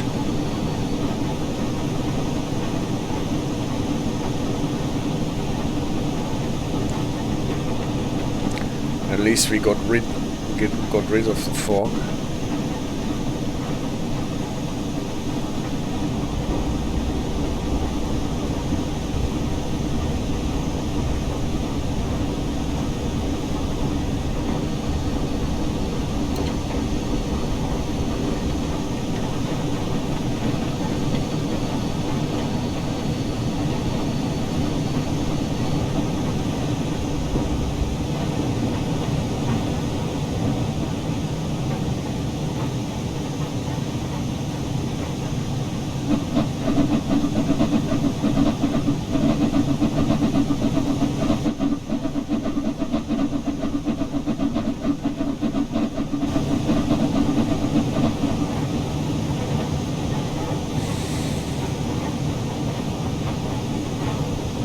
No, Chile. Not yet. Not yet.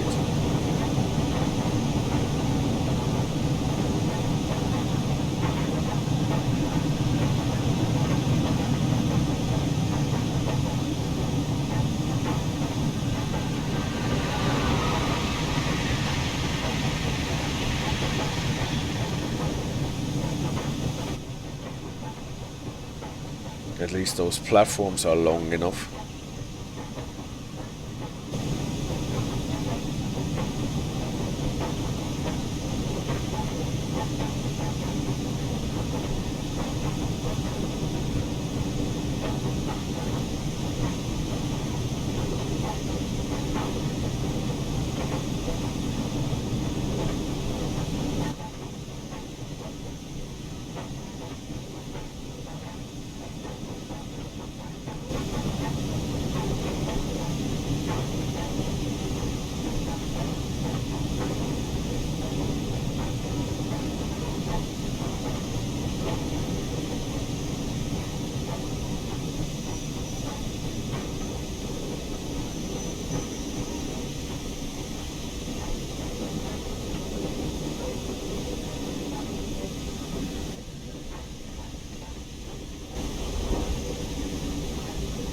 There's actually room for 3 of our trains.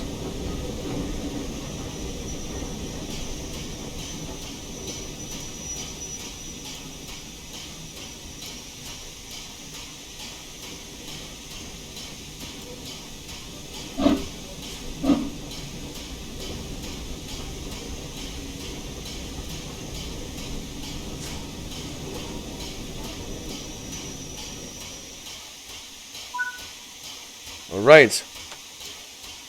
Forrest Hills, ladies and gentlemen. Flying Scotsman in New England.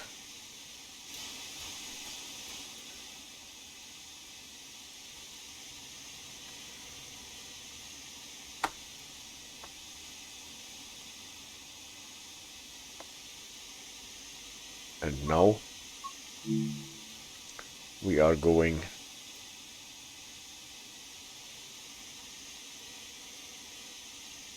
do we stop somewhere?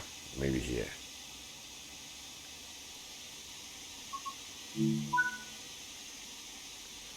At Attleboro. Why not?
Good thing that we're so slow, because in a permissive block system it is quite difficult to run with a train that does not have the cab signaling equipment. So if we do not get the slowdown information on the wayside signals, we are running with a big blind spot.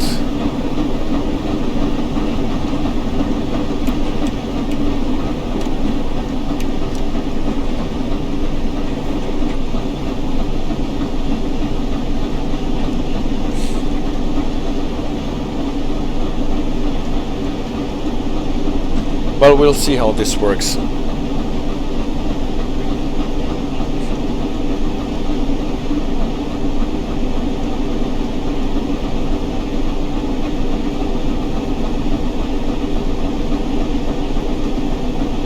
So far it actually fits in nicely here.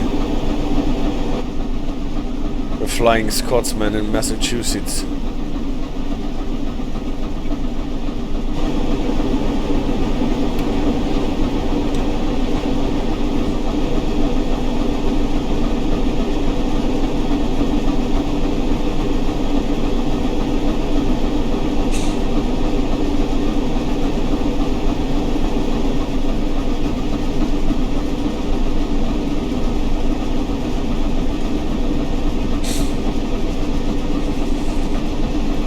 So let's see what signals are we getting. A high green.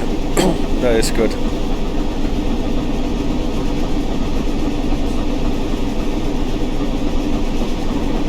Then we can be reasonably sure that there is no train in the next block in front of us. The green of the loco matches the green of the foliage. That's true. That's what I thought.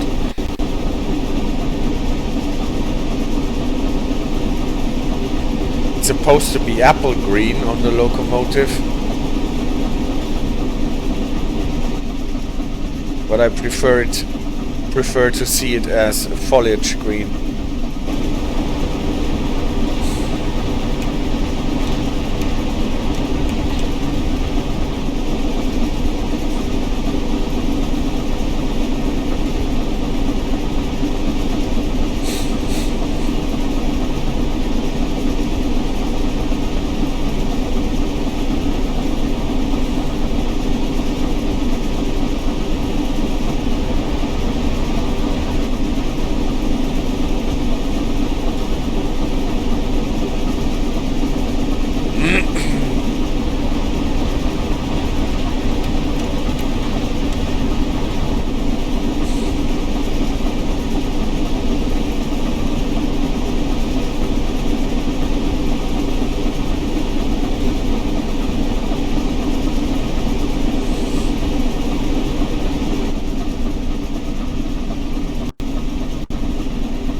High green.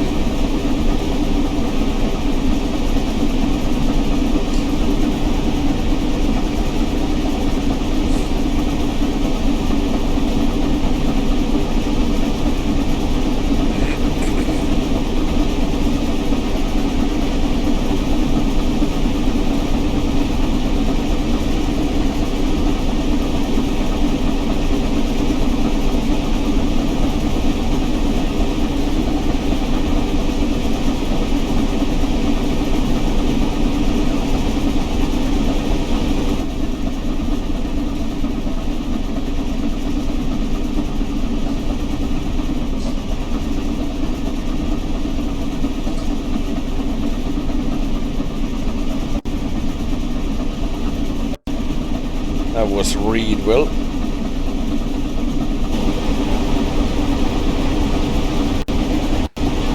We still got some.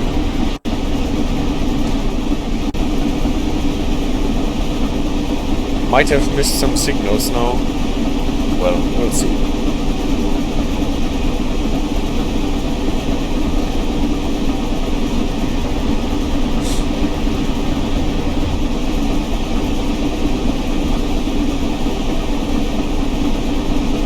Super Paul, I was away for some time. Is this the first line in America playing today? Yes, it is.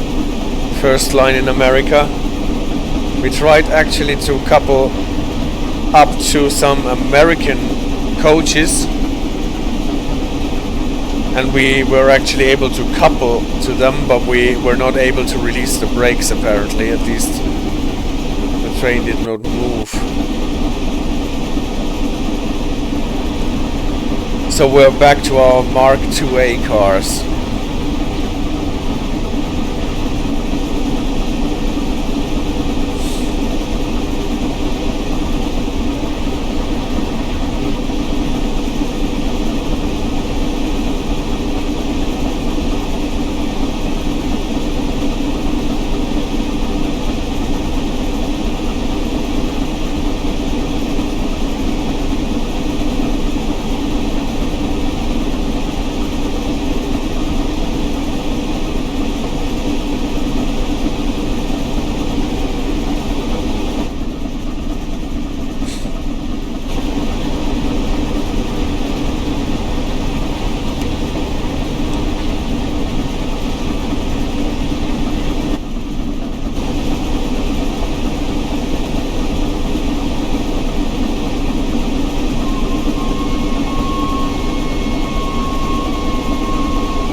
high green, so no problem with the signals.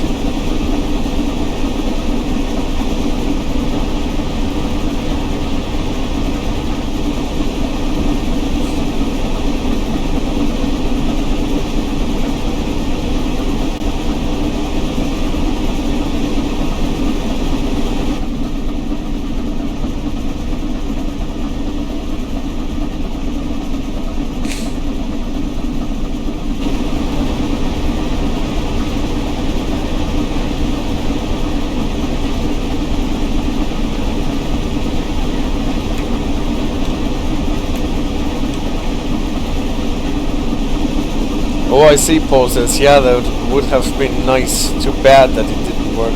Yeah, it does not work with the MTBA coaches. Maybe it works with different coaches.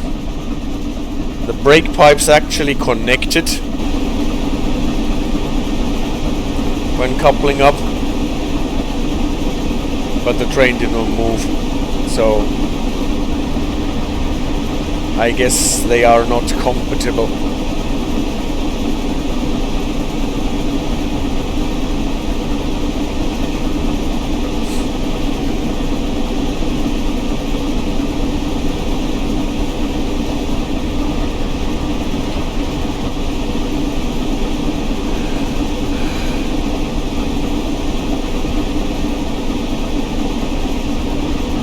Maybe we should have tried to release the brakes from the cab car, from the driving trailer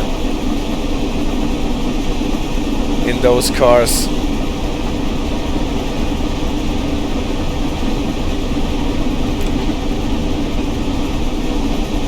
High green.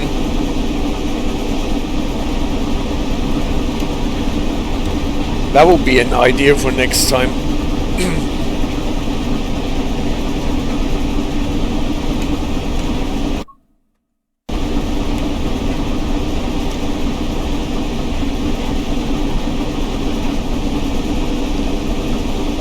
Junction here.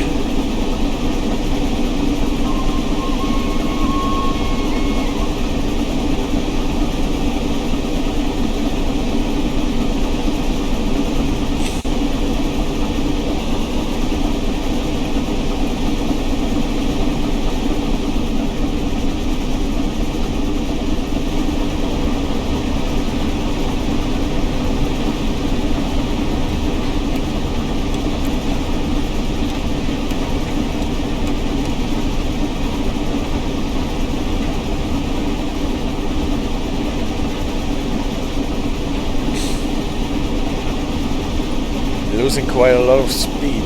Are we driving uphill so badly? Well, at least we don't have to bother with the dead sections.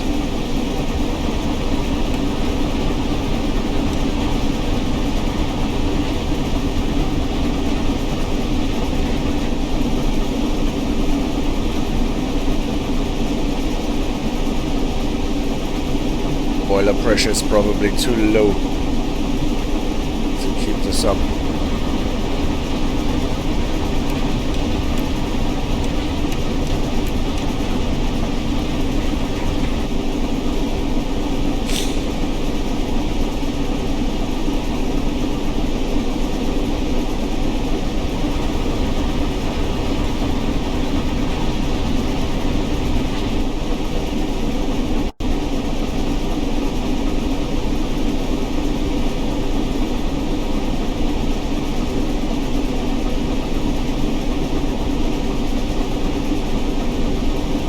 Then we have to save some steam.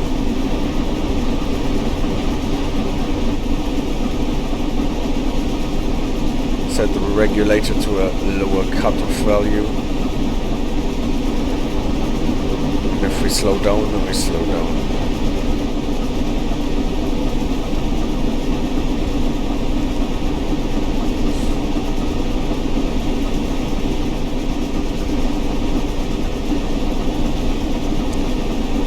Those woods look like something the dogs would like.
to get some speed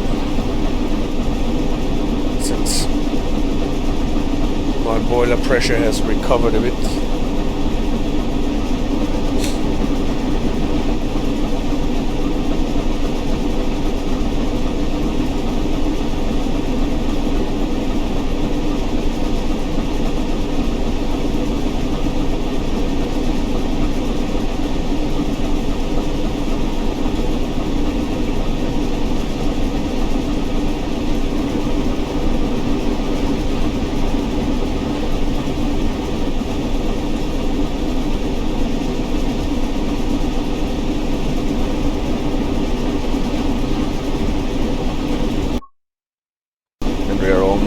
Across the grade.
Not yet, Chili, not yet.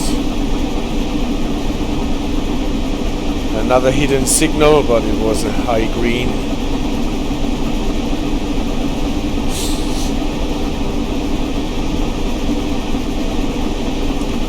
Gotta be patient, girl.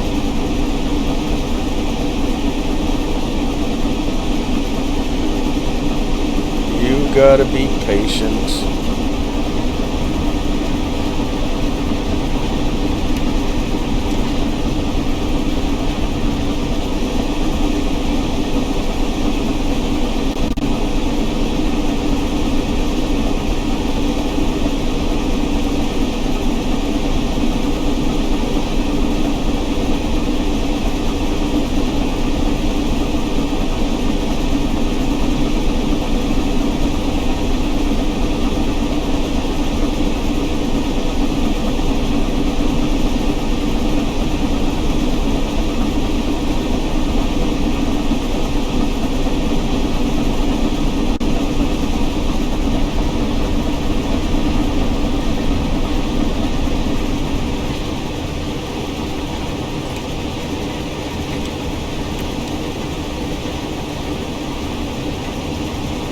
So now we can coast until we stop at Attleboro.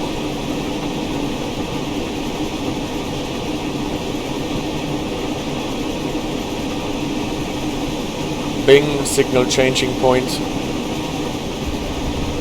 but no cab signal equipment, no signal change.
high green again.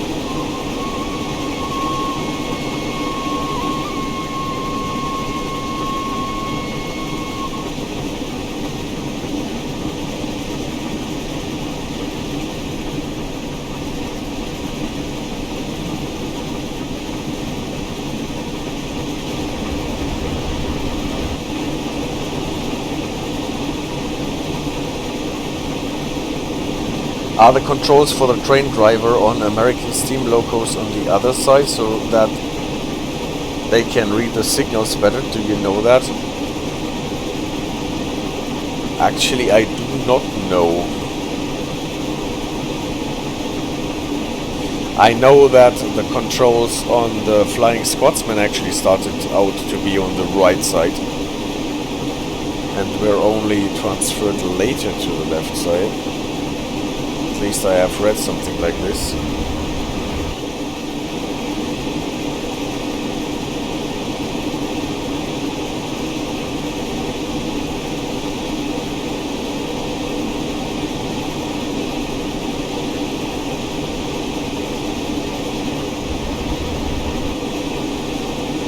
And it is correct that on modern locomotives you would put the driver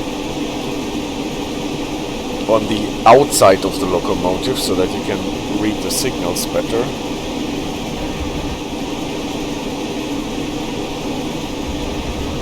Unlike with road vehicles where you put the driver in the middle of the road.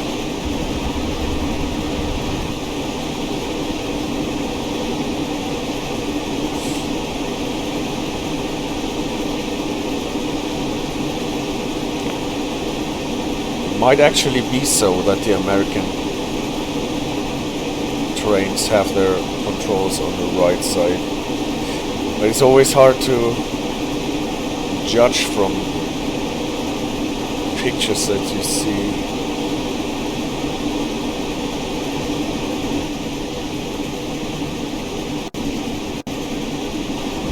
Because they sometimes might be mirrored deliberately.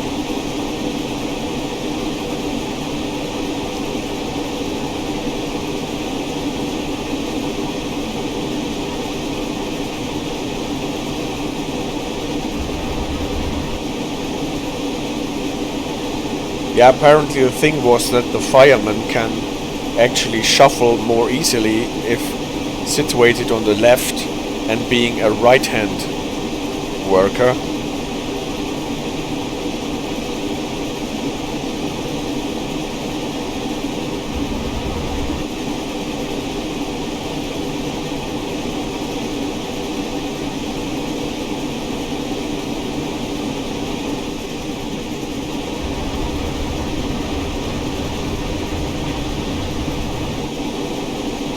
Trains in the world, there are only British steam locomotives, right? Yes, Paul, that is right. In trains in the world, at least in trains in the world, yeah, there are only British. No German, no American. Or is it a bit sad?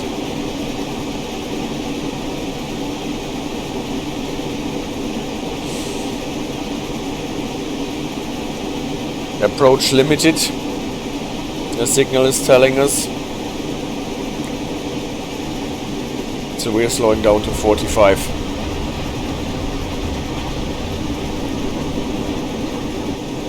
At least this locomotive does not require us to put our brake lever into suppression.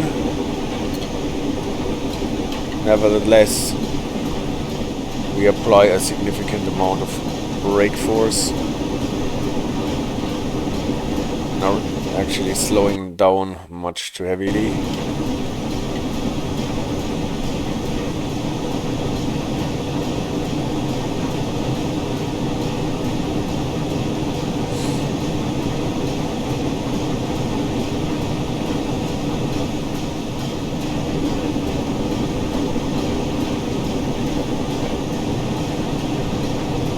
We have slowed down way below limited speed.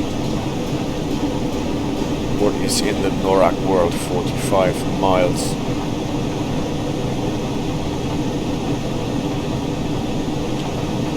Another dead section.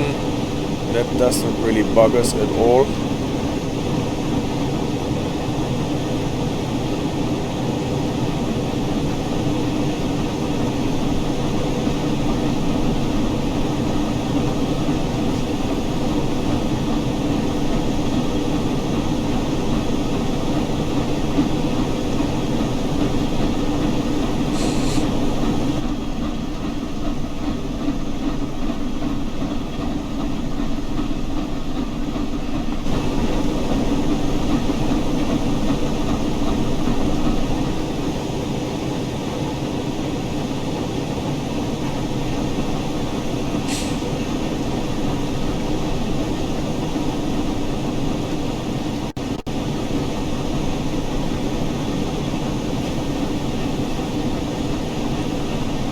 Some dinosaur eggs here.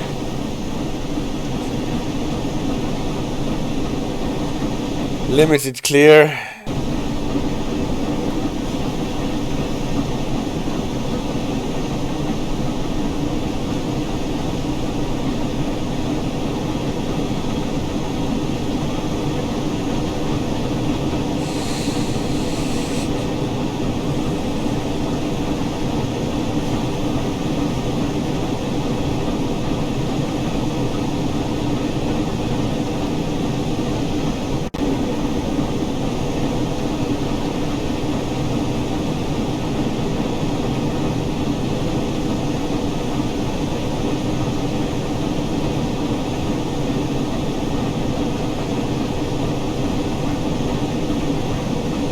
Probably going across the switch.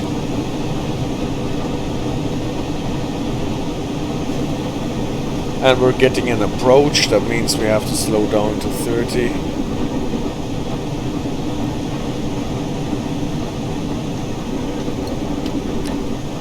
What is medium speed? And then we can roll with medium speed into our stopping position, being prepared to stop at the next signal.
Alright, next stop Attleboro, folks.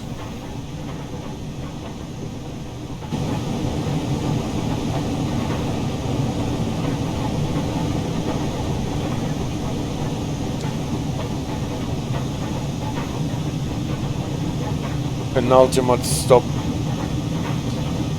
on this service.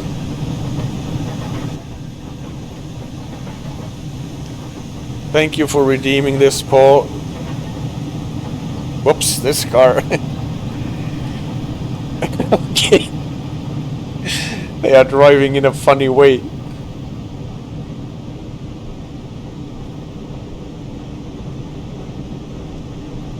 Even the school bus.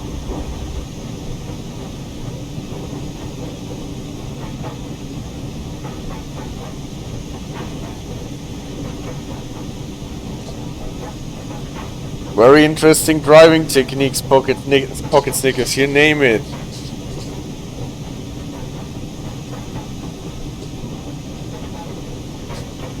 I think that this is what you need to be able to do with a school bus to qualify as a responsible school bus driver.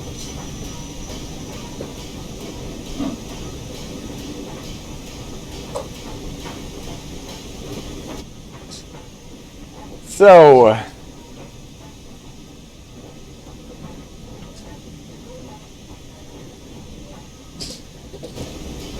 first and last stop Attleboro, last stop in Massachusetts at any rate. Chili, take it easy.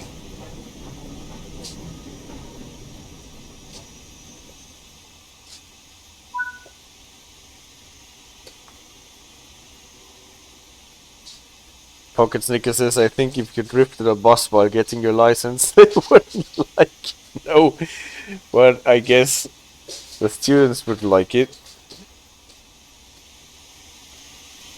You'd be the coolest bus driver. Alright, Attleboro guys, if you want to stay in Massachusetts, get off the train now. Next stop will be in Rhode Island.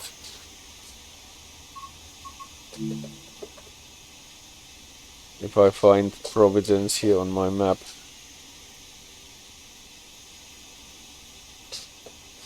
Should be here, right?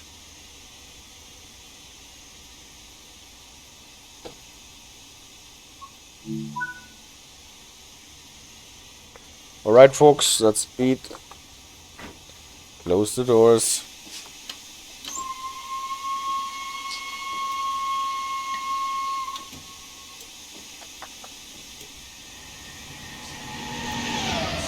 Hello Acela.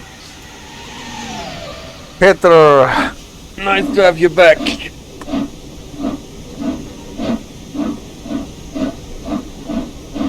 You see, we made it across the Atlantic.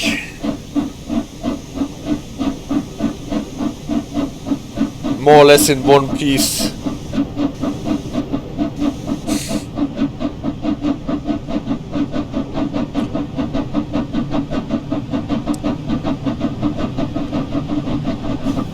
Actually, you don't need a lot of reverser cutoff. Are you still talking? Well, I'm talking again. When did they build that track?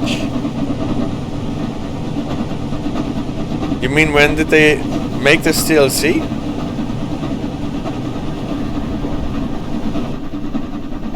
That was one of the Summer Pass DLCs in what was the year? To cross the Atlantic. I see. No, we went by ship, obviously. But this is not a lie. The Scotsman drove around in America.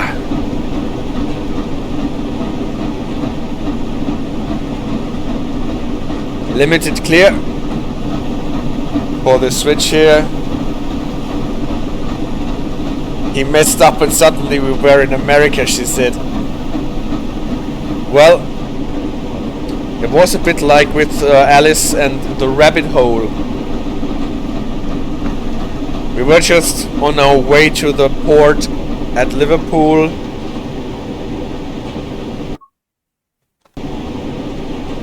And then all of a sudden the train made a roll on its roof.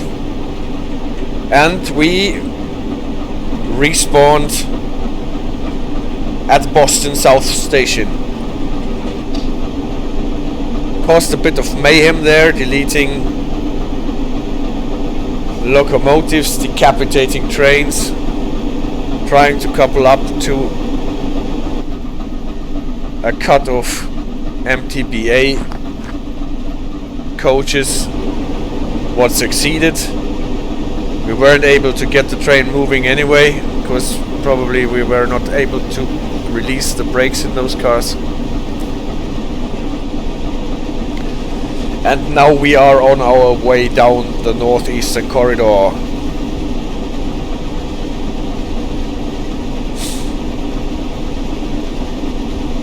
And the dogs want out again, but we cannot go out.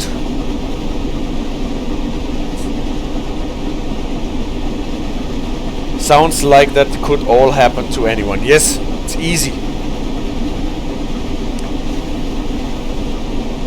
AJ says, yeah, I was right with my 3-hour prediction. Yeah, that they want out in 3 hours. But they have to wait a bit.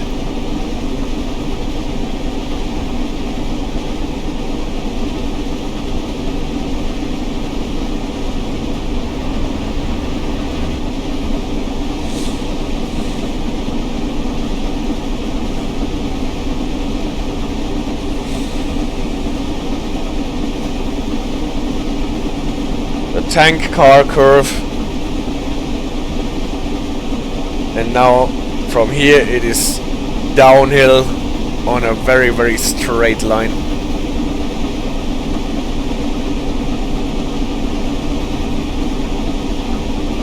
This cut of tank cars is always sitting here in this curve.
No, Chili.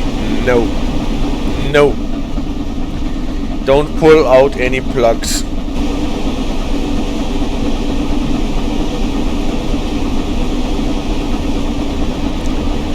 You gotta wait. At least until we are at Providence.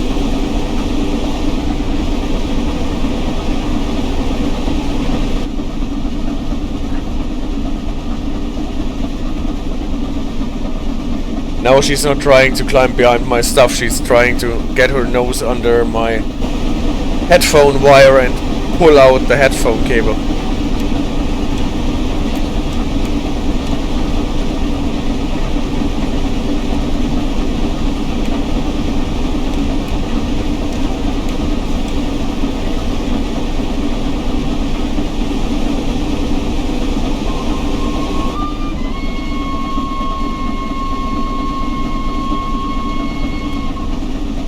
South Attleboro, if I'm not mistaken. And here is a cut of those cars that did not want to come with me. At least she has a smart strategy, yeah. She has. And she is very persistent.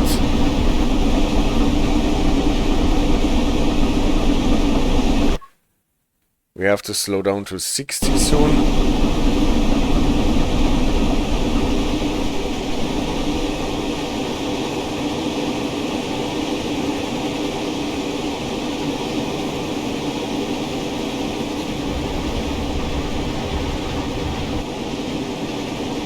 High green.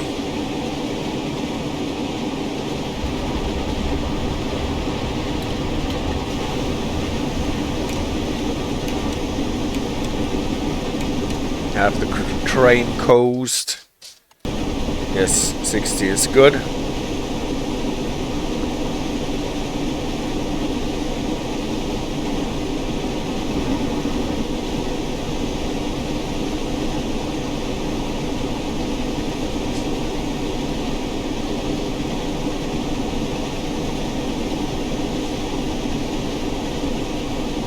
And Somewhere around here must be.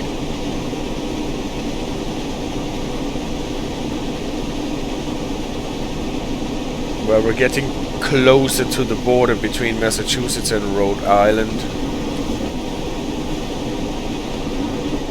Yeah. Now there is this track coming in that leads up into the woods away from the coast. And I think that we are now in Rhode Island already.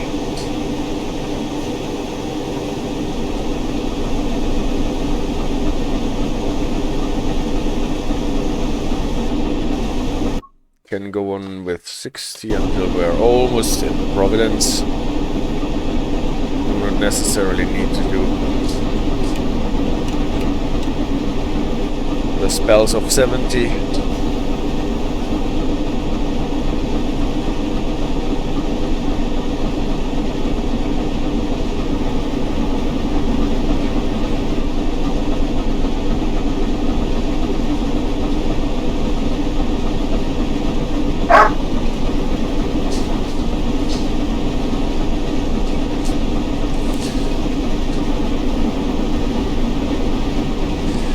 Dogs are playing catch with each other again.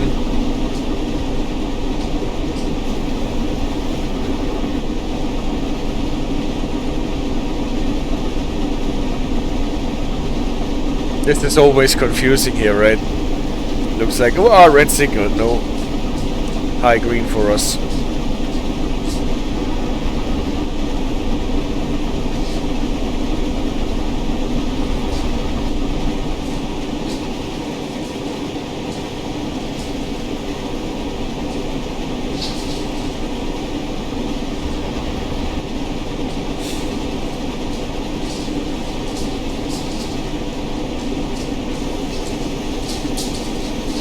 For a moment I thought there is a javelin standing there, but it's not.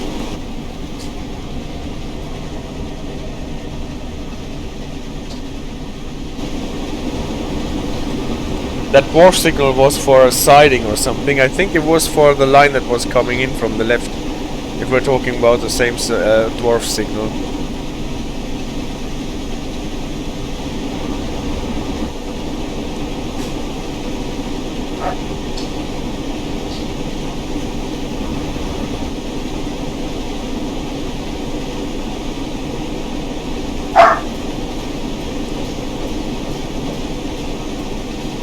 Highway along the yard. Let's see what we're getting at the next signal bridge. There you sometimes get a weird red over yellow, what I always think should be a restricting one, or a flashing yellow, what would be a medium approach. Pocket Sticker says no, getting an approach. I did not see how far before it was from, but I thought it might be a siding because it was the wrong direction. Most probably. Most probably.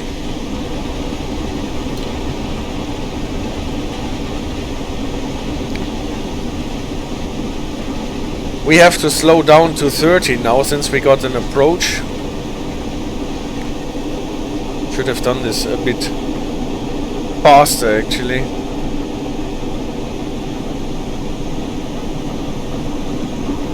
It's a bit weird that we got an approach after a high green. Would have expected an advanced approach in between, or an advanced medium, an approach medium.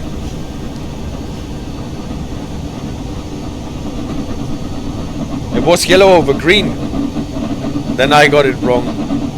I thought it was yellow over red. I might have looked somewhere else.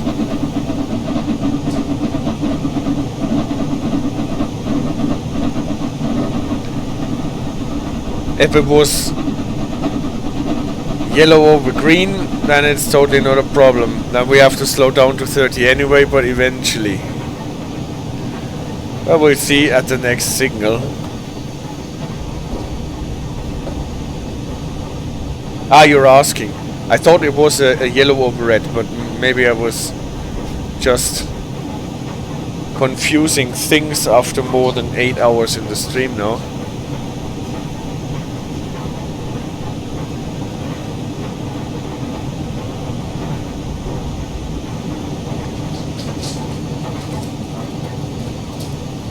Yellow over green actually would make more sense when we're getting a medium approach now, because there is one more signal before we get into the station. And around the corner there will be a signal bridge with more signals.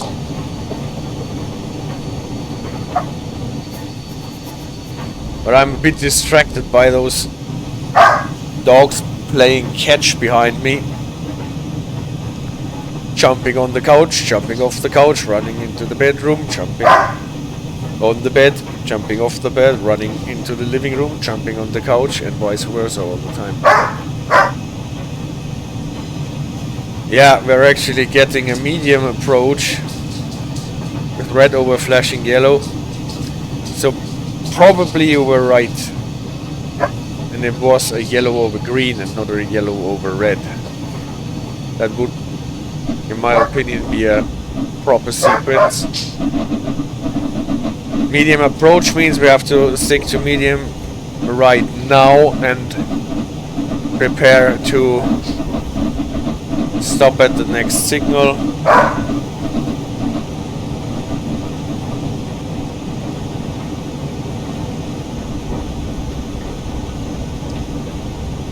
Actually, we are already at Providence. Just let me stop my train.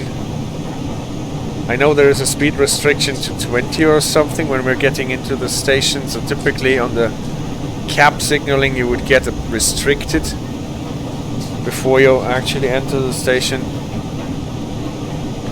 So we will have to more or less play act that and know that we have to be below the 20 when we're entering the station.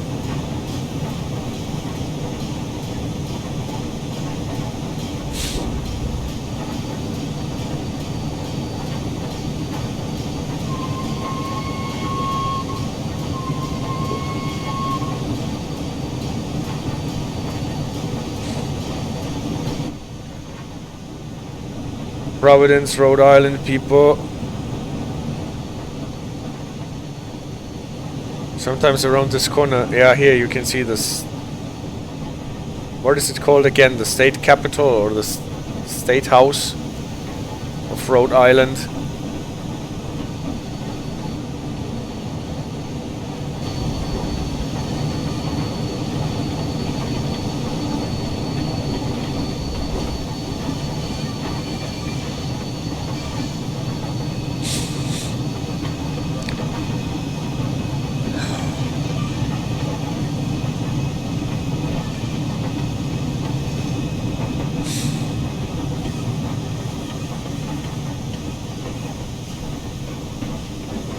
How it's going, asks CD Raider. Well, we made our first trip from Boston to Providence in one piece so far.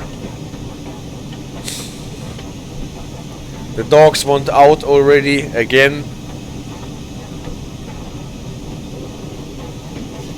And I'm confusing yellow over green with yellow over red. At least I erred on the safe side.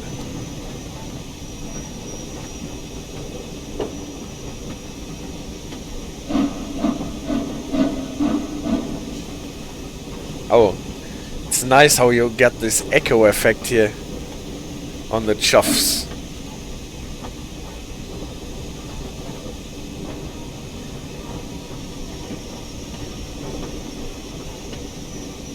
It's a state house, yes. That's the proper name. I think you're right.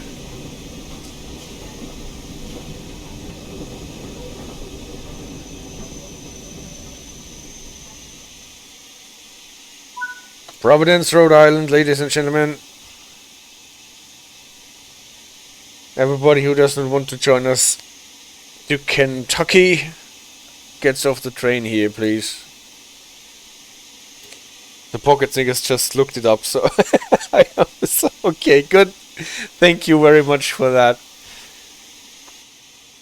Yeah, so the Flying Scotsman was actually able to run from Boston to Providence. I guess I will take out the dogs before we start our next route, but we can already prepare it. This was my American map here. We have driven this little bit from Boston, Massachusetts to Providence, Rhode Island. You can see what a little state Rhode Island is. And then the Northeast Corridor would actually go on here through Connecticut. That rectangular thing would be Connecticut. It's New Haven here. And then come into New York. Pass through New York, New Jersey. What we have in the New York Trenton bit. Pass through New Jersey until we get more or less here into Pennsylvania and get to Philadelphia, and then it cuts through Delaware and Virginia until we get to the District of Columbia. So the whole northeastern corridor is just this tiny bit on this big American map. So if you compare that with Great Britain or with Germany, is such steakhouse not steakhouse, state house. They make bills there, not meat. That could have happened to me, said AJ. Well, the dogs would be up for a steakhouse as well. Well, the next thing I want to do is to run the train on the Clinchfield Railroad, what is typically only a freight DLC, but we will do a rail tour there and going from Dante to Elkhorn City. I think this is the way around. At least we're driving from the south to the north. That is from Virginia here. This point where Virginia is actually more to the west than West Virginia. And going to Kentucky, the place where he was born and raised. New Jersey to Pennsylvania to Delaware to Maryland. Yes, did I say it wrong? Oh yeah, sorry. What did I say? I called it Virginia. Yeah, I was talking about Maryland. Sorry, you're right. This thing here is Maryland, where Sandpatch Great Cumberland also ends up here. Not Virginia. Virginia is underneath. I already thought like it is not going into Virginia, even if VER, the Virginia Express Railroad or Railway, is running on tracks of the Northeastern Corridor. Thank you very much for the correction. Obviously Maryland and Virginia is down here. And we're going to Virginia now and starting our train through the Clinchfield Railroad. See, Rhea says, if you are hungry, maybe you should check out the fridge for some turkey. Well, it's getting very international here with the food. At the moment, I'm quite happy to not confuse more of the American state. You said, Pocket Snickers, we should go to Wisconsin, right? Where I should love it. Wisconsin is that one? Michigan, Wisconsin, Minnesota. I think that is Wisconsin, right? That's a good one. Okay, that's correct, Wisconsin. I guess I would like it there. It is between Lake Superior here and what lake is that? Lake Michigan, right? That is Lake Ontario, Lake Erie, Lake Huron, Lake Michigan, yes, and Lake Superior. Okay, so we will do this and then go from Virginia to Kentucky and after that to California and on the Peninsula Corridor. I think that is the American program for today, and then to Central Europe and pull some IC coaches. I think that works. I actually tried it the other day and it worked. So, but so that I don't get nerfed, that I don't get annoyed to my death by the dogs, I will take them out for a quick pee, and then they can have their nightcap. Oh.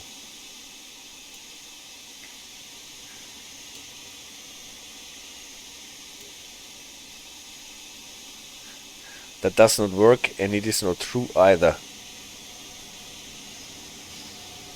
Resume flying in a beach.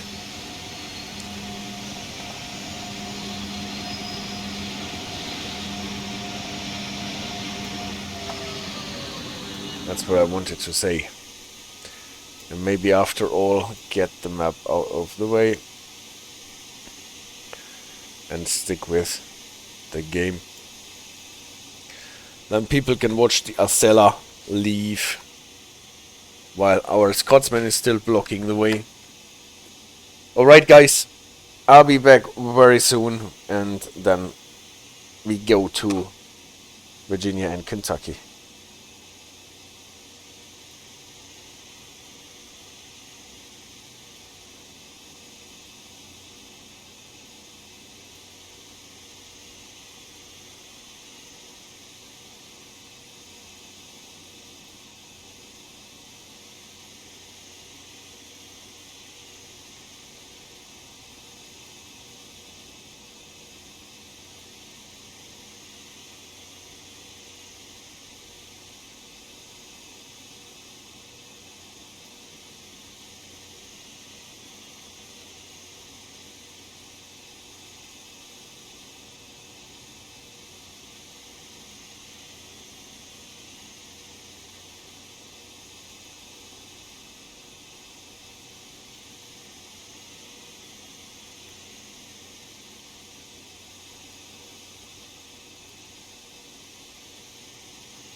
And back I am. Really, we're done now. You had your little walk and your nightcap. And now I can go back to my stream. And go to the Clinchfield Railroad. Where we have to figure out what we are doing. It looks funny here, right? As if there are no bends. Phillips Yard, Dante Yard South.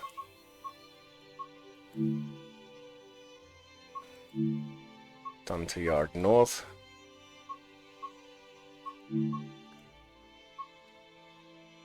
A little loader. Just out in the yard.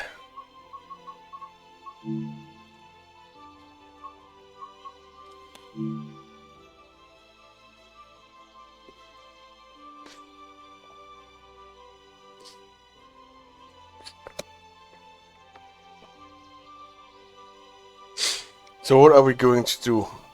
Using our Mark IIA coaches that we brought here? Or trying to haul some Amtrak cars? Nah, let's use the 2A, the Mark IIA coaches. Now we brought them from Boston. And Pocket Snicker says, it's strange to me they have never changed the map through now 4 versions of the games because it's quite a bit. Yeah.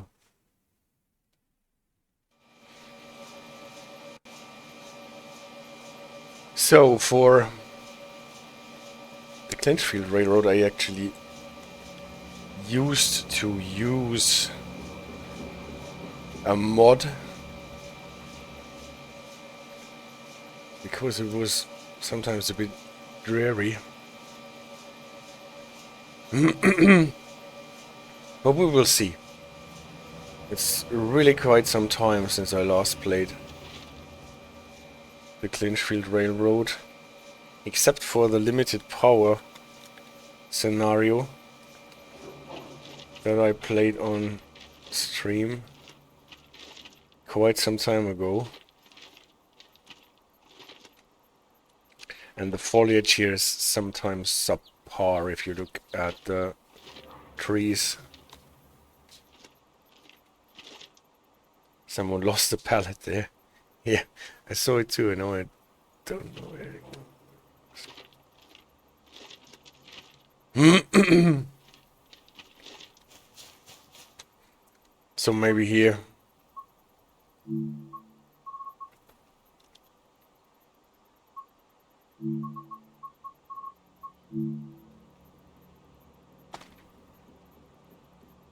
I don't know how our people actually got here. Probably there won't be any people on the train anyway, because the DLC does not support passengers. But nevertheless, let's just pretend that we have a train full of rail tour people.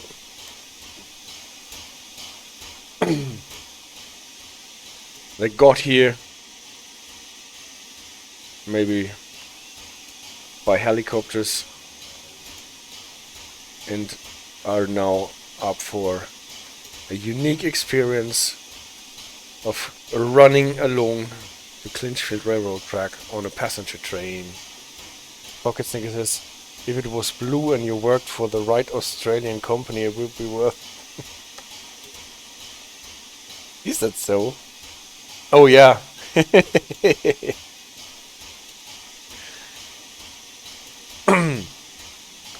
Alright. Set the path once across the map until we get to Elkhorn City. I think we can go there.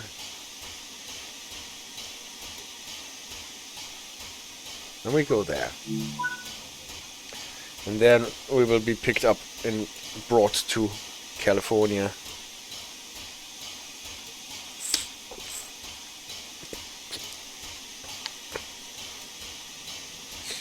Well, so far everyone who tried to make money with the Flying Scotsman got bankrupt in a bad way.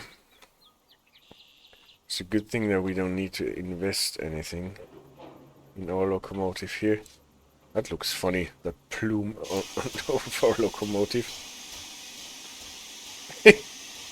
Okay, let's see how this is developing. Obviously there is no wind in the valley here.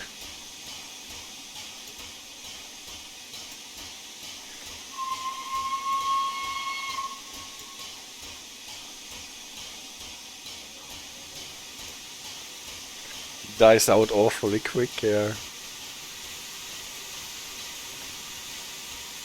Oh, I did not even release the brakes yet.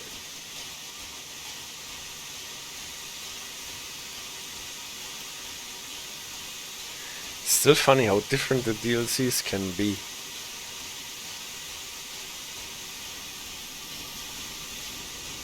Even in little things like this.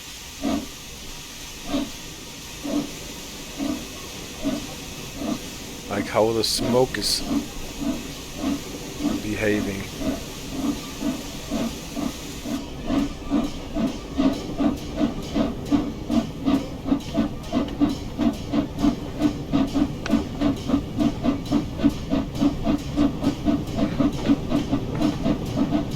So, we won't get a lot of speed signs and signals here. So we need to know how fast we can go.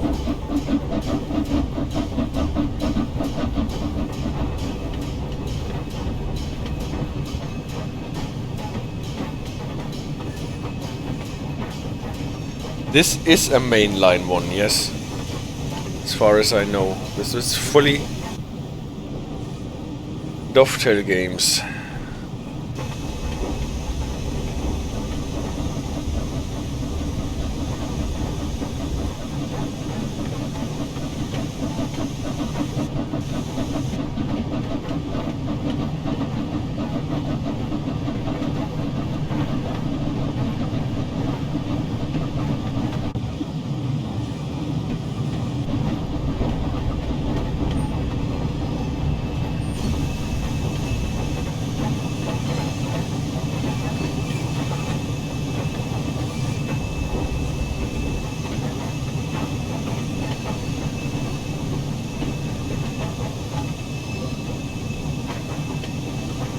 Not to disparage them, but they do have variable quality too.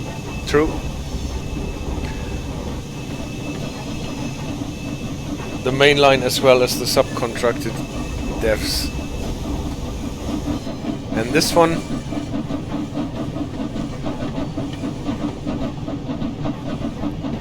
yeah, I don't really get it in this DLC here sometimes, because some shots in some weather and lighting settings it looks really beautiful, and then there are crass blunders like huge rocks popping out of the mountain face.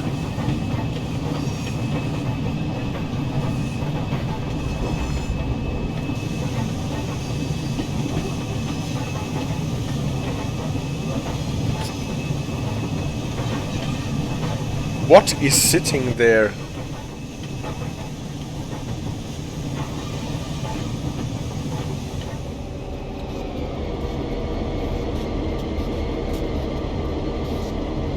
This is not an official one.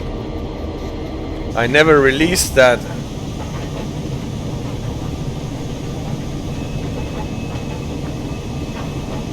A Tygerways ST40 skin. I actually forgot about this already.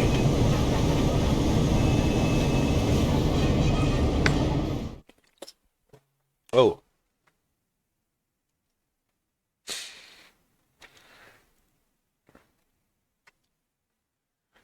What happened here? Was it our job? No, it's not blue.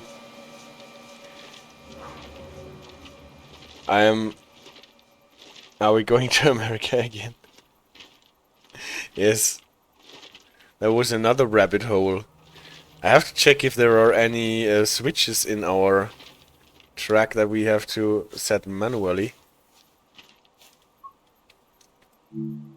Sometimes this is a reason for the train to derail. If you're coming from the wrong direction, or it is just a piece of track that was not supposed to be used and in the first place.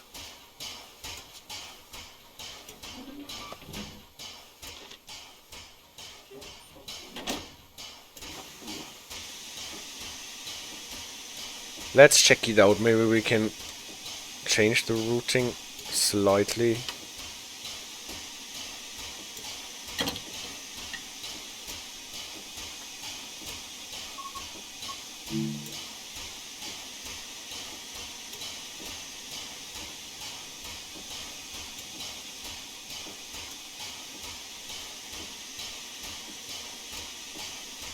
Tunnel, tunnel, tunnel.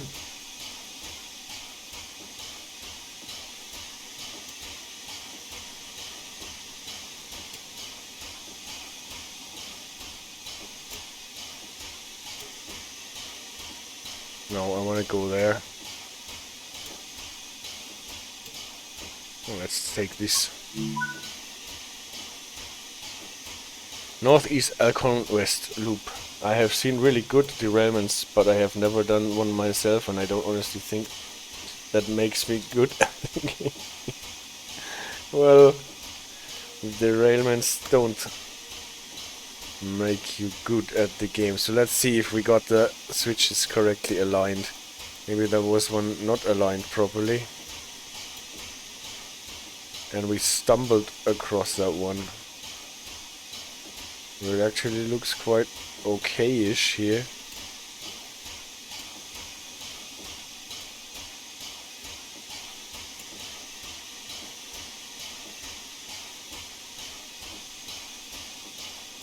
Aha, here's one that is set wrong. But this should not have gotten us a derailment, and I don't think that we actually got so far yet. For the train to just fall over, yeah. I guess this is a thing that happens maybe not only, but more often in the free roam, when you're actually going across tracks that are not supposed to be used. I think that it more or less happened around here. This switch here that allows us to go in 4 directions. Doppelkreuzungsweiche. What was that in English again? I forgot.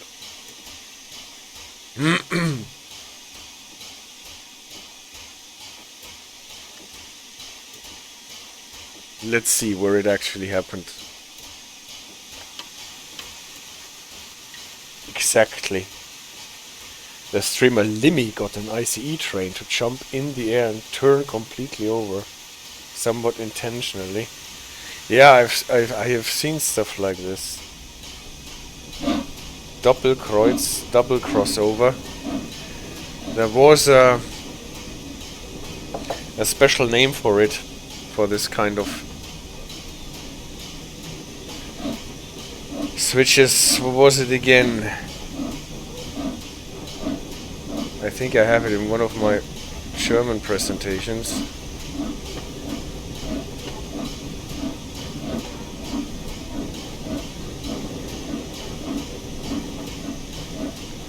A slip switch, it is a double slip switch.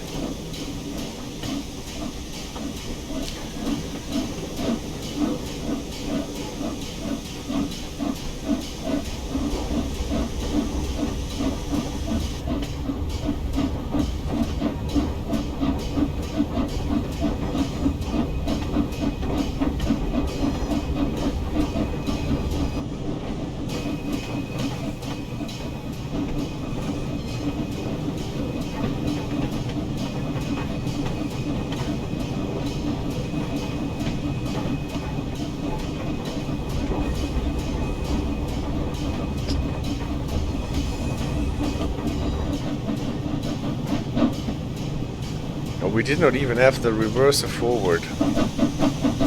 And still it accelerated the train. I wasn't sure what you said in German, so I was trying my best with this. No, it was Doppelkreuzung, double crossover. Perfect. I remembered that when I was doing a stream about different types of switches and the signals on the Niedertalbahn, that I found a word for this one.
So let's see where we derailed.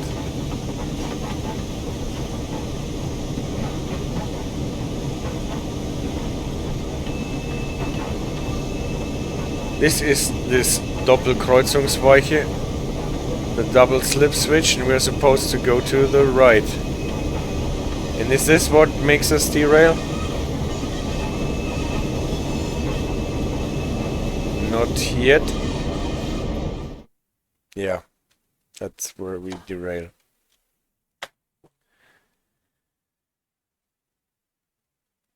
Is there a way to go around this one? So the Doppelkreuzungsweiche is not a good thing.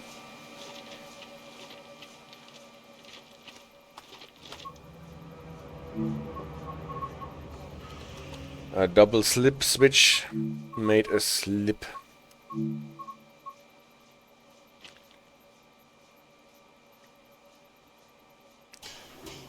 and it kicked it out.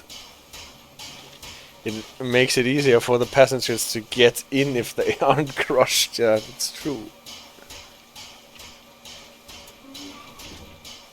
But it was correctly aligned, so it must be a problem with the switch and the connection between the switch and the track. And I guess that sometimes if those connections are not actually supposed to be used in the game.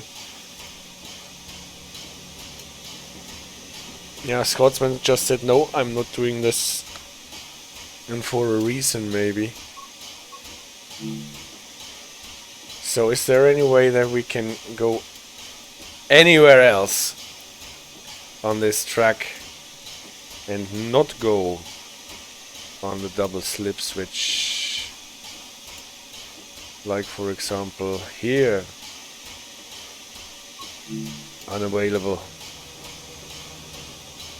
Because if we are starting here, and we're necessarily, well, know what, then probably it's a bad choice to put the train on this track here. Put it on the leftmost.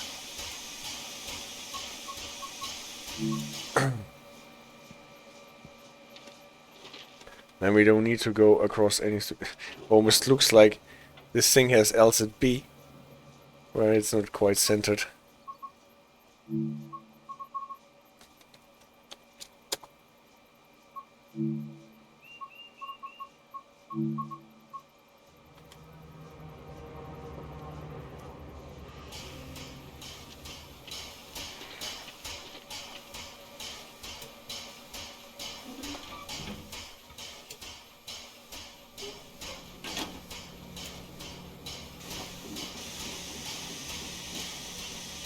At least there is not a lot of setup to do. A lot of setting up to do.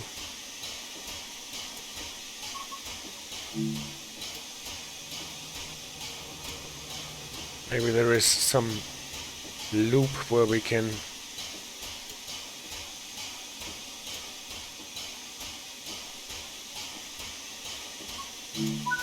come to an intermediate stop at Allen. Why not? Let's see where it is taking us in terms of avoiding the double slip switch. It looks as if this at least is possible, and we're getting out on the unidirectional line, the single track line, without ever touching a switch. Petra says, do you think it's a common problem or only combination track versus Scotsman? I think this is a common problem. I guess things like this happen if the tracks are not properly connected, if there are slight steps or holes in between, so that it looks as if the track is connected but not really. And then if you try to pass it, you derail. And since it is not in an area where the services typically go that are in the DLC, then it is not tested at all. So I would say that is the thing.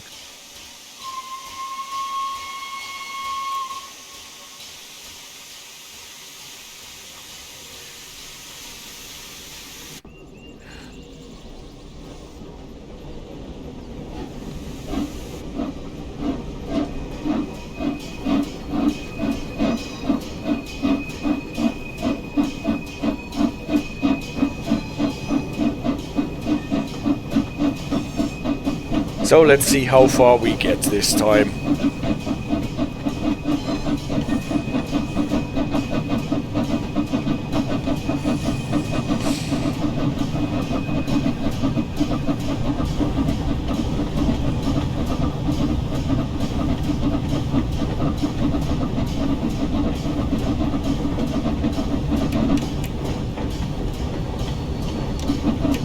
What is actually quite funny is that this locomotive starts even if you forget to put the reverser to forward.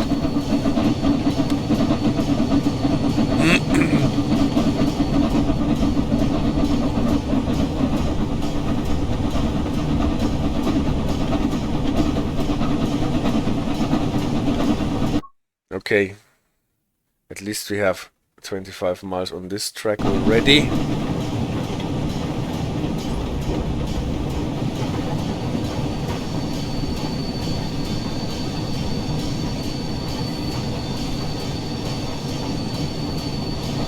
At least our smoke deflectors are so clean that you can see the landscape in it.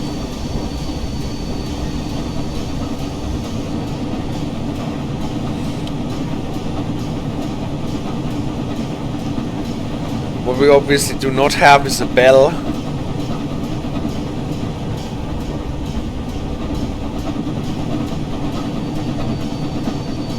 Even though the Scotsman in real life used to have a bell when it was running in the United States.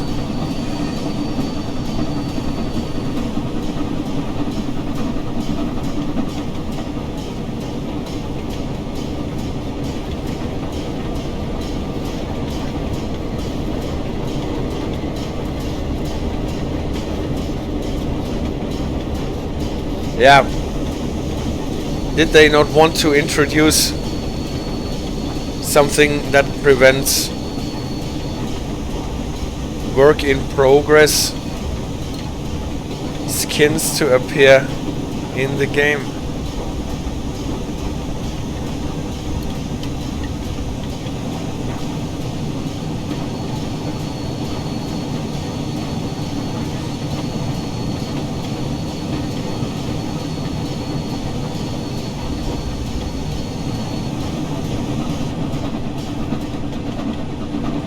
Caboose.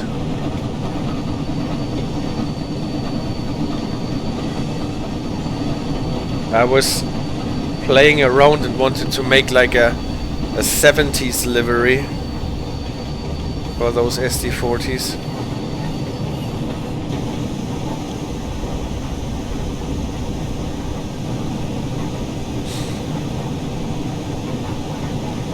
Your livery looks very nice, especially on those SD40-2s that were end to end. Yeah, if they don't get mixed with the other ones. Thank you very much, by the way.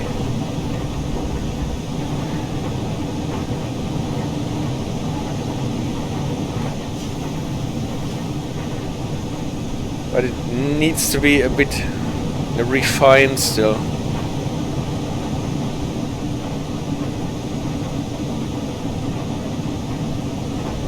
I've seen a lot of things I would want to try to make, but the editor is so horrible to use.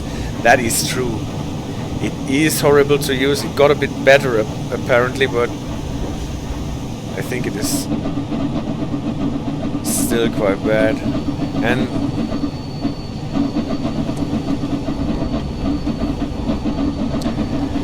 as soon as it will be possible to save your stuff in the beta editor, then it might be the easier thing to do compared to using this livery editor. What always drove me crazy, but this is fixed now, right, is putting text on your locomotive, letter by letter by letter.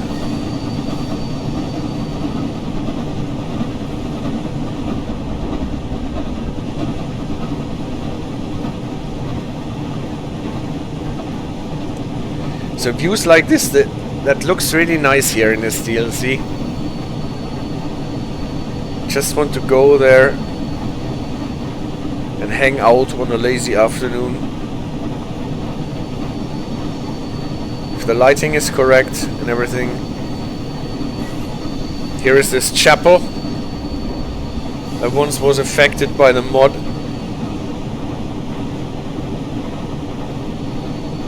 Has new windows now.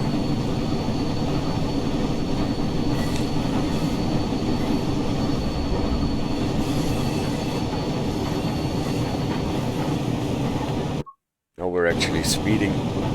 It's 25. As the sign says, it's 25.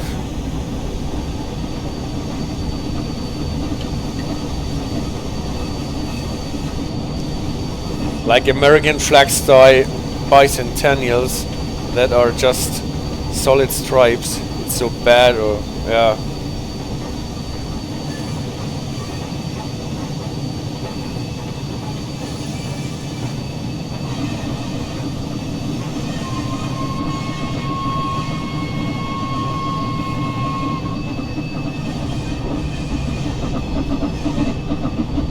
Now we're running in our gradient, or what? Well, look at what we are doing, or what I am doing here.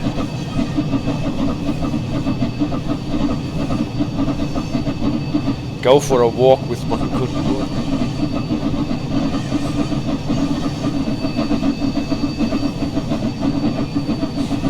I have been on 3 walks already today.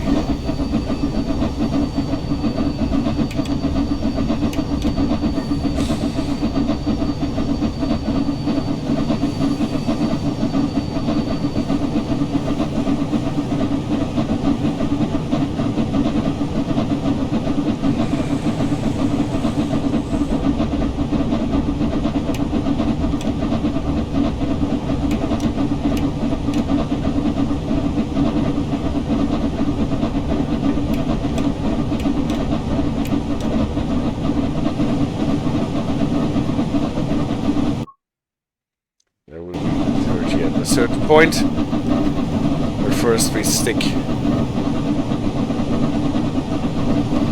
Well, just imagine they replace this water visuals with the water visuals that they have on the West Somerset remastered, for example. These could make this thing so much nicer.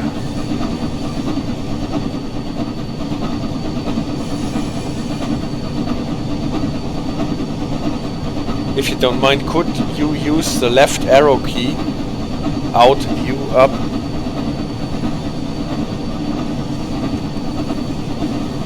Left arrow key, out, view, up, ahead.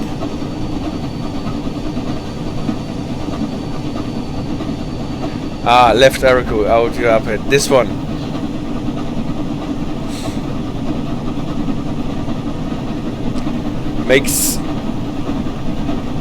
Makes more sense, this view, than it did on the older locomotives.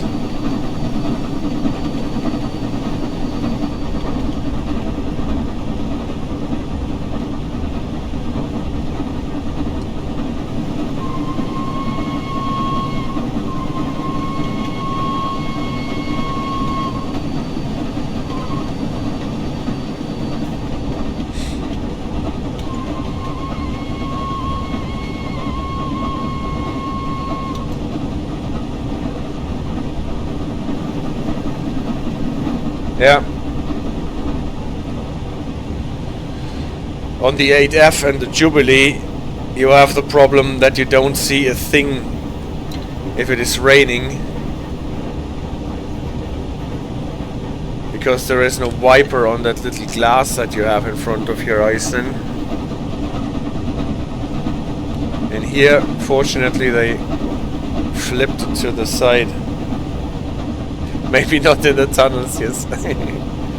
The good thing is that the camera does not get knocked about when you're using it in the tunnels,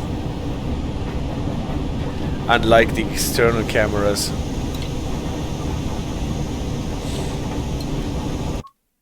Ah, we are already in the 30 here.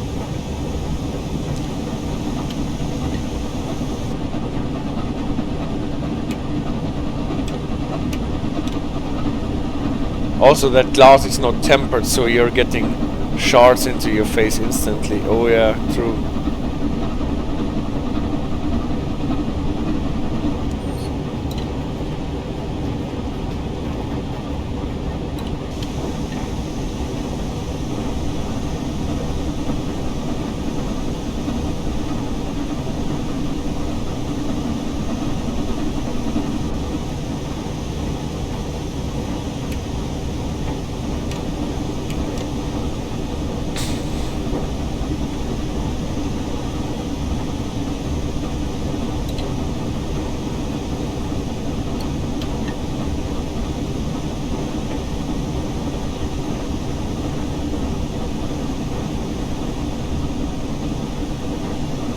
quite a long tunnel here.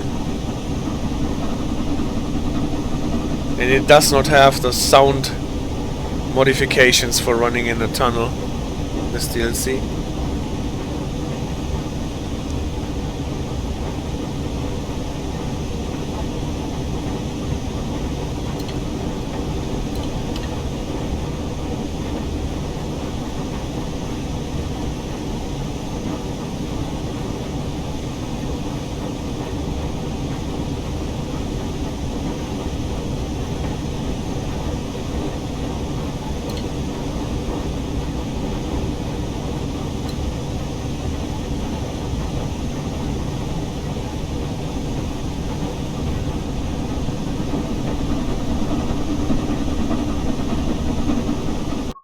To change the limit? No, it is 30 over place.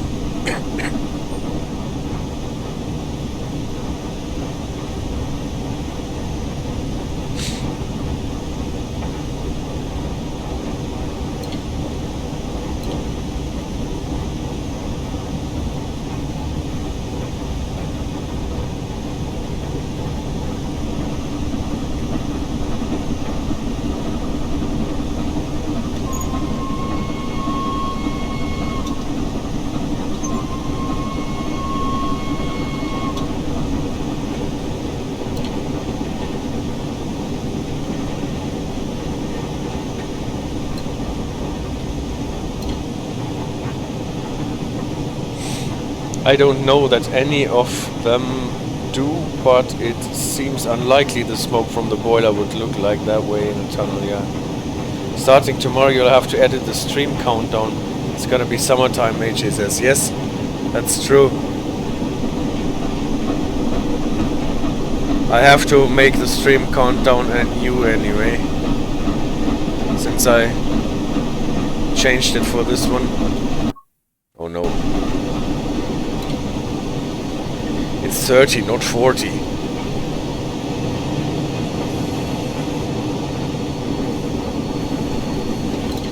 That's reading the chat. You all have finally caught up to us in the US. Yeah, the smoke from the boiler would definitely look different in the tunnel. But it's been a great improvement that they changed the sound for the tunnel. And I guess Steam is not so important, that it will get a modification for Steam in tunnel. On-off label routes especially.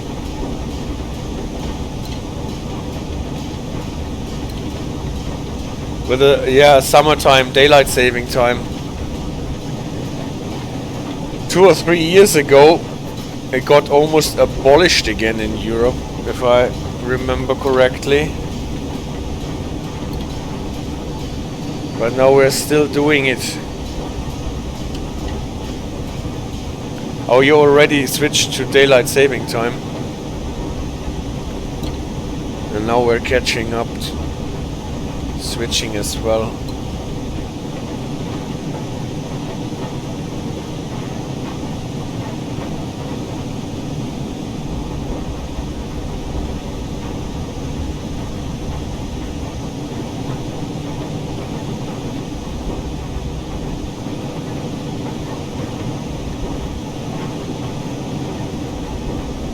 So there is no more daylight to save in the US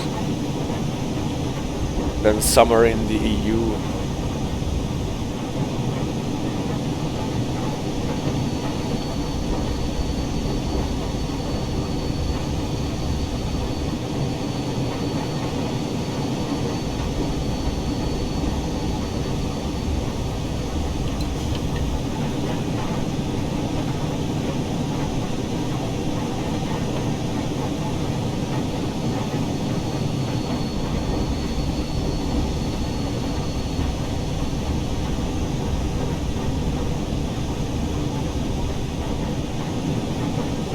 The spring change, I don't know why it's earlier. In the fall it's because of Halloween.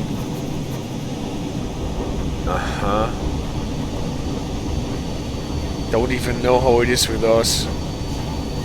We are switching before Halloween typically, no?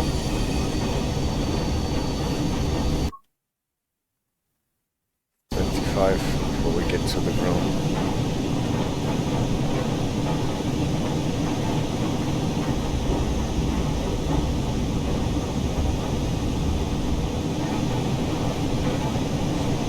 A tipple to the right.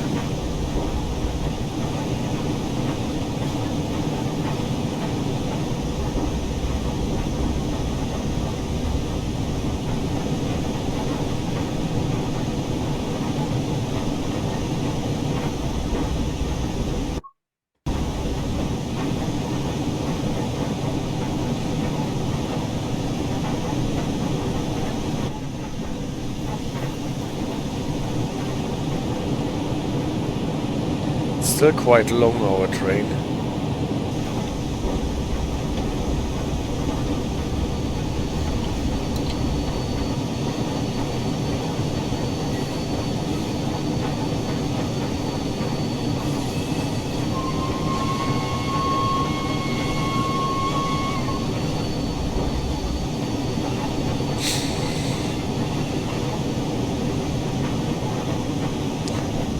Without the whistle boards, I don't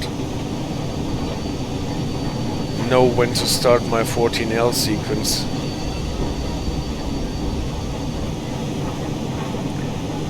And without having a bell, I cannot ring it.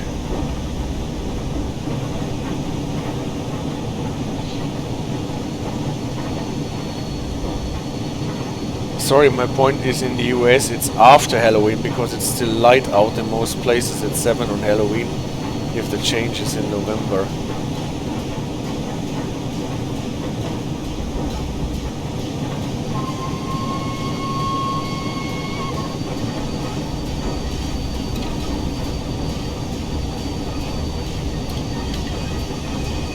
I see.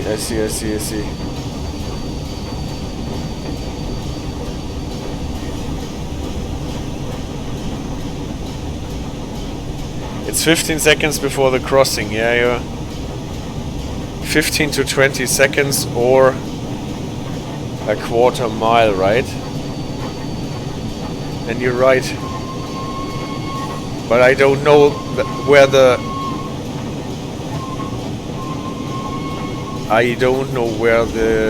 crossings are. So I would have to look on the map.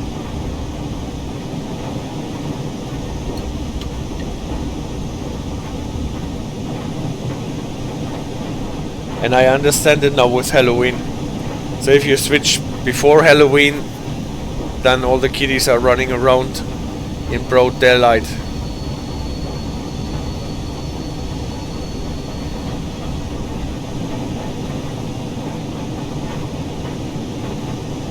Or is it the other way around? I never get it with the time.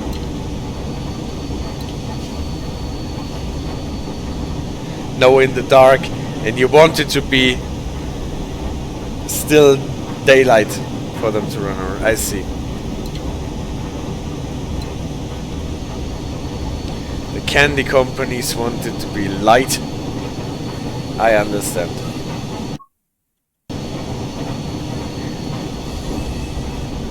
I always thought it's nicer if it is dark at Halloween, but obviously I was not thinking of kids.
for the 14L it is possible to run the last horn longer, I believe.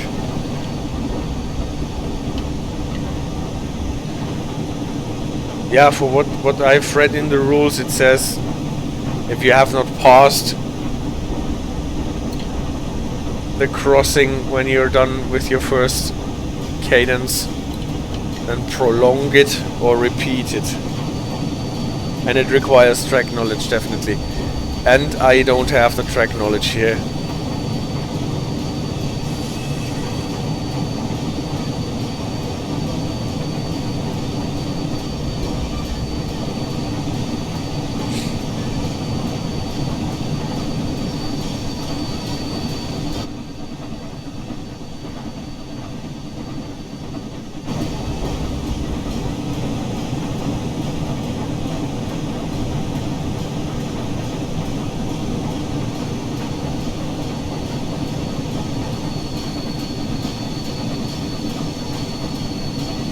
Yes, he says, fortunately, as far as I know, the traffic never crosses the track. That is the good thing about a DLC that does not have any people in it and no road traffic. So we are on the safe side.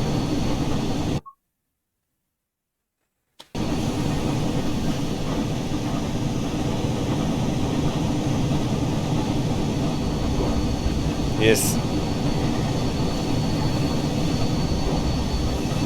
I won't be investigated by the NTSB.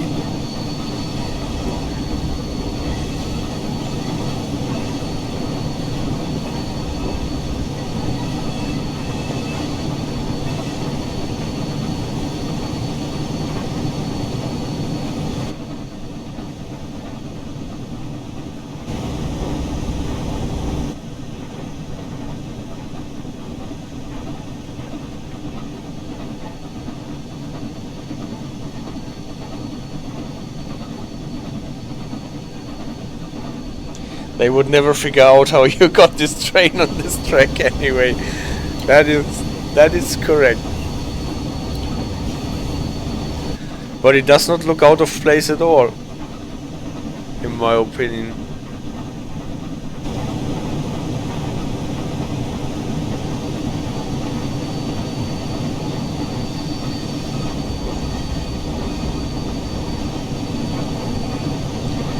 So if I was more apt with the editor, then maybe we could build a cow catcher for this locomotive. And this big lamp that it had on top of the smoke box.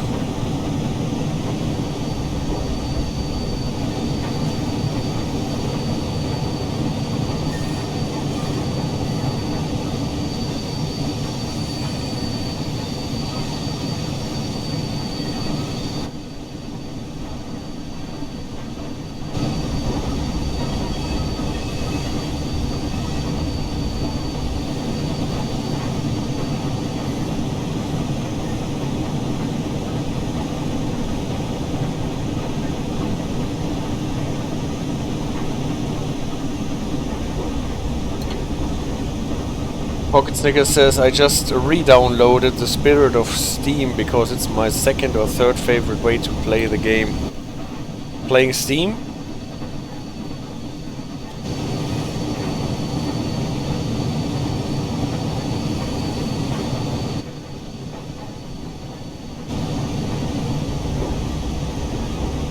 Well, actually, I never thought that I would like it that much playing Steam.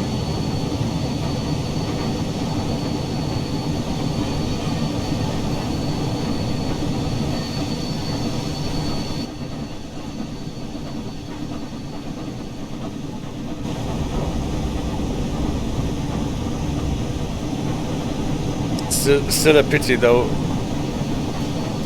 First SD40-2, yeah, I totally understand that. The SD40-2.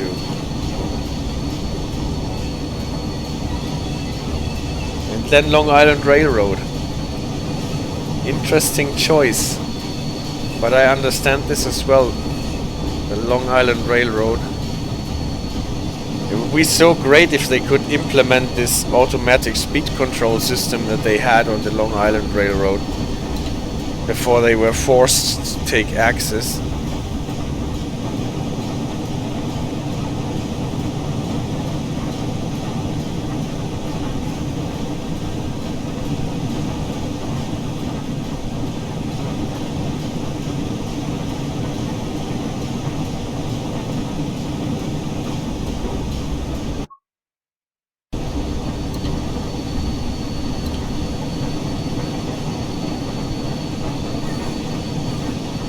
Line coming in from the side.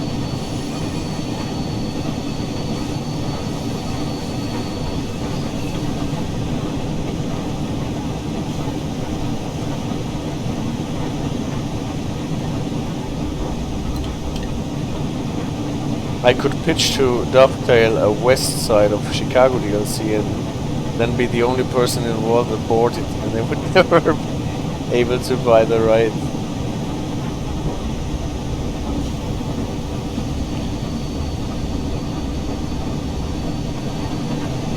I definitely like to play it.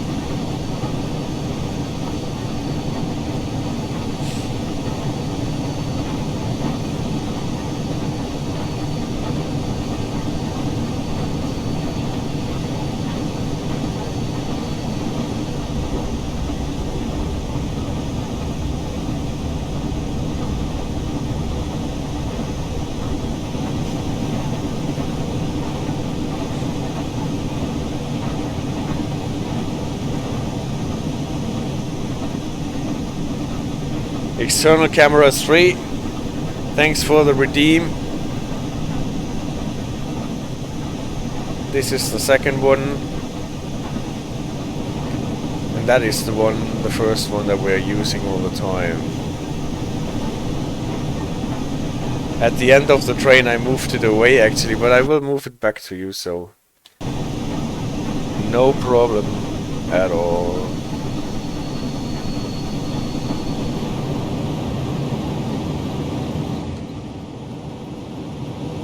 Here you go, end of train.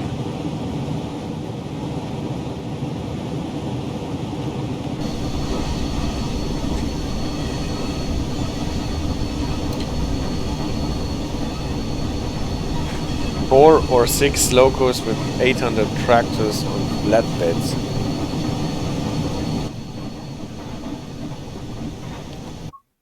I'm buying.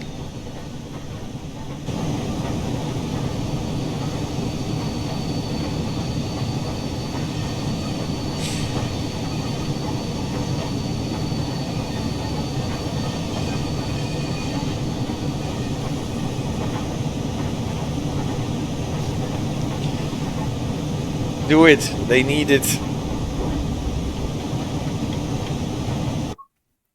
So we're going on the siding here, right? This is why there is a 15 limit coming up. This is actually the part that we're going after the limited power scenario here. The branch that came in from the left should be the one where we are in limited power. And then we're going through the tunnel that we just went through.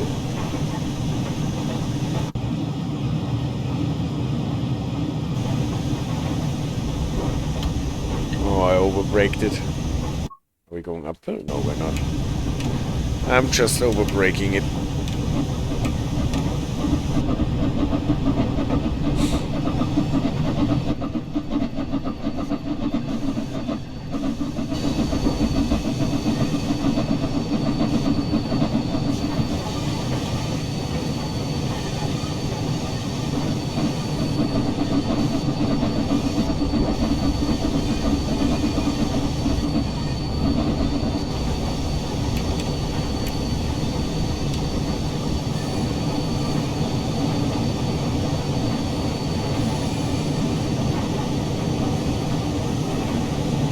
Also, that right-of-way is shared with the commuter rail that is a duplicate of Peninsula Corridor and a heavy rail mass transit route that is a duplicate of They should pay you $1 million.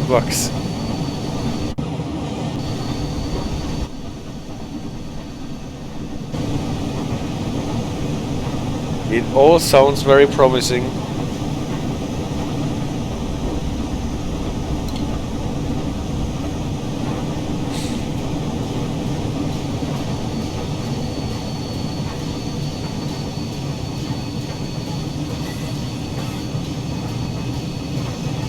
But I doubt they have $1 million.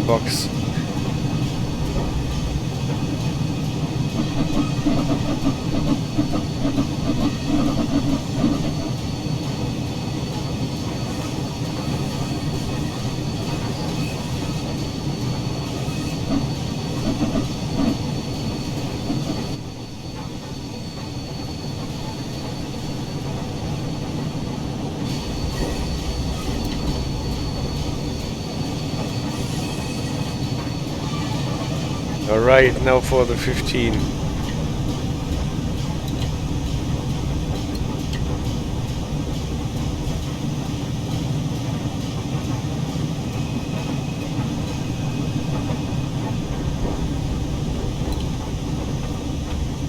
They will never make it because the bell sounds wrong and they will be hounded about the door close sound. I'm afraid we will not find out.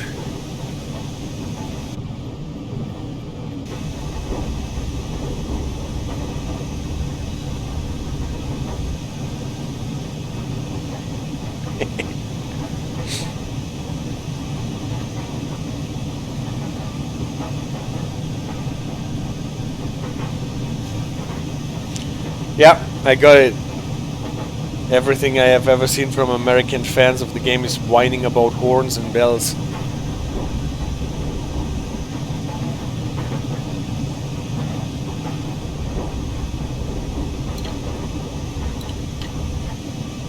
Well, one point the American fans have is there should be American steam.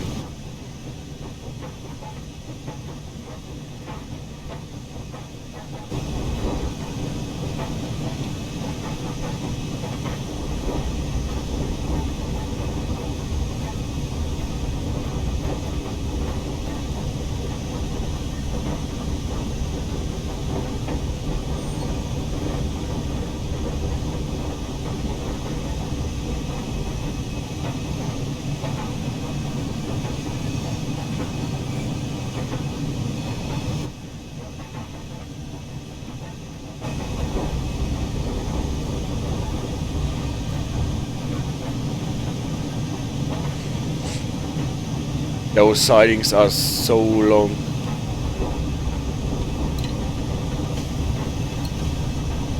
Can go on forever.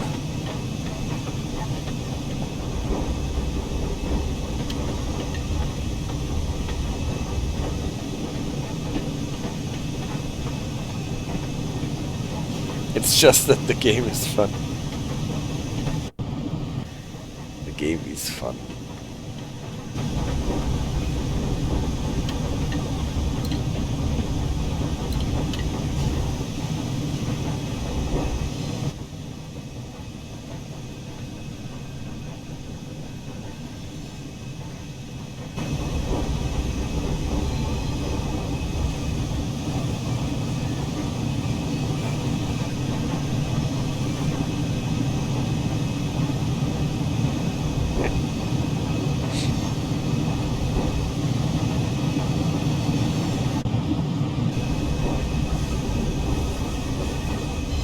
And the fact that they have described the 14L wrong in every stream I have ever seen.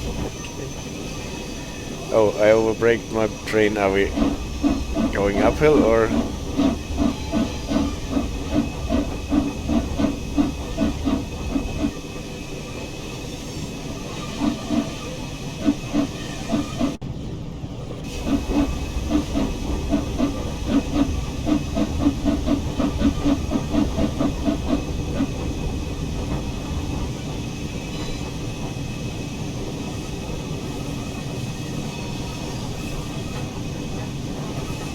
So the last 1,000 yards.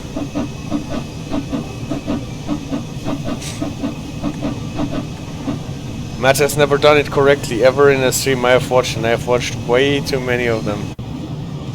See, I've never watched so many streams. I've watched him play the second but last charity stream, I think.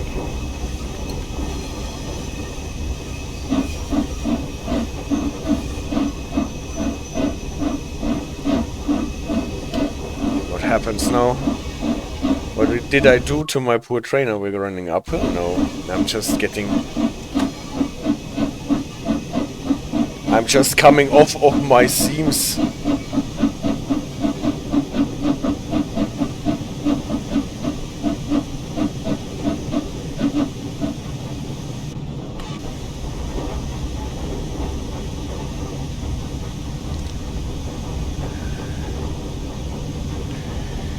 Yeah, well, I don't think that I'm smarter than anyone. That's why you are playing the game and I'm sitting here looking at you playing it. I thought actually you're playing it too.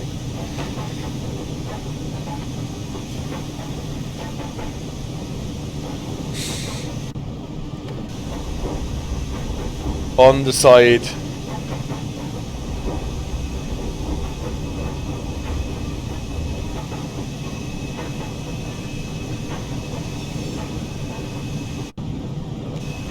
Especially the Spirit of Steam now you re-downloaded it. Well, actually, I tend to get too worked up when I watch an official Dovetail Games stream, because I try to get in a question and then it never gets answered, because like 20 questions are getting answered about how the pricing will be and when this or that locomotive will be in the game, or how the mastery tracks on PlayStations will work out. Oh, you have one monitor. I see.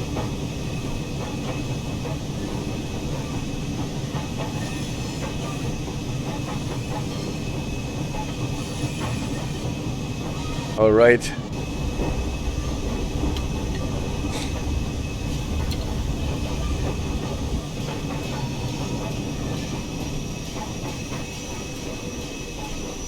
So here's our red signal. I stopped too short. Unbelievable. You need to get a little bit closer to the signal.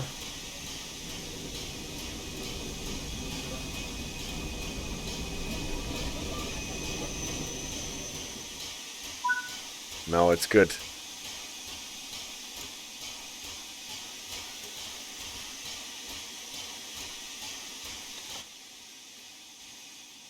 Here, by the way, we have this funny thing with this dolly arm light that tells us that this signal, even though it is sitting on the right of the two tracks, belongs to the left track. So the one that we have spatted out at would not have been the big one, but the dwarf here. And so that this does not get confused, you have this dolly arm light to place this signal to the left one. Less than 16 there. Is that a lunar white? I don't think it is a lunar white.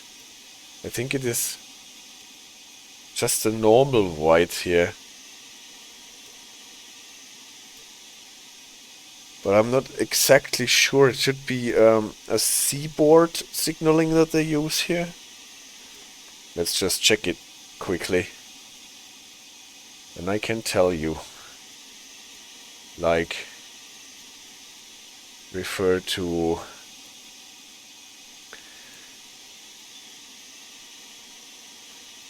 seaboard signaling. Where do we have the seaboard signaling? It's probably in the CSX with the dolly arms.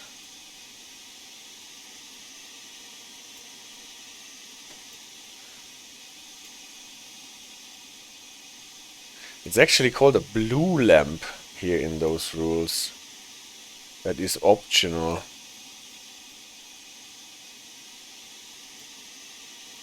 So maybe this is blue. It doesn't look so super blue.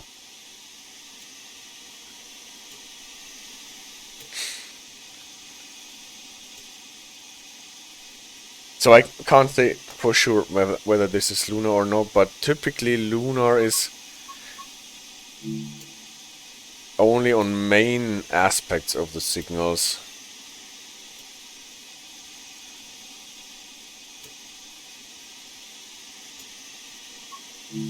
Not on those additional ones. See? Now the signal stayed red and the dwarf got green. This is ours, not the large one.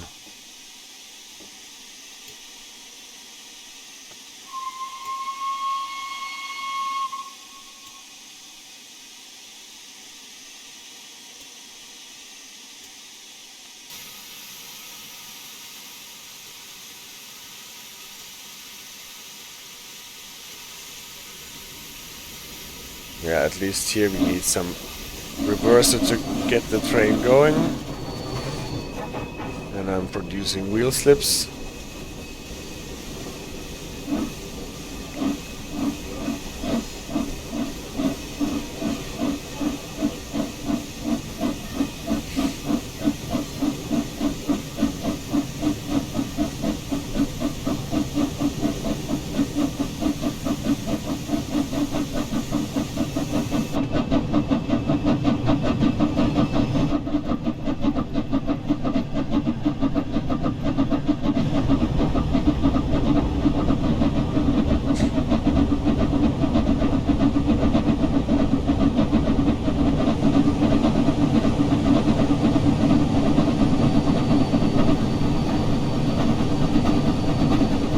This is one of those parts where the floor looks really dreary.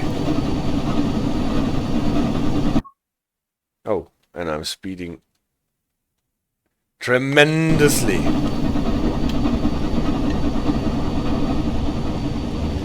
Because I did not wait for my train to be out of the siding at all.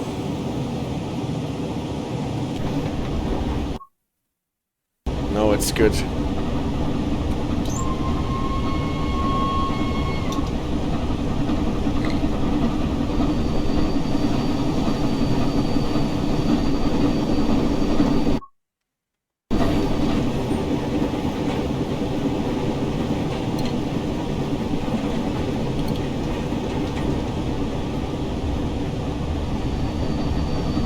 Another branch line coming in.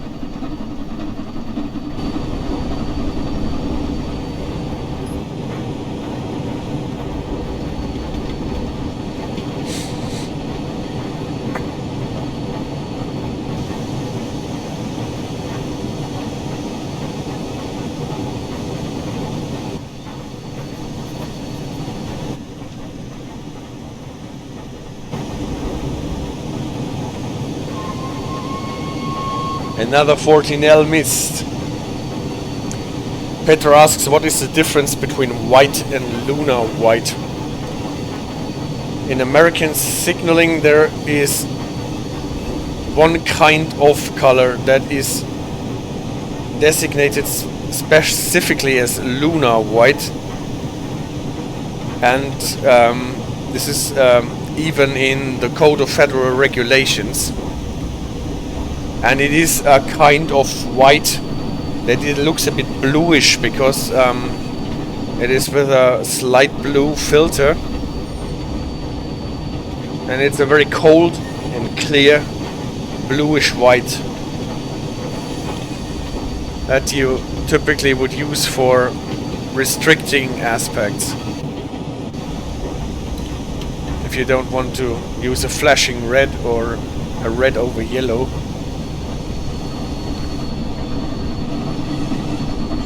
And those additional lights are typically only called white without any addition.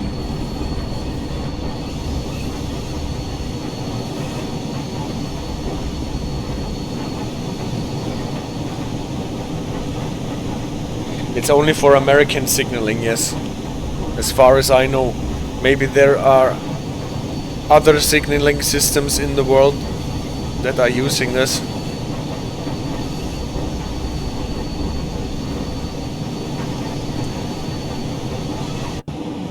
But if you look in the Code of Federal Regulations, they don't give many guidelines for how signals and signal aspects need to be. But they say you must use red for stop and green for clear and yellow or lunar for restricted or be ready to stop at the next signal.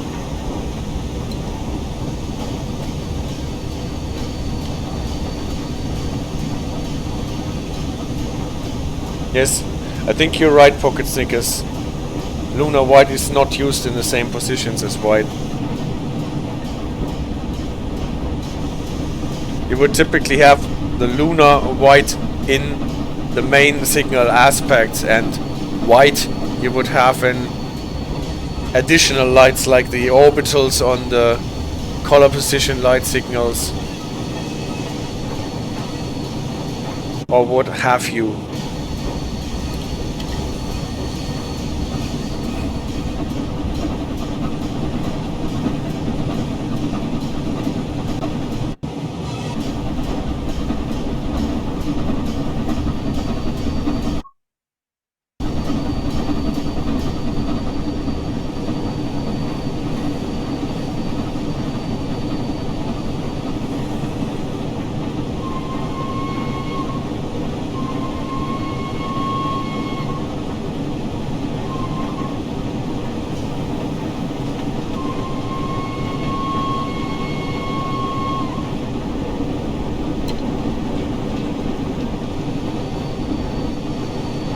So it would be on the side or a different position in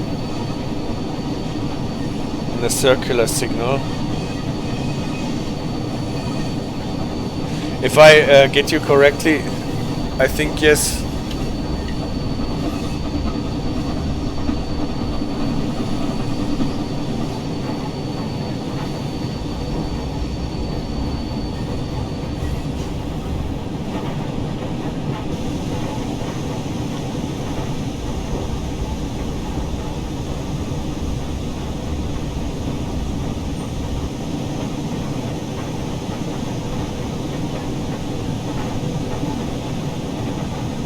I think you're right, Pocket Snickers. I'm not entirely sure that I understand correctly.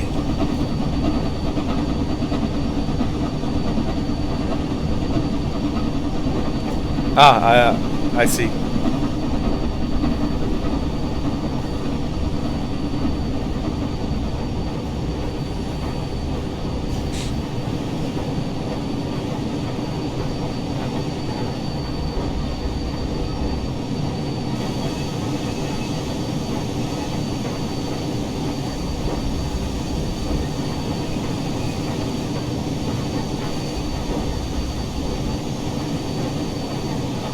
I think one problem actually was with the lunar white is that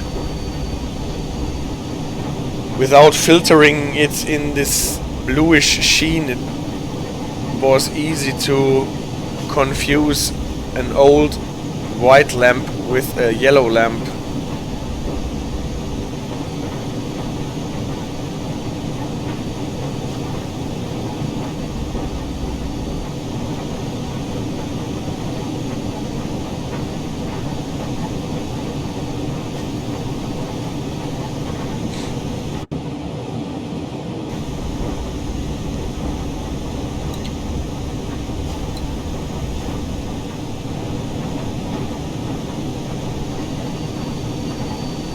It's crazy now, I'm already at 10 hours in the stream. Paul, here is your camera 3 again. Yes. The reason they made Luna white was to make it unmistakable with yellow. That was what I was trying to say.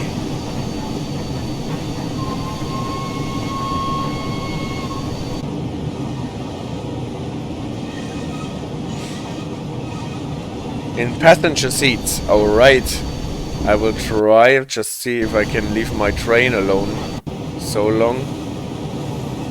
See if I can get it inside a passenger seat.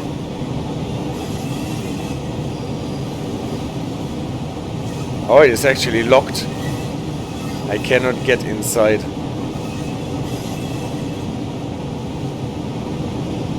So this is the best I can do for the passenger seat for now.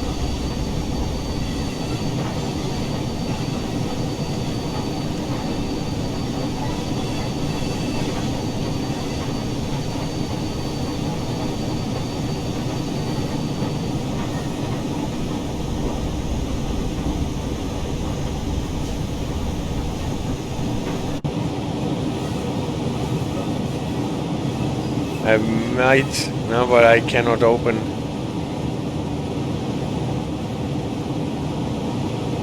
Sometimes you can kick the camera in if it hits something, but I'm afraid it doesn't work.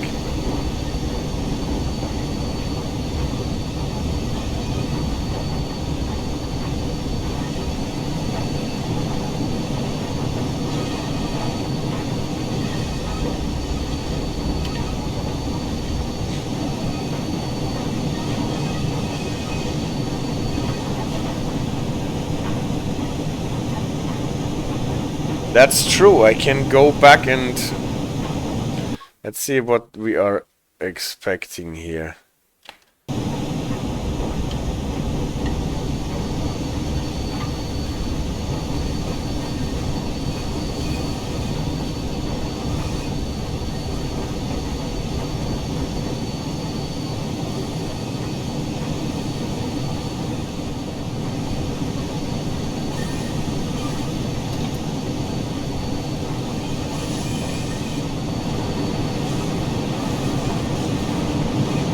Yes, Pocket Snickers, but there is our corridor tender on the Flying Scotsman. So we can actually do it.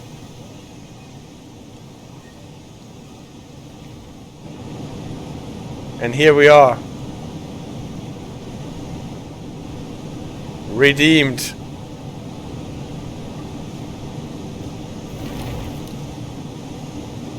And now quickly back to the front. And yank in the brakes.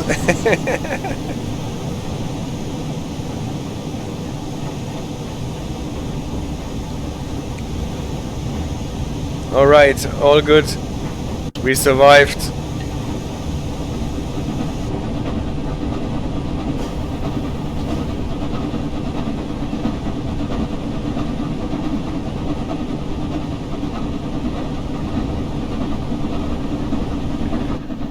Yeah, this corridor tender is the greatest thing that you actually have on the Flying Scotsman.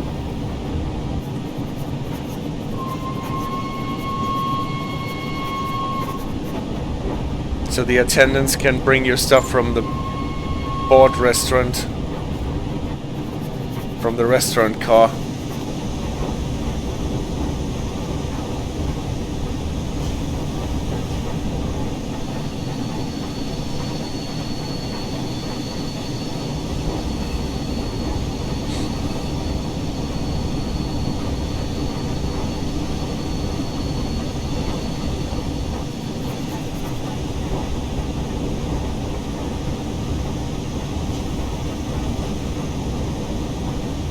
You would prefer for the whistle not being sounded? Alright. It can have a silent run.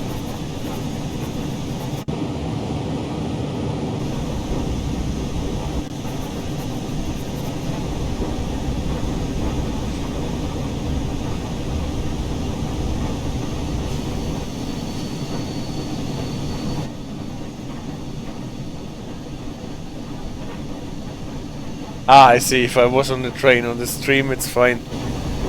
Well, actually,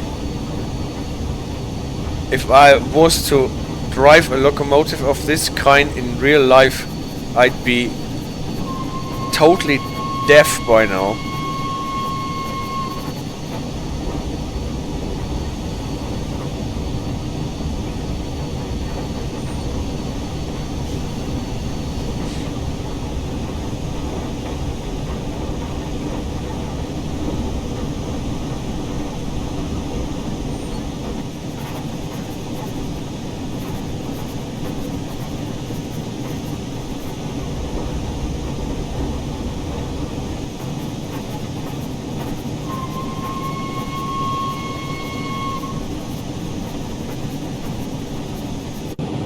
Good thing that we don't have a bell, so we don't need to ring it in the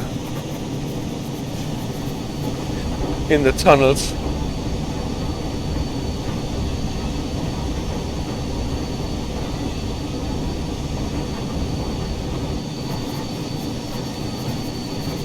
City Radar, do you remember talking about the squeaky wheels in the sidings? I remember you guys talking about it, but I don't know anymore what DLC that was. That's my favorite story about squeaks.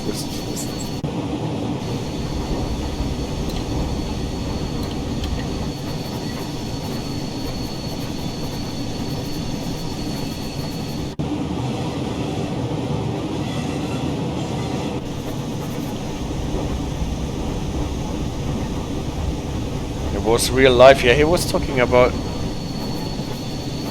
his own experiences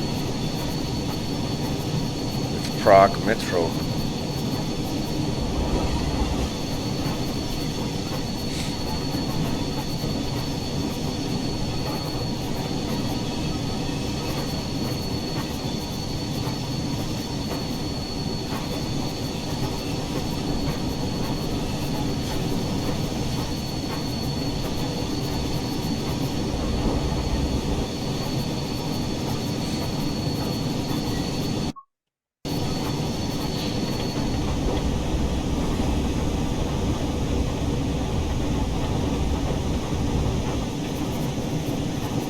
What did happen to my camera 3 here?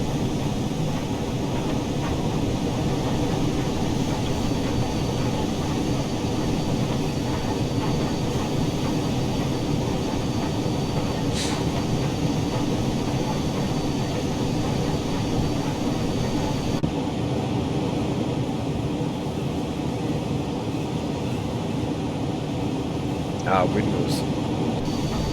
As I recall, this pocket sinkers, the residents next to the yard complained about squeaky wheels, so the yardmaster said we can lubricate them, which meant they had to sound whistles for every moment. Yes, I remember too.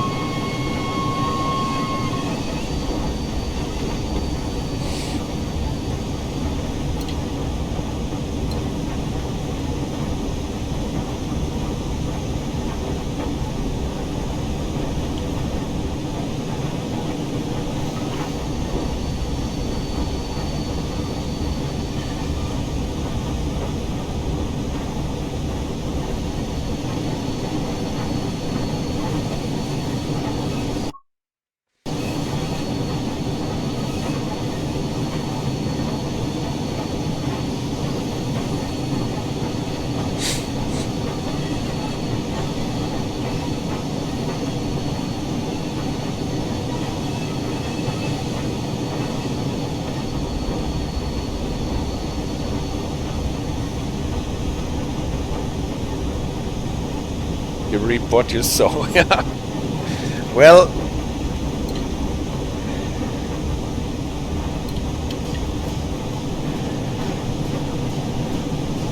yeah.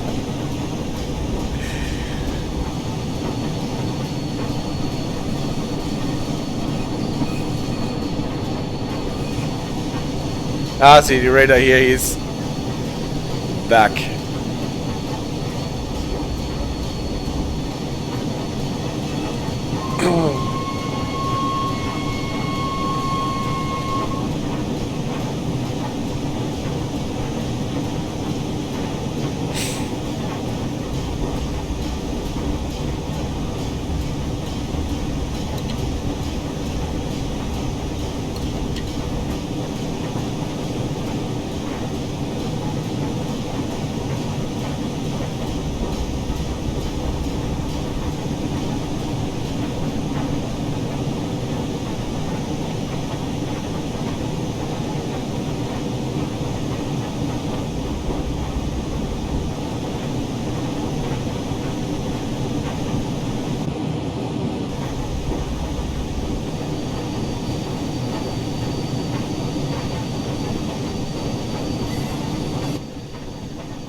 Well, it would definitely drive me crazy to have to whistle all the time.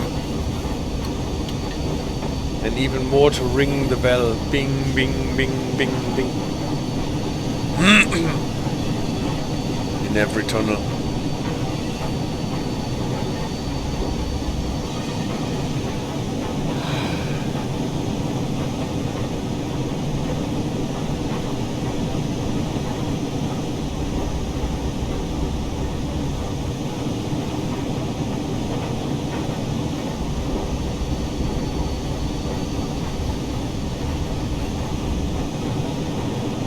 AJ, are you still awake? Yes, he remembered your story, CD Radar.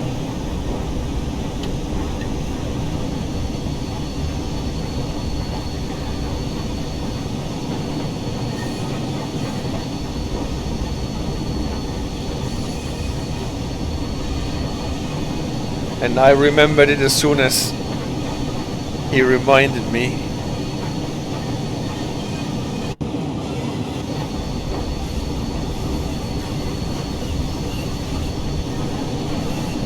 Whoops.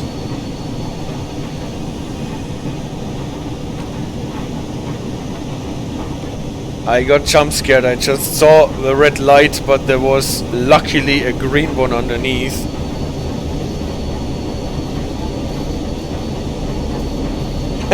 You told your mom the story because it was so funny. That is not embarrassing at all.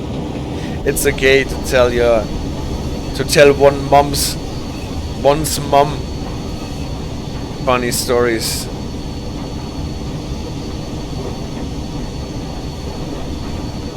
I actually love to tell my mom things that I find funny.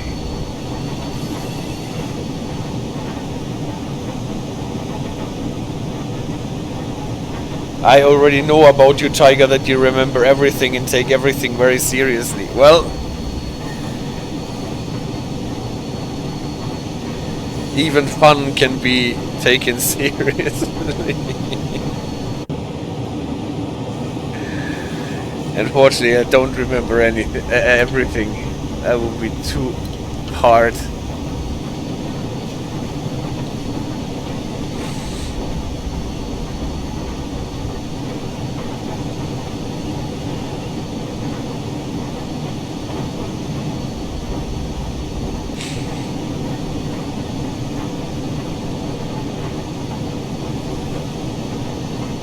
So look at this blank on the left side. Here you should totally have some foliage and stuff. It looks like a carpet that you had in your living room in the 1970s, 80s. But yes, story about squeaky wheels and whistle is correct. That is great. That is really a great story. Not so much for the residents, I'm afraid.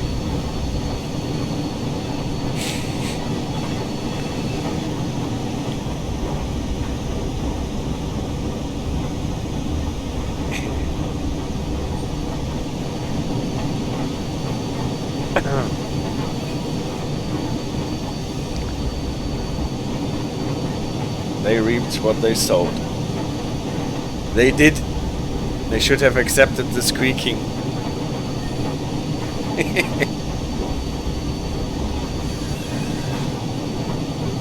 Oh god.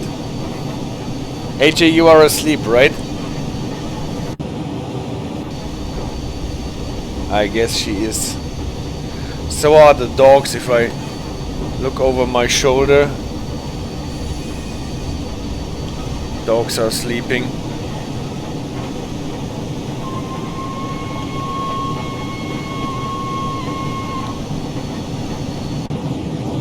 So I am the only one still up.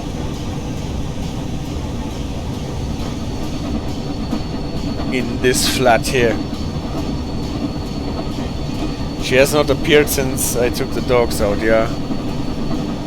Yeah, she said she will watch from the bed. And I guess she fell asleep.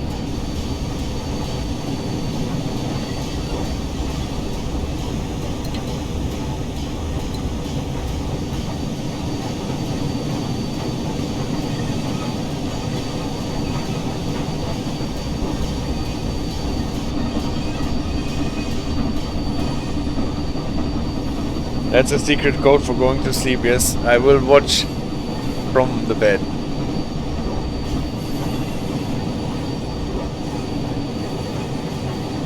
Yeah, maybe she wakes up again. You want the head out cam?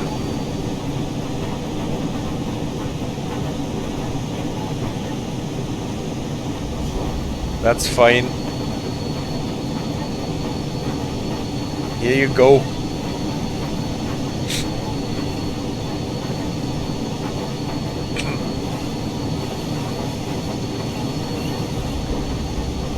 Gotta see my speedometer every now and then. It's more immersive, that's probably correct. I don't mind.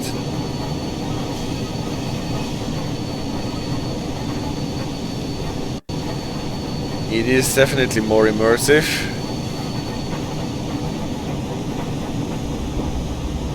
But sometimes it's hard to see the signals if you are in a bend to the right. Derail says our working trains are using depot whistles, so it is gentle, but metro trains have only big ass horn.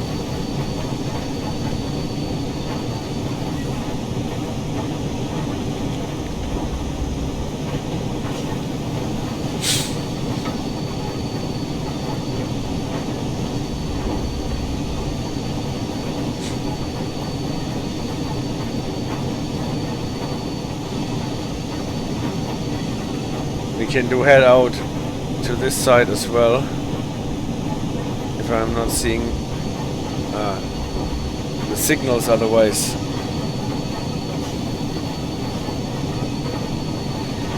Yeah, I think you're talking about 377. This one has a depot whistle. I swear on my life, none of you have heard a real horn if you've never been to the US. That is also probably true.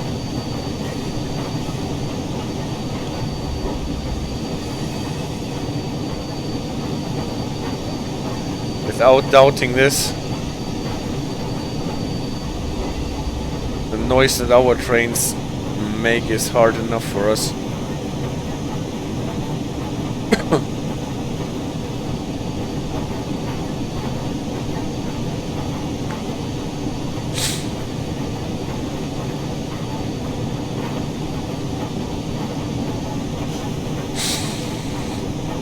Oh, Chili, I just said you're sleeping, now you're up again. But we can't go out a fourth time. Not before midnight at any rate.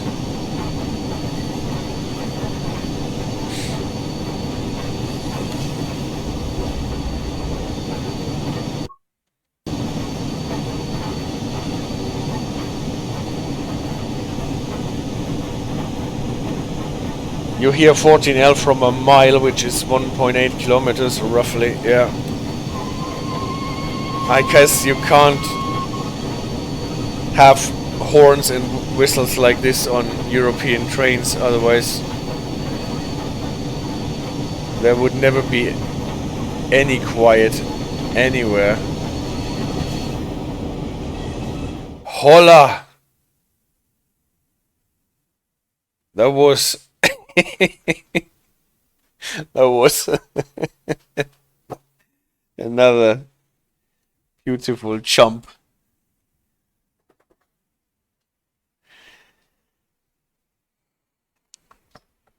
Well, that was a strange derailment, you can say that again. Well, it more or less swept the floor from underneath our wheels. No, Chili, we cannot go out. Well, then let's say this rabbit hole shot us directly. Were you supposed to drift? No, probably not. I just thought, we're going across switches again. Let's see how this works. And it did not work at all.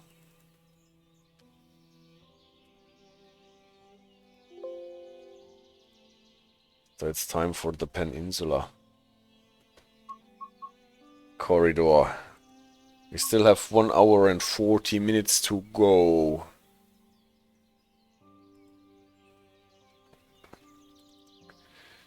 Twitch text DLC Peninsula. Multi-track drifting.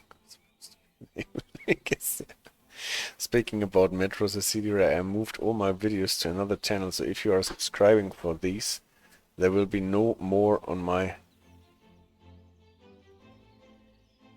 Yes, I actually was subscribing to you. The Odar GZ was your main channel, no?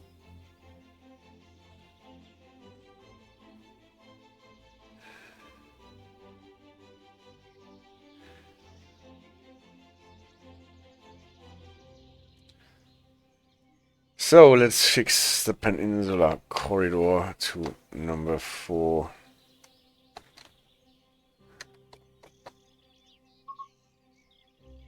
No more metro videos on this channel, so we have a new channel with the metro videos.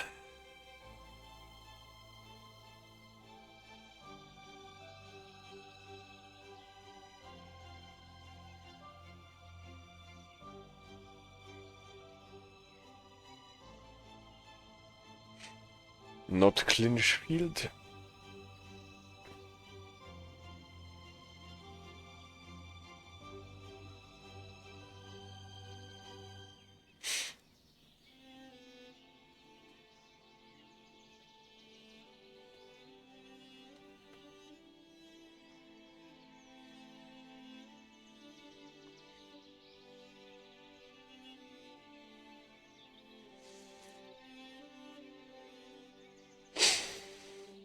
So, I actually managed to change it.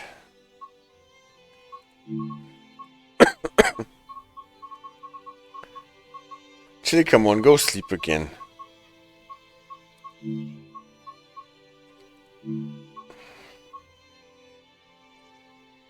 Do we take the baby bullet timetable or the standard timetable? I think the baby bullet timetable. And start in the south. If I manage to get it there. San Jose Diridon. No. My brain is getting mushier and mushier.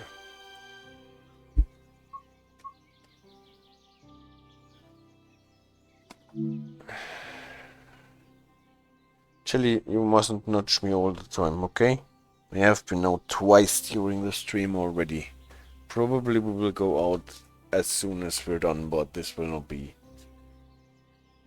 before 1.5 hours.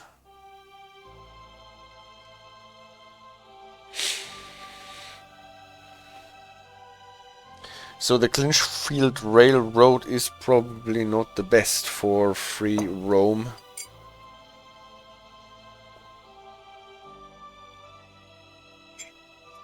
As long as you are...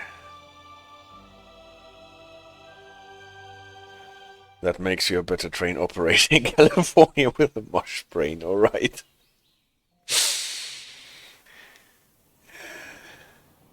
So, here we are in California. What way do we need to go? The other way, probably. Hello?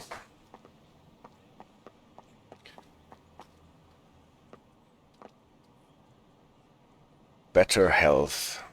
See channels for details. So I guess we start here. If we are able to put our train here, terminates here from San Francisco, surprisingly.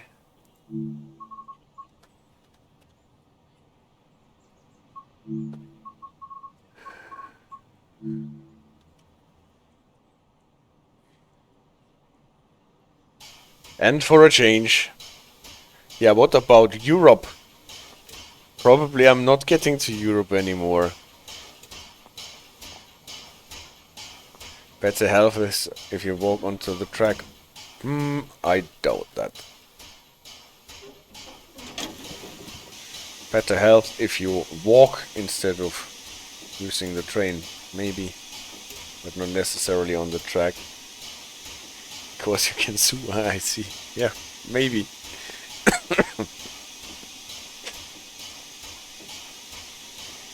So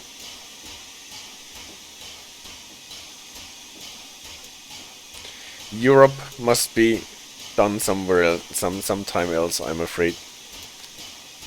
We're not getting to Europe anymore.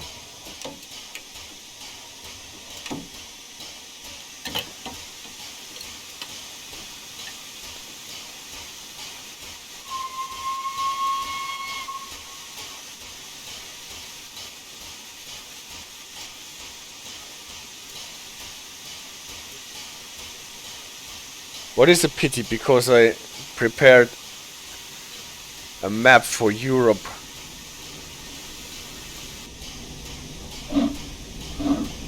Okay. That was just a test if the train can roll, because obviously I still have to set the path.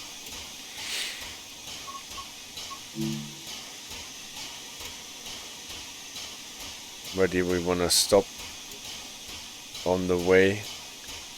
Here. That would be in Redwood City.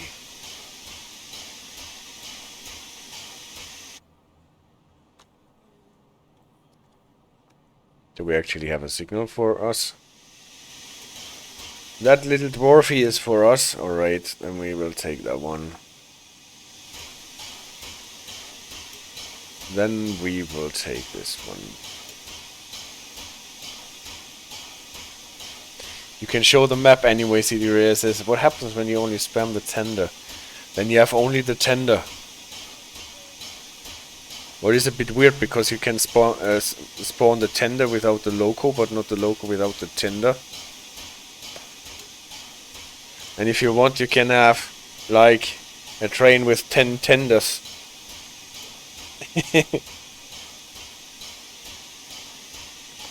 10 to exit. Alright. Then I will go 10 to exit.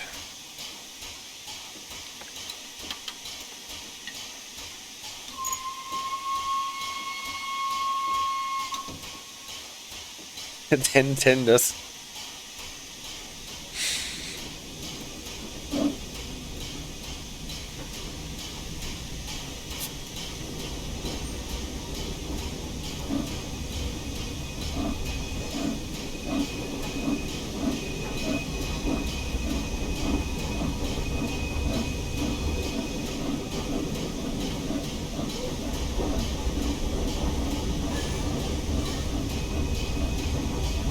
Yes, at least I do not have to convert the miles in my head into kilometers when we're going to Europe. Not a problem. So a high green on that signal.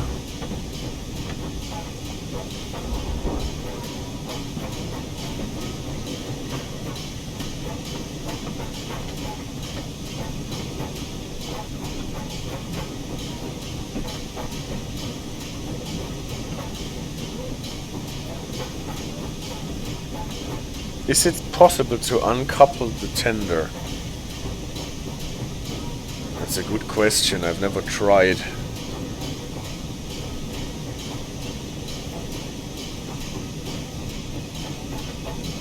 Possibly is not in the game.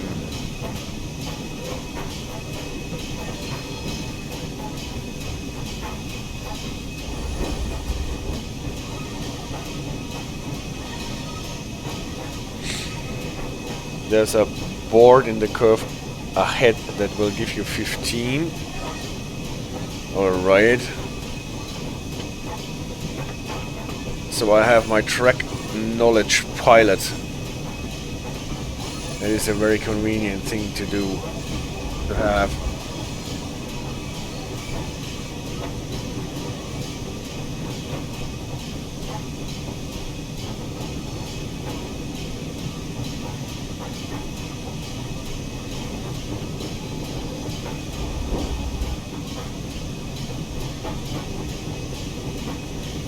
Yes, somehow I'm on the wrong track, and we still have to traverse.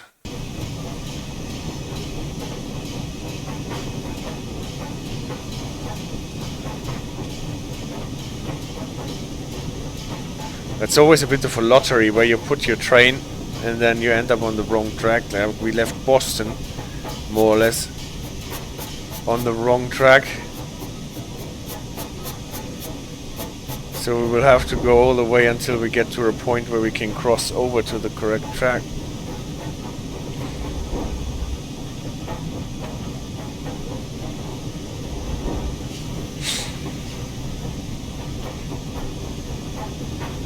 So here is a 40 board, and it says 20 at the moment. So that one we did not see, probably because we were on the wrong track. Where the curve ahead is, you can go from 10, 15, 40. Yeah, I think you are right. But why are we getting here at 20 now? Maybe because we are on the wrong track.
Quite a lot of people got carried into the depot again.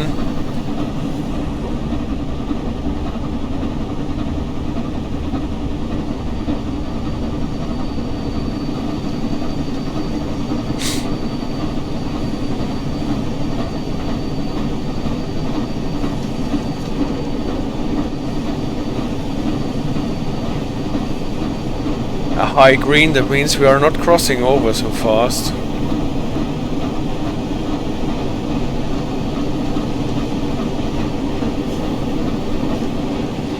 So soon.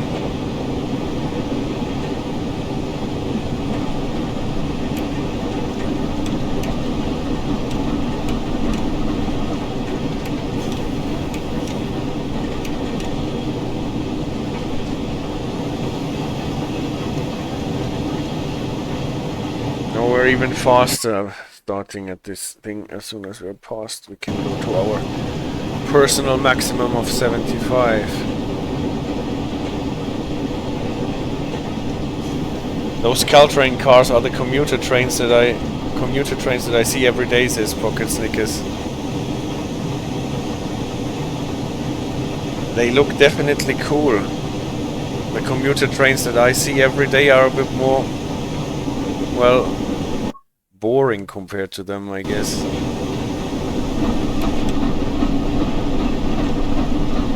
Yes, it's the 79 limit here.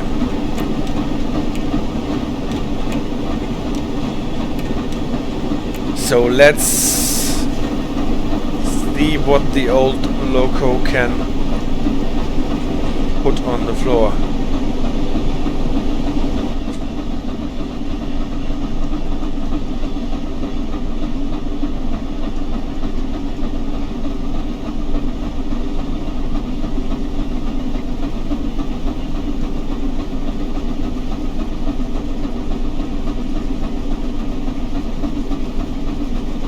Yeah, no, right. The radar says, I've never seen one of those, but you see them every day.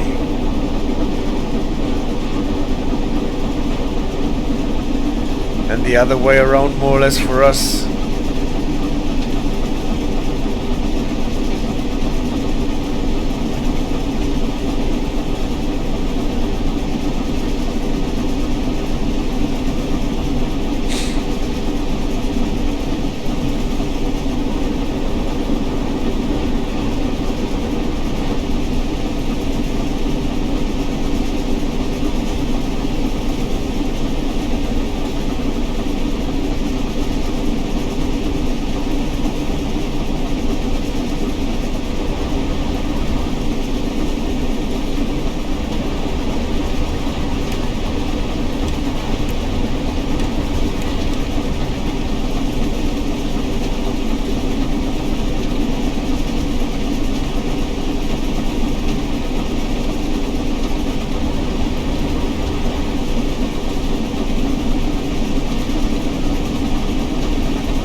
Yeah, and we're seeing ICE trains and Dostos all the time. And it would be great to see those steel side coaches that look so cool.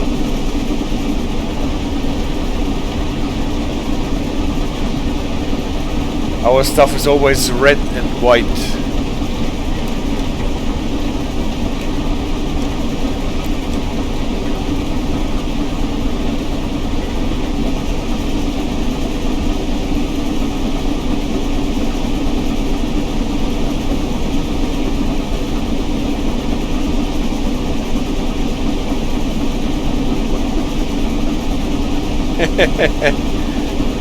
Yes, they are.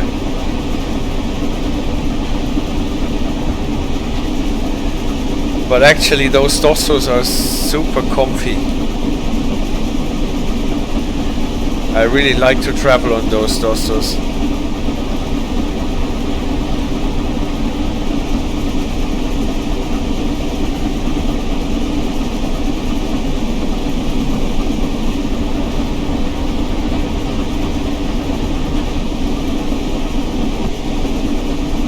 Blue and white for you.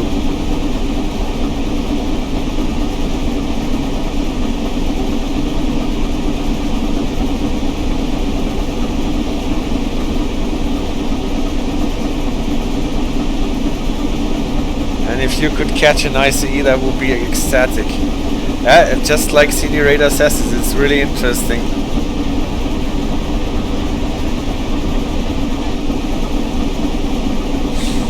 And still it is all the same world.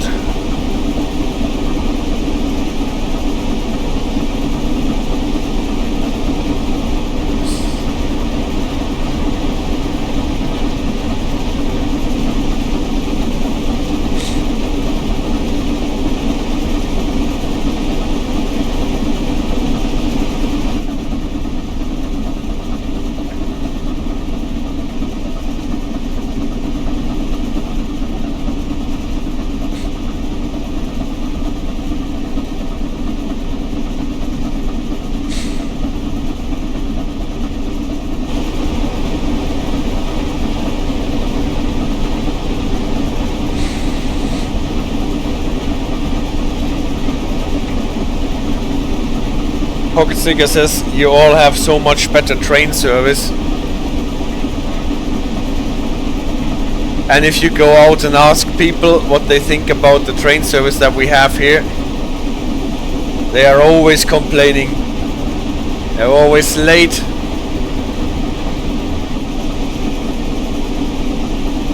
They are unfriendly.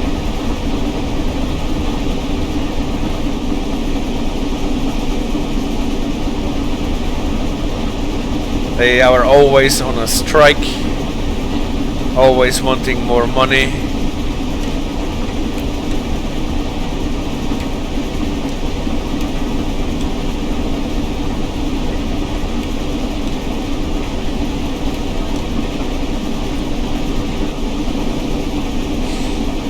Well, I guess this teaches us that we should cherish what we have instead of always complaining.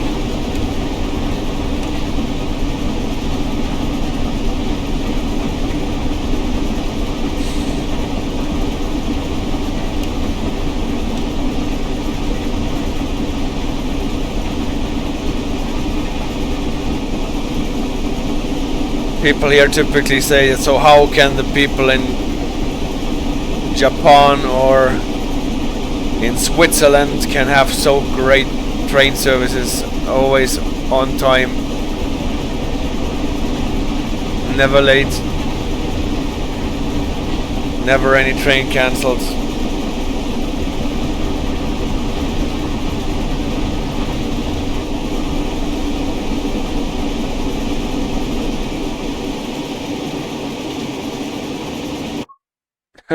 Okay, that was an approach limited, and we are already on a 50 switch here.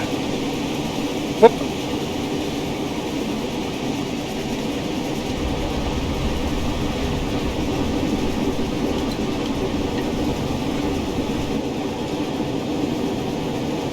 That came a bit unexpected, just like this level crossing here.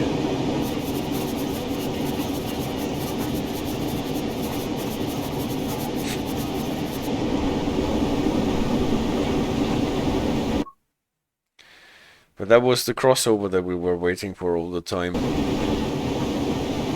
Would have been nice to give us that signal a bit earlier.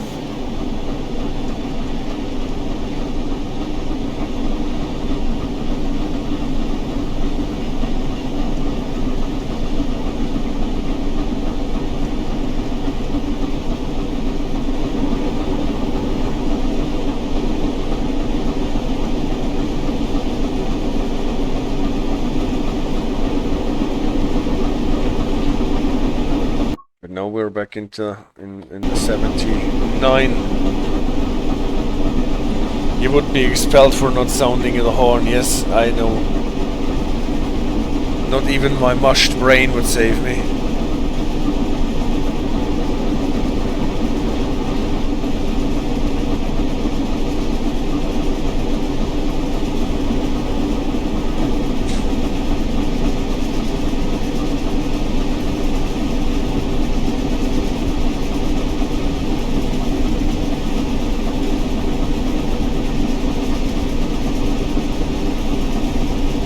No, I'm not running faster than 79.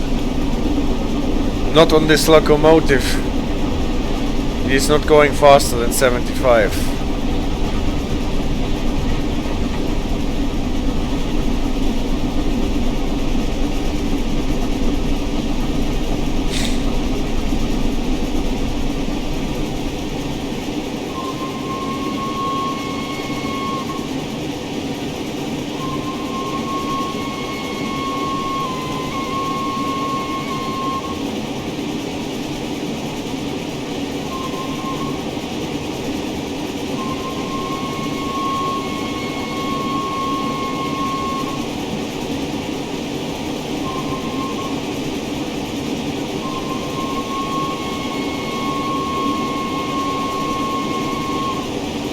No, that is an approach out of... No, no, no, no, no, not emergency. Train, come. I did not want to go into emergency. Just wanted full application. Oh yeah.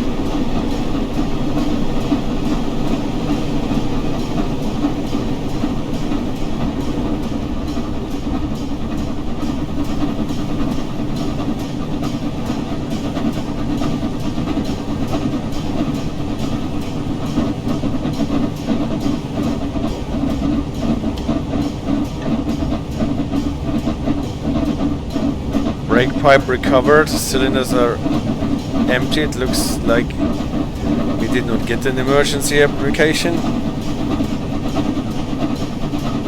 But since we got an approach, or was that approach not for us? Was it for the track next to us?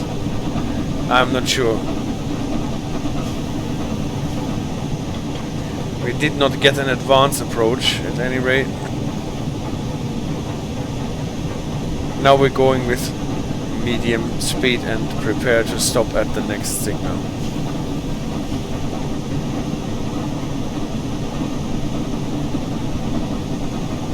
Station is coming up.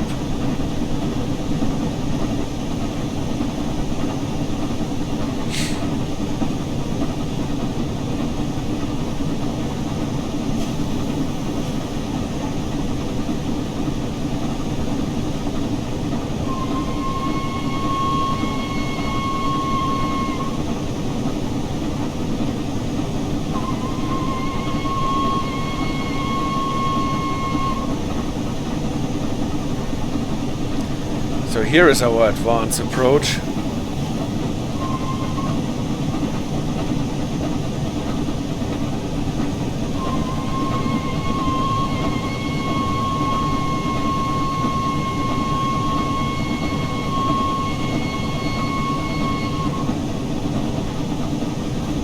That should allow us to go 40.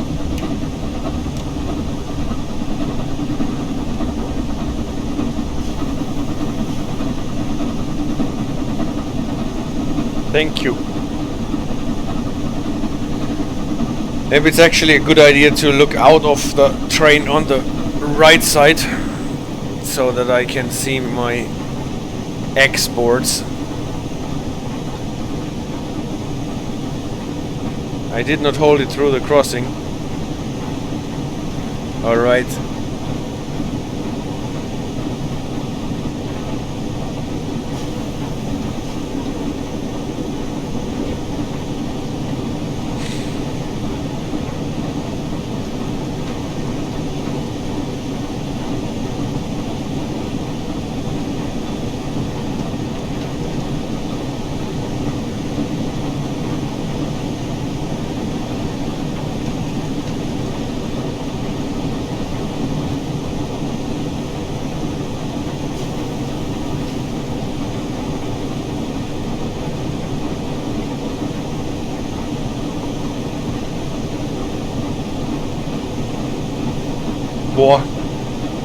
What are the buses doing here? They are driving next to the ramp.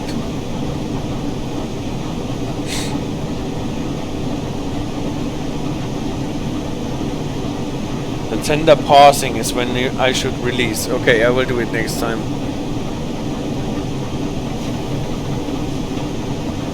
Here's the approach. So probably the approach was not for us, it was for the line next to us.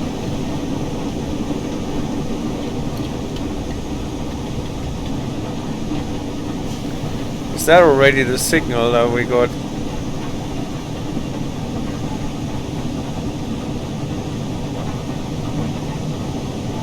Or is that for the opposite direction? It's the opposite direction.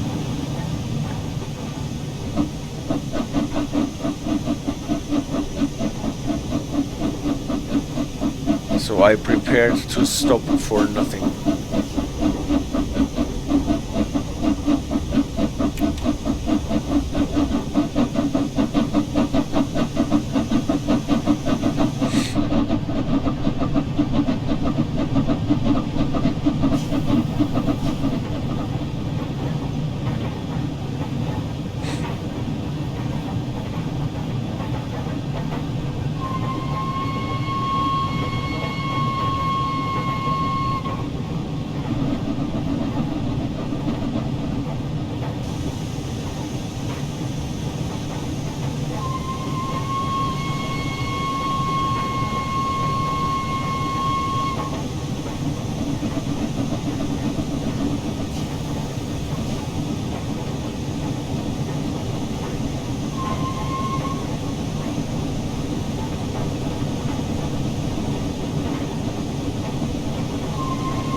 And repeat if you don't see it.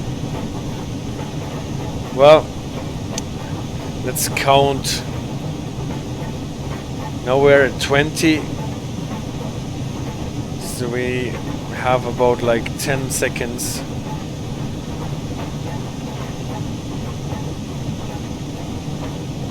At 12 seconds past I started.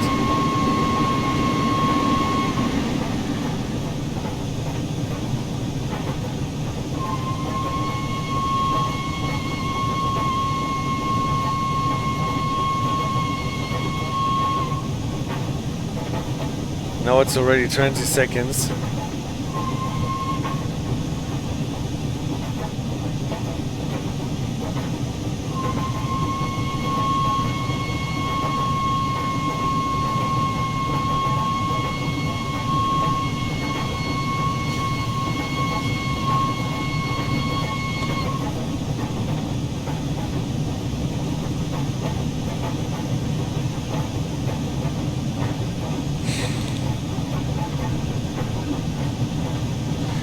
So now I prepare to stop at the next signal, and the next signal is miles away. So at least at medium speed we should be able to travel.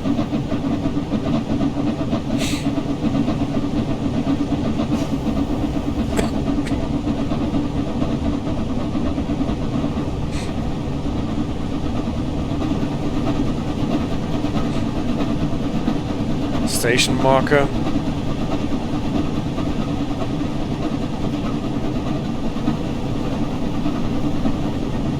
It is super long.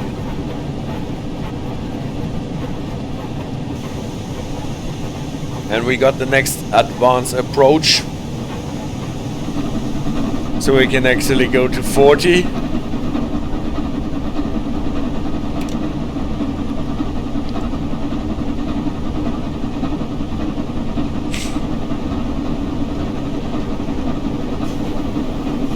Who would have thought that it is so long a ride to Redwood City?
And green again.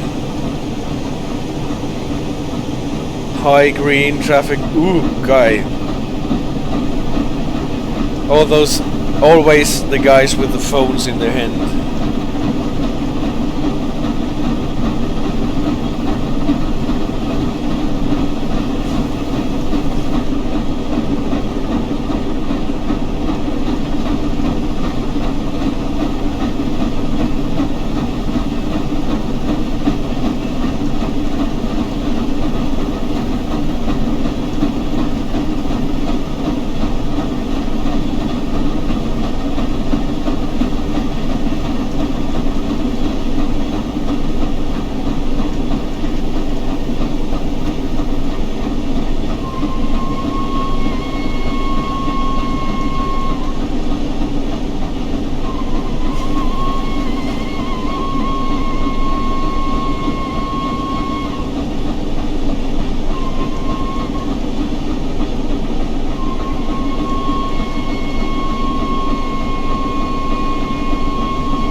Honking at platforms, yeah, I have heard this before too. There are platforms that I'm not stopping, honk.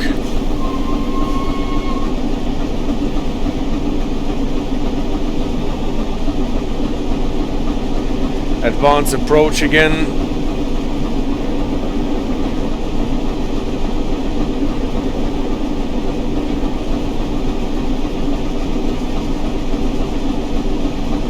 That means we have to slow down.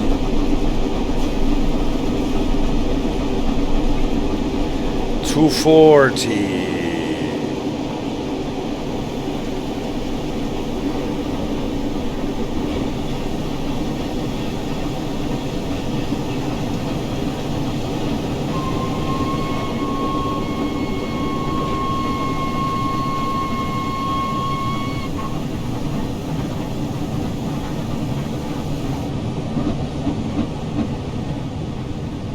Well, it all encompasses a lot of honking.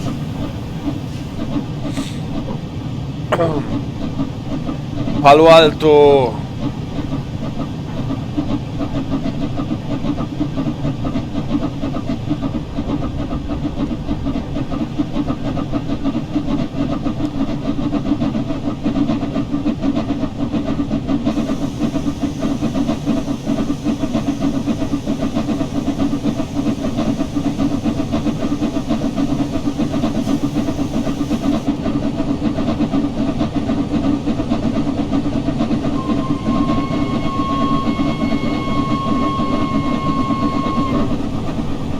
Approach limited. This is for our stop, probably.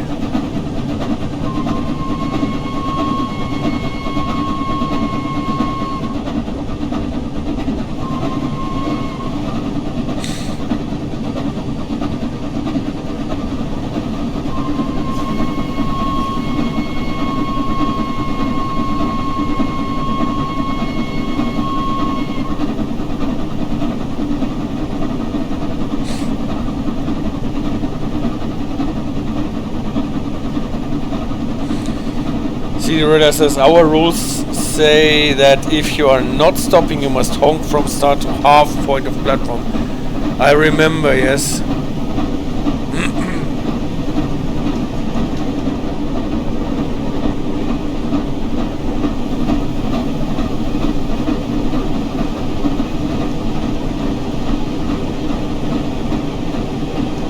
And again, approach limited. But that is not a problem, we're still below limited speed.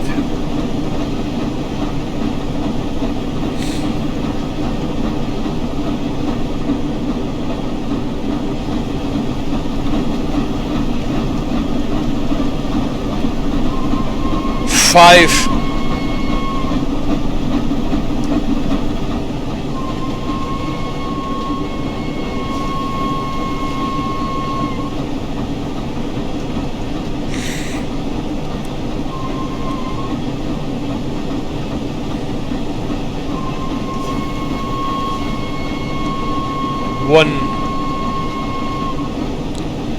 One for the platform.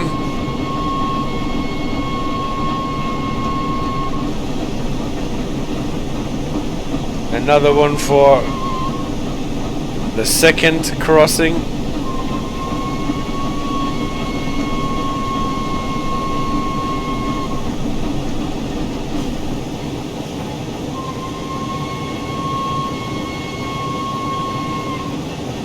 Third crossing. Now I've got to clear again.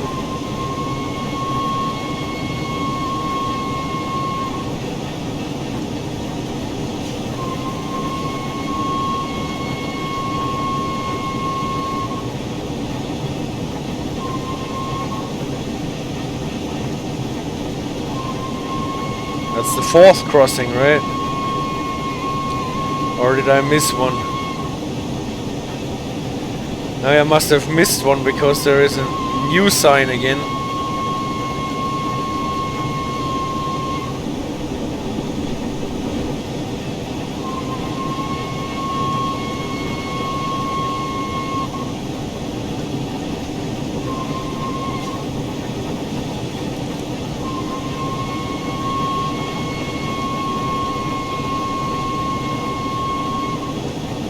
And 2 more.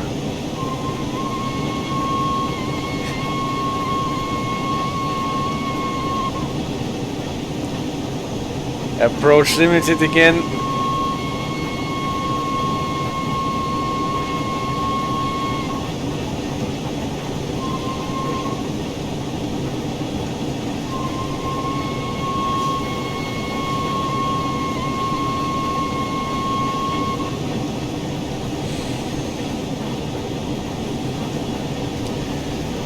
They should have put up a sign for please honk continuously.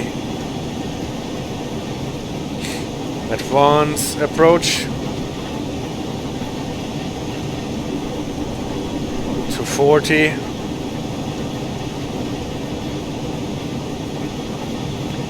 It's 2 miles to the stop.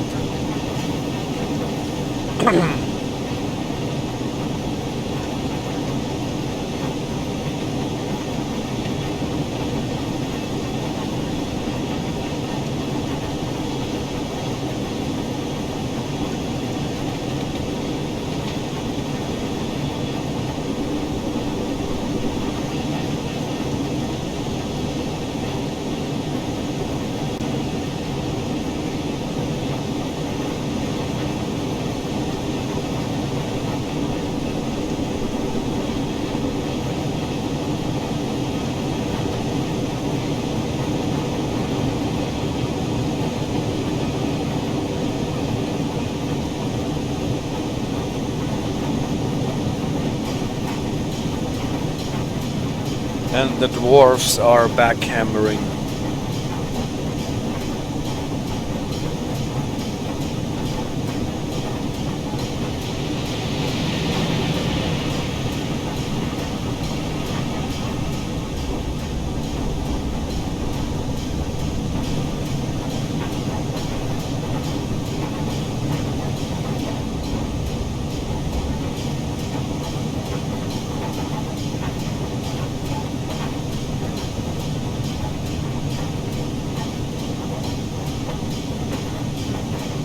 This feet counter always makes me to overbrake or slow down too early.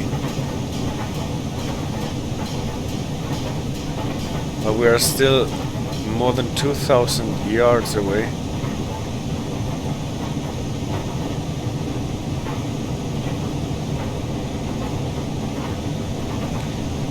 The rules about coming into a passenger platform, well, from what I have seen in videos about Caltrain trains, they just ring the bell when they are coming in for stopping, and then they ring it again when they are leaving.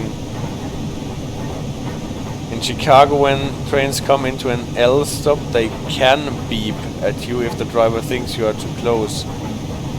That is actually something that happens in our place as well. So you get honked at by the driver if you're too close.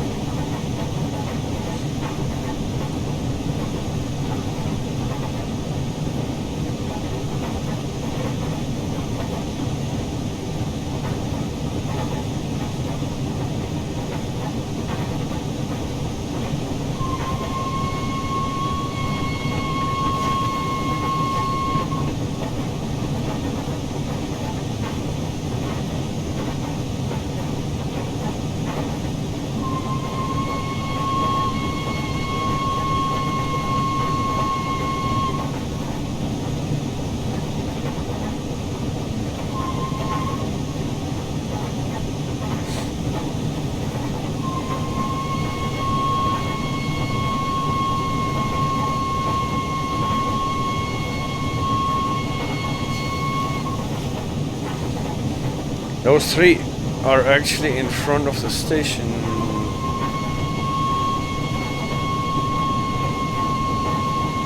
So it says it's very noticeable.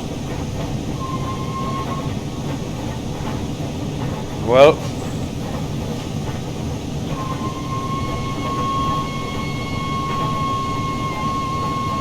I can imagine. And if you realize it's you that they are honking at,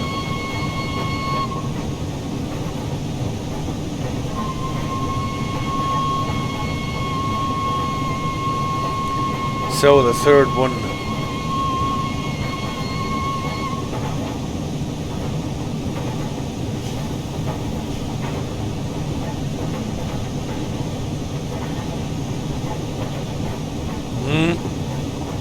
Myerstale, right?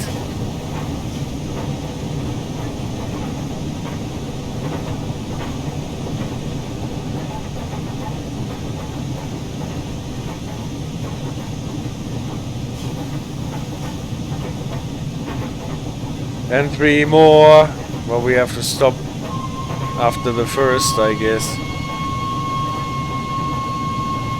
And there is finally our platform that I have slowed down miles before.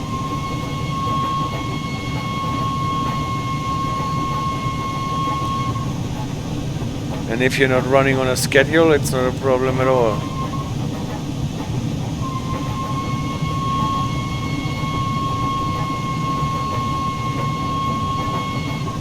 So bing, bing, bing, bing, bing, bing, bing. We would use the bell until we get to a standstill, I think.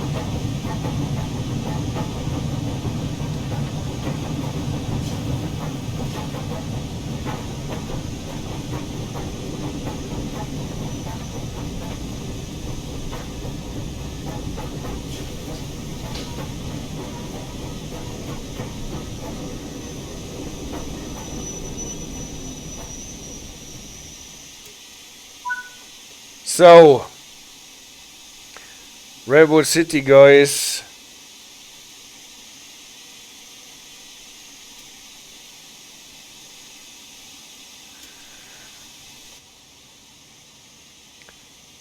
At least we almost got the train at the platform. We're still a bit too long, so we can step in the last door using the level crossing here. Let's give our train a new destination and get it back to Frisco. Right. Where can we end up? What would be a nice one? Can we go all the way across? We go all the way across to make it maximum complicated.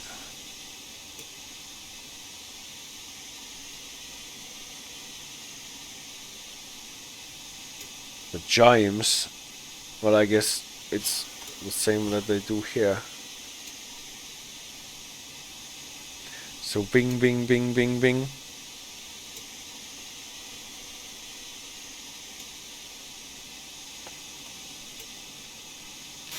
I always forget to clean the cocks. Redwood City.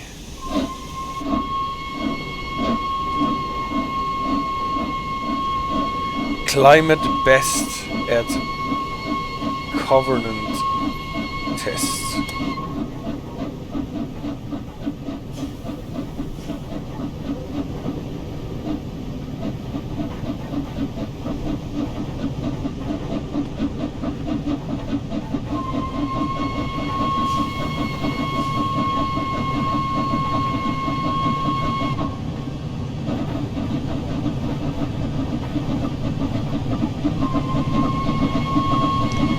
So, and that's the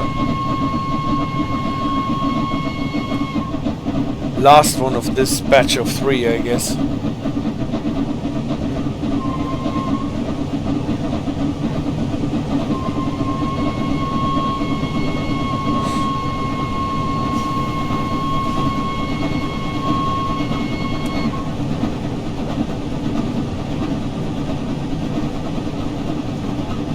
Oh yeah.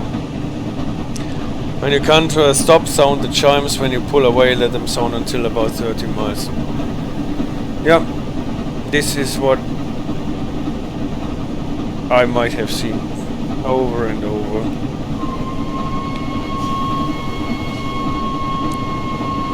So it is a lot of bell ringing and a lot of honking.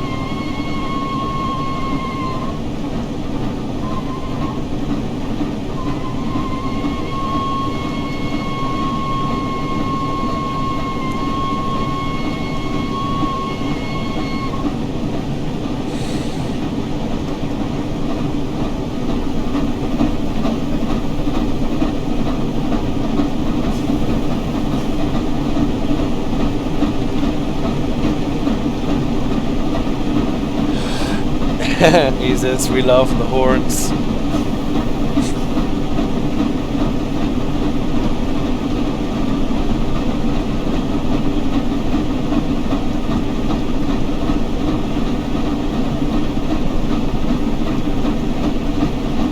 So, 21 miles until we get to San Francisco. Not at midnight. The horns.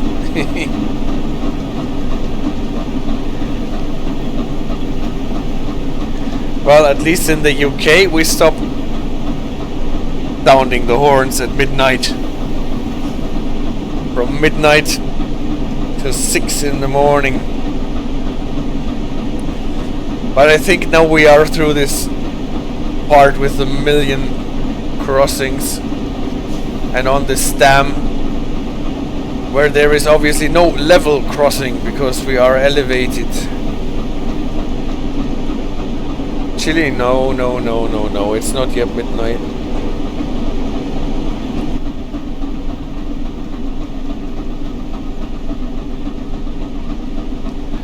So the Scotsman is flying through California.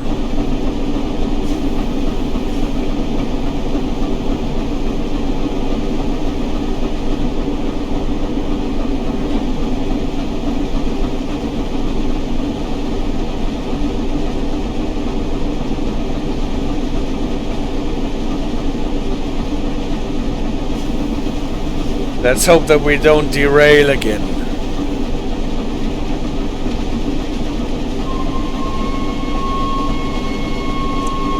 Here's your long whistle for the platform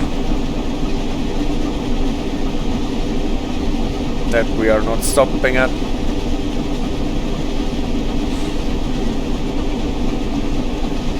High green. What would be surprising to you is that I hear chimes from elevated stops. Is it so? Even from the elevated stops.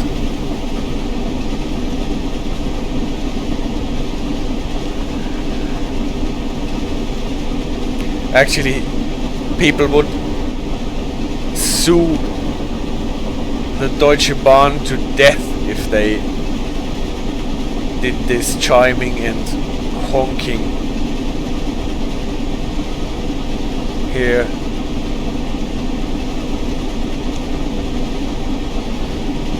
Approach limited. No, high clear. High green. That was close.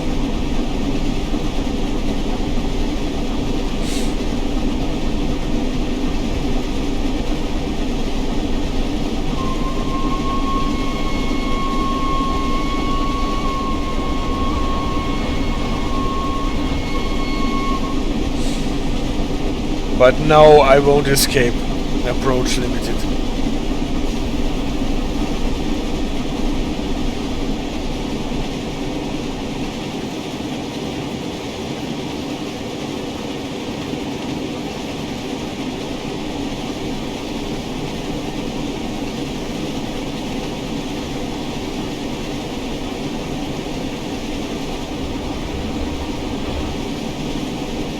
Well, then I approach limited.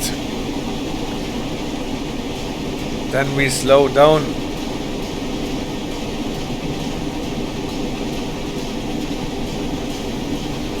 And then the next signal is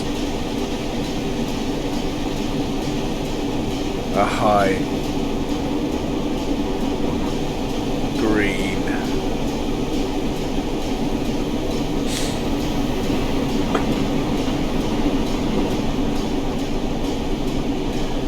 So why did we approach limited?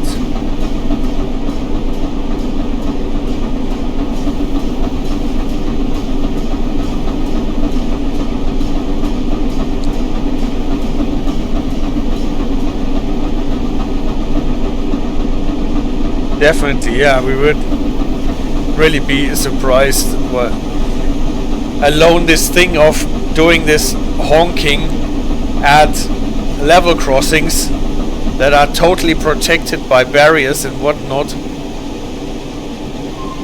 We wouldn't do that.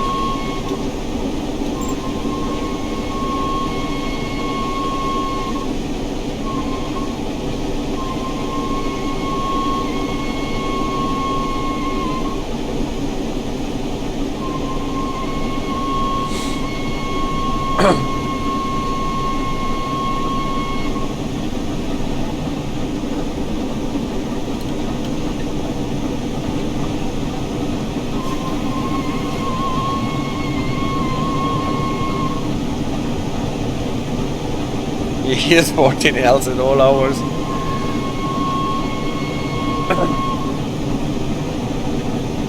Approach.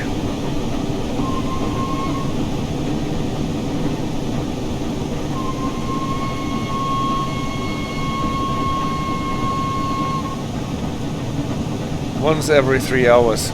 Well,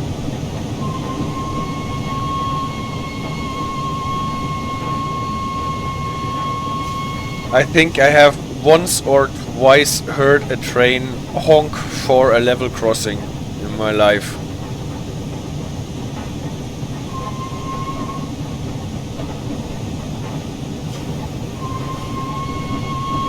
Because it is super rare.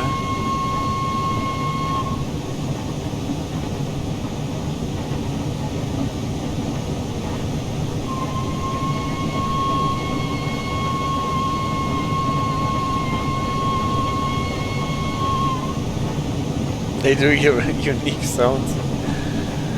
Well, so you can always know who is running the train.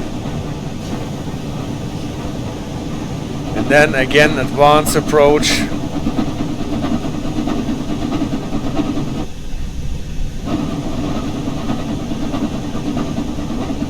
So we can accelerate to 40 again.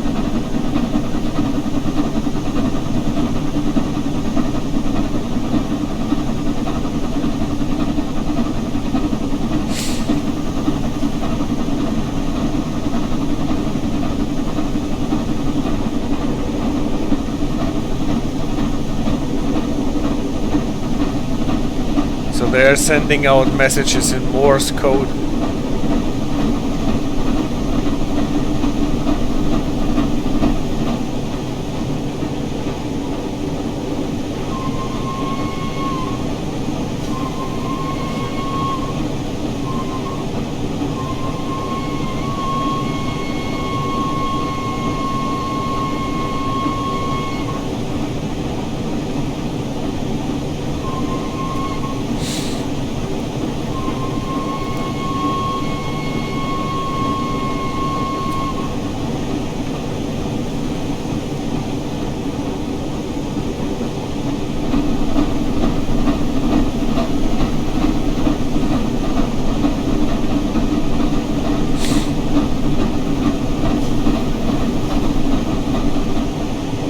Approach again.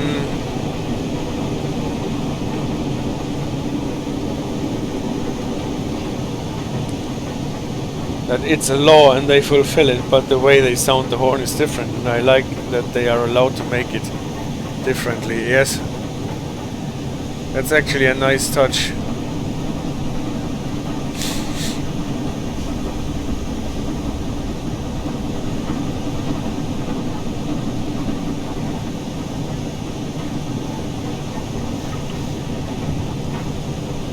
Six crossings.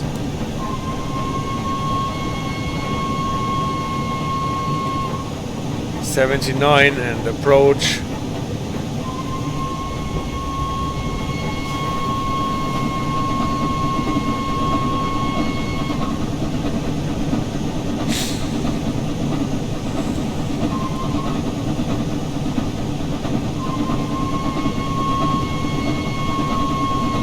Well, I'm always happy to pick up suggestions if it works with my style of driving.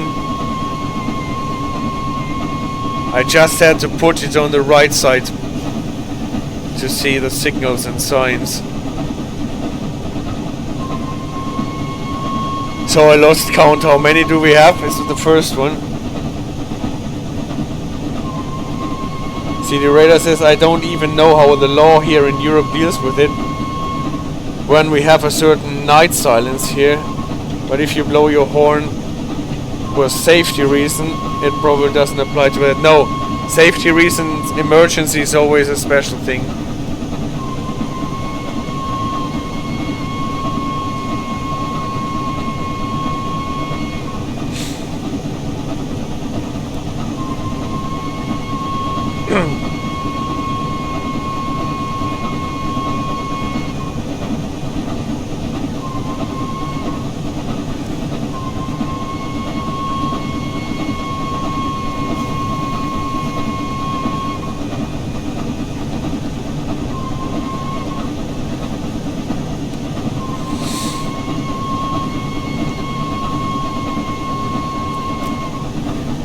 Oh, this route has so many level crossings.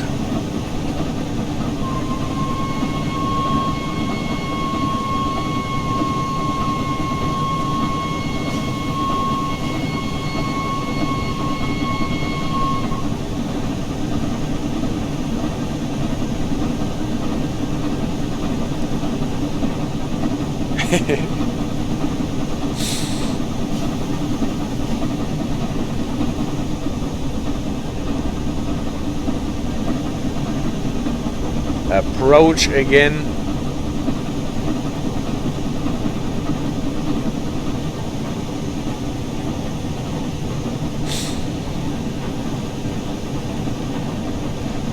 Cut your bushes, please.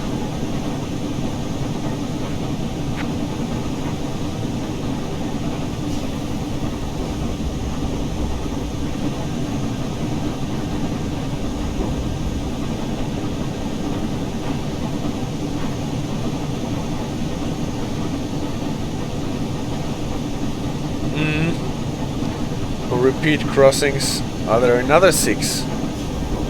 Just saw a sign here on the...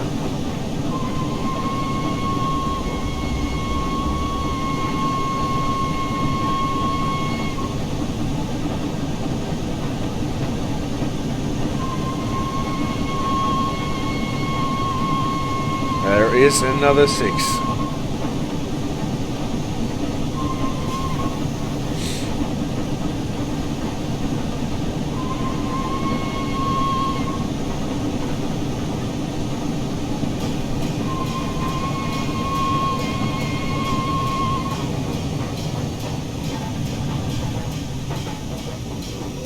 Now we actually got our red signal.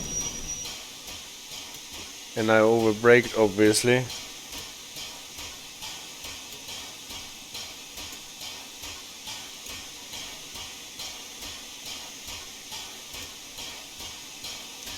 So that is probably what you wouldn't do in real life. Get closer to the signal. If it is still red, now I turn to yellow approach. Everything is good. But starting your train against a red signal is typically not what you would do without the permission.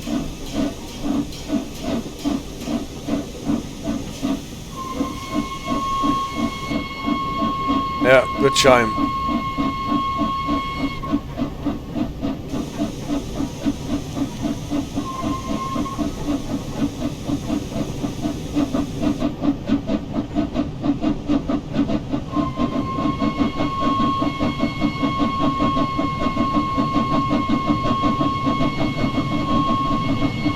Now we even got an advanced approach. Yes.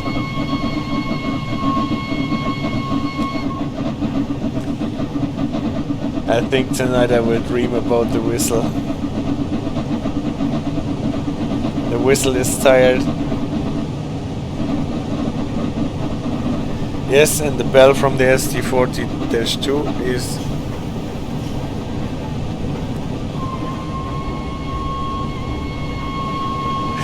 something that stays in your head.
approach limited.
Green over red? Really? I thought we had a flashing yellow on top at one's approach.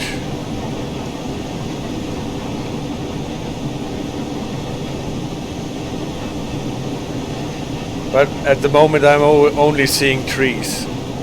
But there is a flashing red coming through.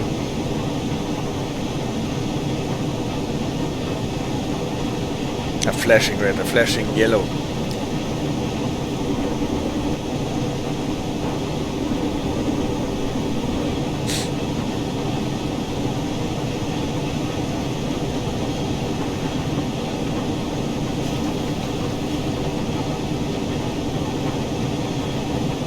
So I totally do not mind that we're getting closer to San Francisco. 13 miles we have still to go.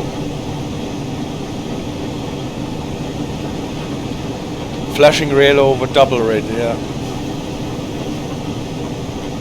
But flashing yellow over red or flashing yellow over double red, I don't know. Is it?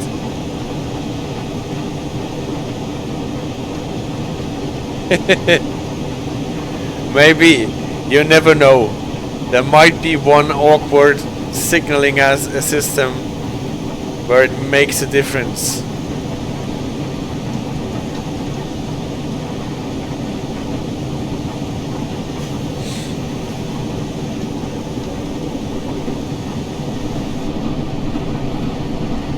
So I guess if you're not passing directly the platform, then you don't need to honk. Even if you're not stopping.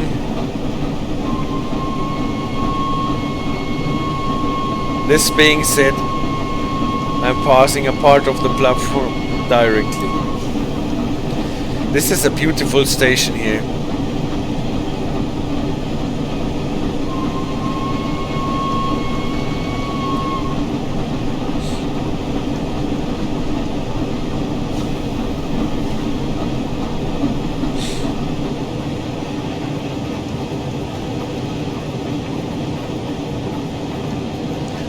Well, typically the reds below don't make a difference.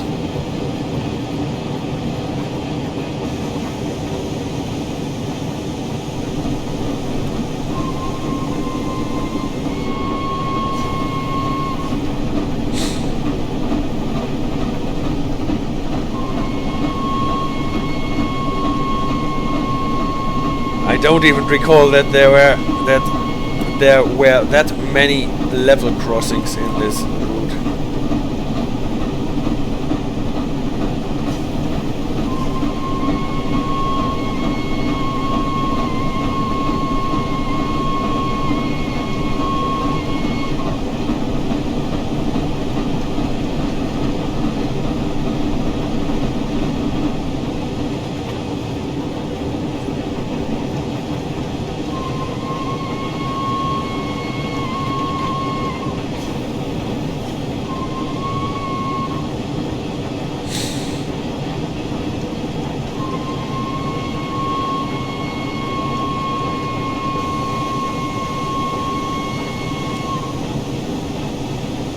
We're probably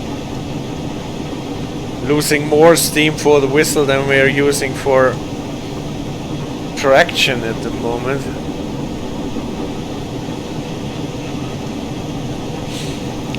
I thought I knew these. Flashing yellow over red is 40. Yeah.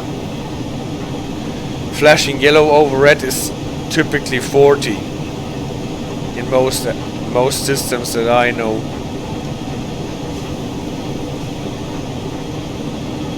At least on high signals. On dwarf signals it can be restricting or whatever.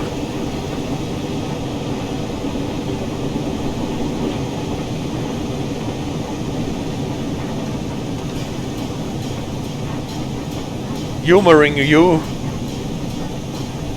for the flashing yellow over red.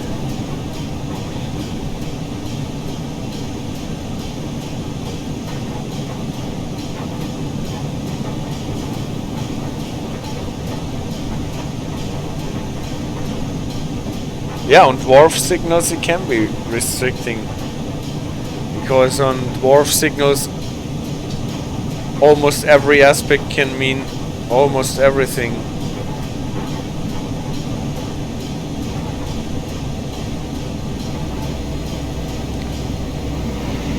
Yellow over flashing red, for example, is a restricting aspect.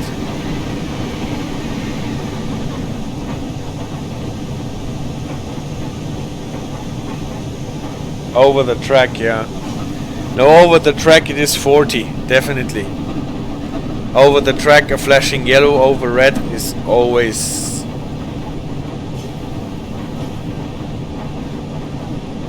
an advanced approach, and you have to slow down to 40 if you're going faster than 40.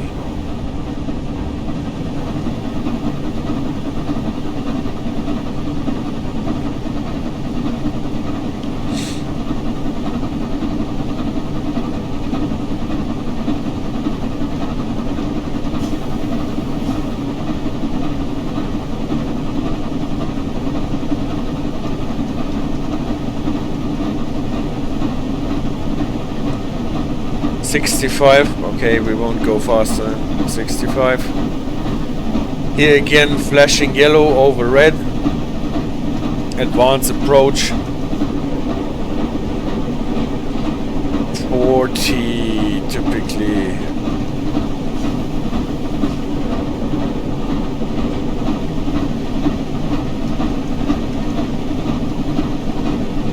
Can even be that the Caltrain speeds are a bit faster still.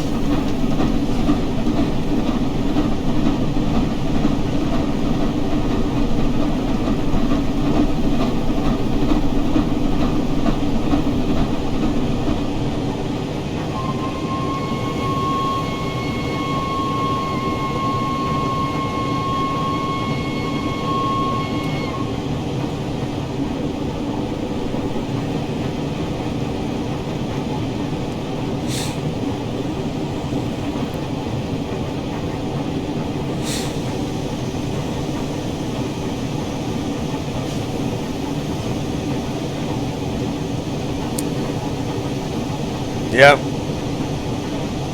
they are actually a bit higher than NORAC speeds, for example. So it might actually be okay to go 50 on the advanced approach. Now that you mention it, for whatever reason I was still thinking in NORAC terms. But obviously we are running on Caltrain rules. 79, so nothing can go faster than 79 unless we have PTC. Now an approach.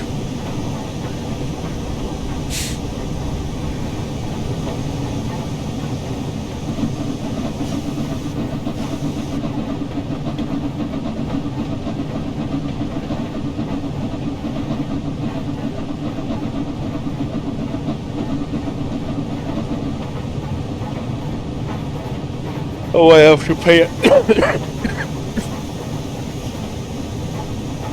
Now I have to pay attention. Running under approach. is always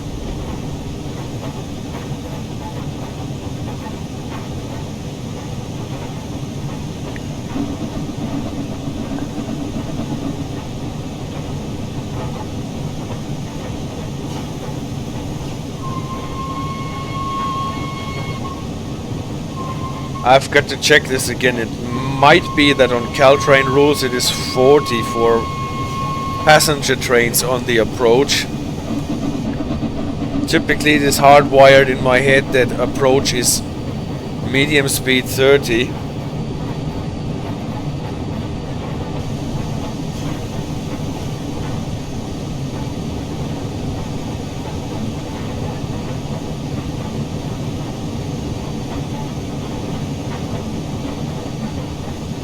Call it a limited approach. Well, at least now we're getting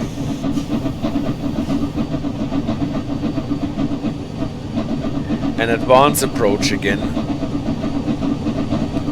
Got upgraded.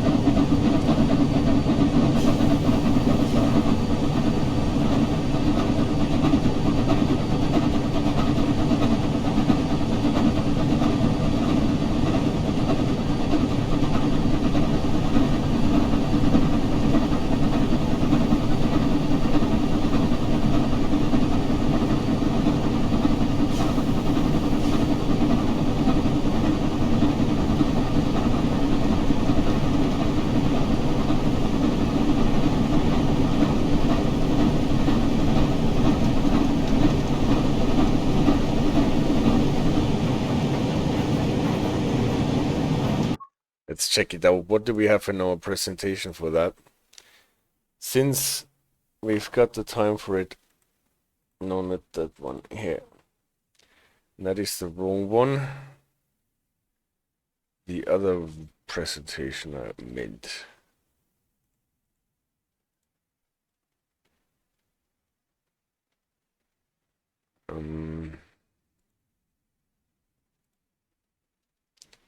So I did not want to do Union Pacific, but I had my, where did it go, Caltrain. So that we have it back in our head.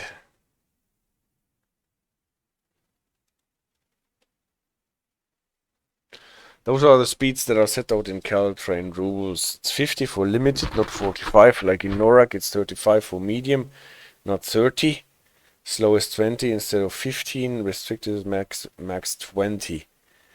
And the approach signals that we have here, we can have typically, if it is on top, it is a medium speed. That means 35. If it is in the middle, then we have already to be down to medium. It's a medium approach, not the normal approach. Can be a slow approach, and the advanced versions live in normal advanced approach. We have to slow down to 50. It can be a limited approach already with the flashing in the middle, and we have to be at limited speed when we're passing it, and it can be slow, and then we can go back to limited speed. So this is Caltrain. It's not 45-30, but it is 50-35.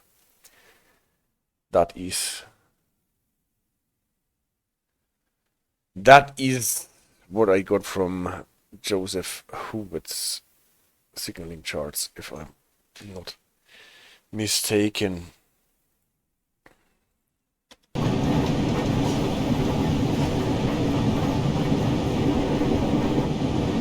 So we can actually go 50. What is this locomotive doing here? It was doing weird things with the texturing.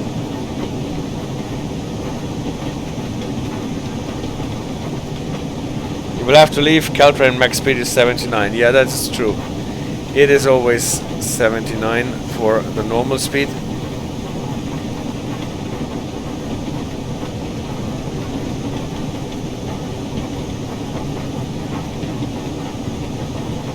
Yeah, the 79 is actually from the Code of Federal Regulations, because no train without Positive chain control can go faster than 79.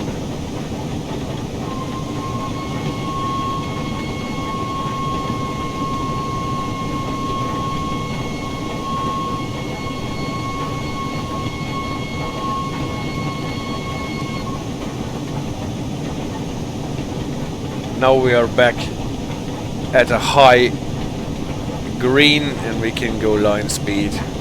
What is line speed here? Almost, well, it's higher than our authorized speed.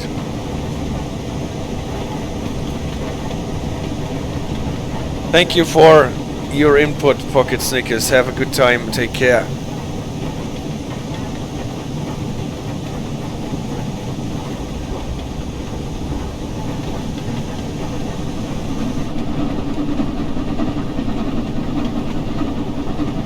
See you soon.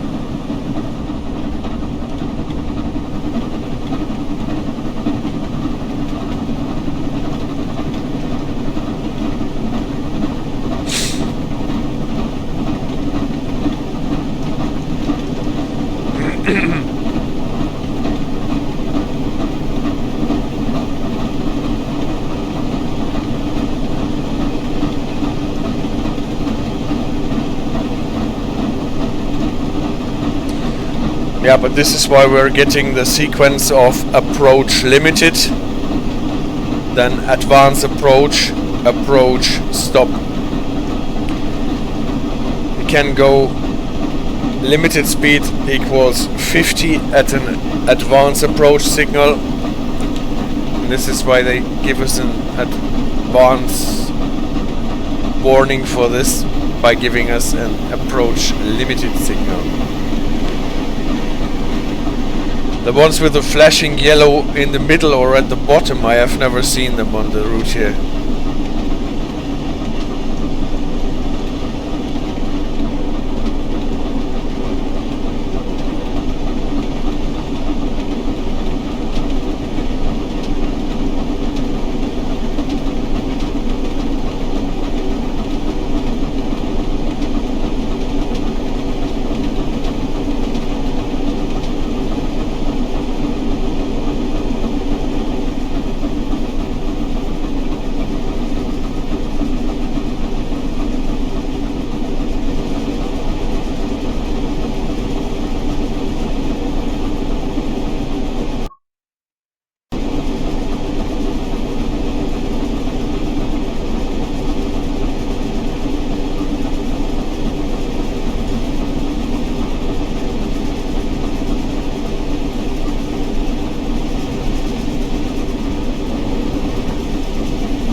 Alright, let's get this train home.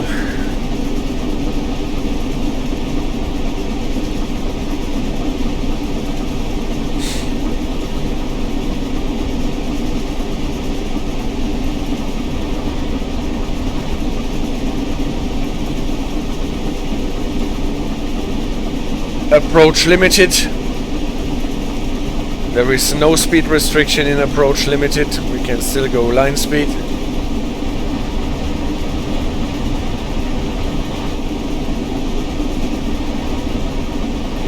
But at the next signal we need to be down to 50.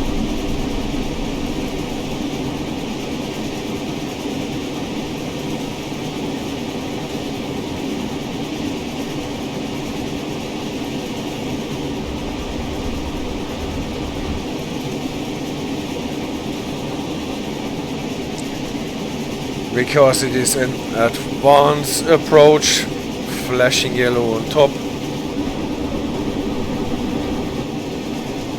Now we have to slow down to the 50 and at the same time be prepared to stop at the second but next signal.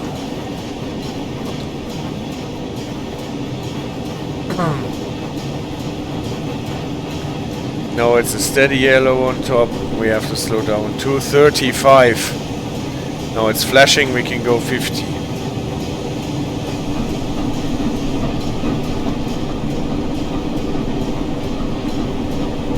I've never seen the signals being so volatile on a regular service here.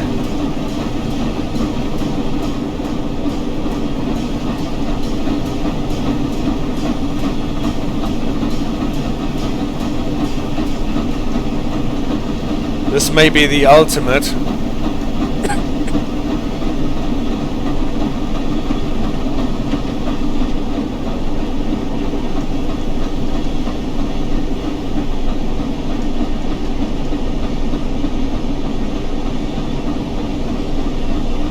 Steam train in America. Yes.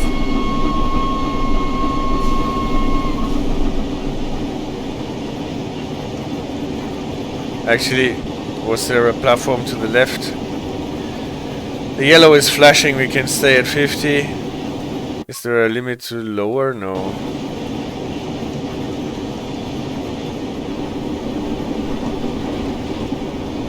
The route looks nice from the Scotsman though.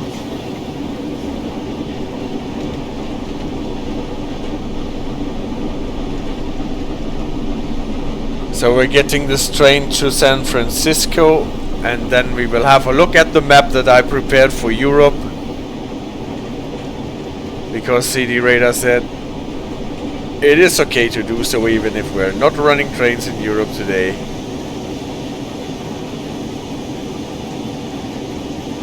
And then the shift is over.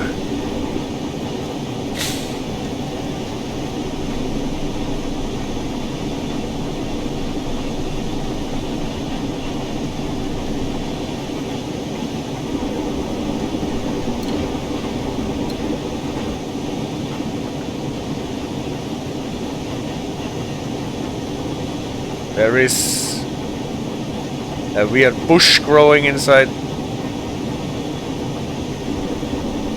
the tunnel.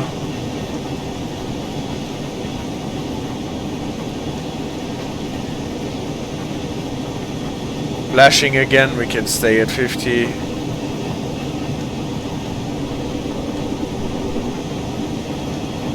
We're not going 50.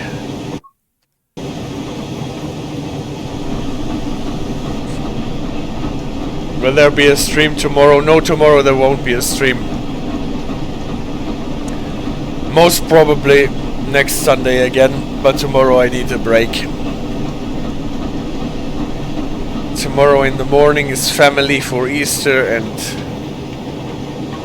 in the evening I will do something where I don't have to talk.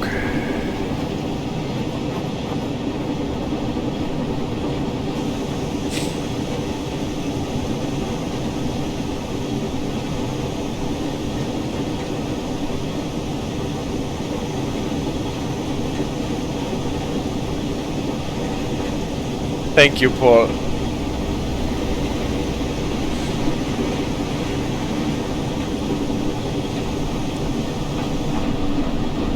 Actually, I'm quite starved, and I cooked a big pot of pasta before I started the stream, but I somehow did not really get around to eat a lot of it. Now we have to slow down to the 35.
flashing again. We can go 50. Don't need to stop at the next one.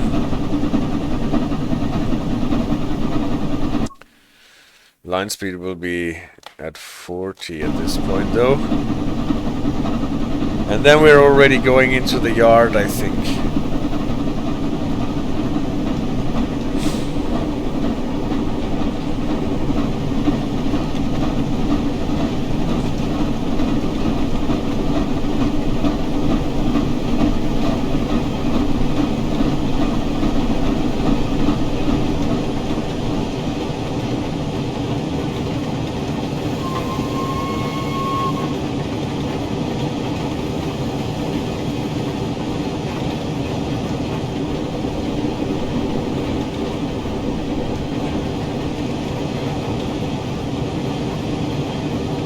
Baby bullet.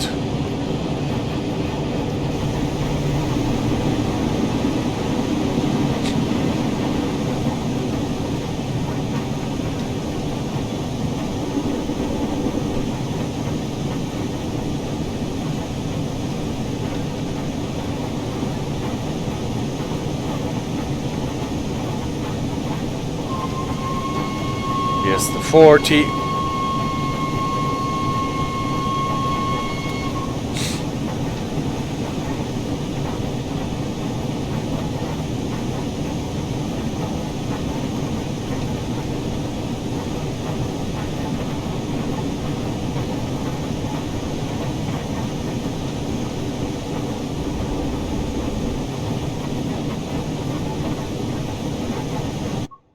Will still drop to 25, 15 or whatever, or 10 in the yard.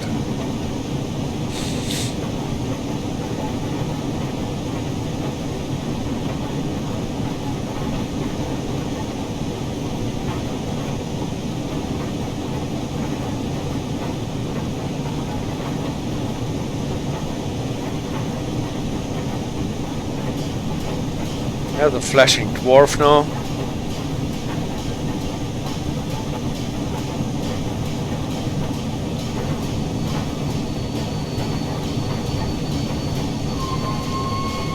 I think this is actually the last level crossing now.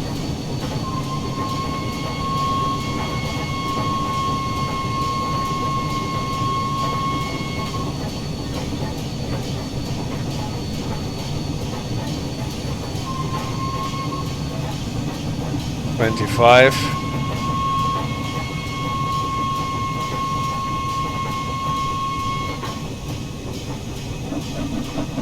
Approach.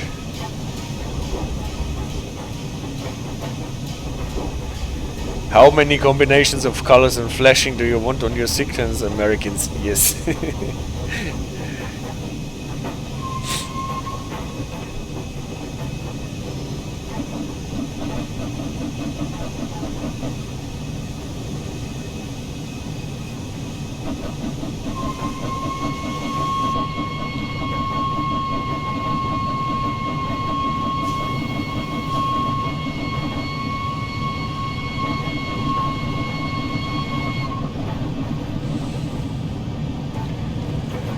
So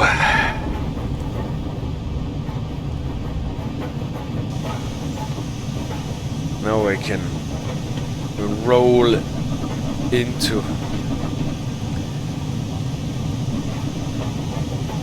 the station. Or is there still one level crossing? I don't think so.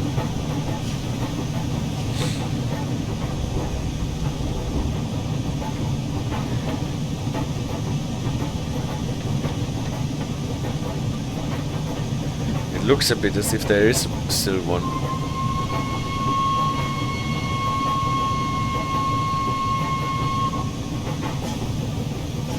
No need to make the racket, it has barriers, yes, well. We need to do the racket so that nobody runs against the barriers.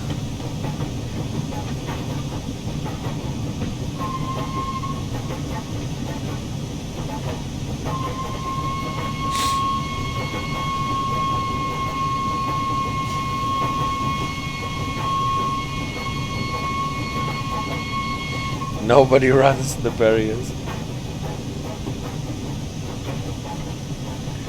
In case someone gets trapped between the barriers, we need to blow the horn so that they get excited. Don't derail now. No, I hope I won't. I've thrown about my locomotive often enough. But look at this skyline entry.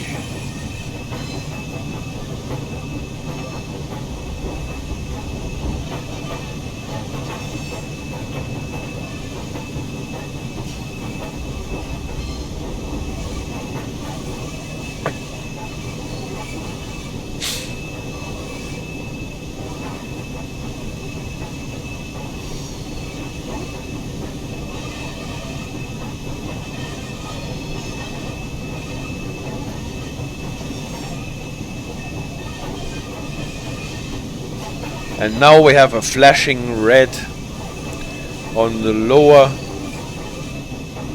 signal head. What is a restricting signal?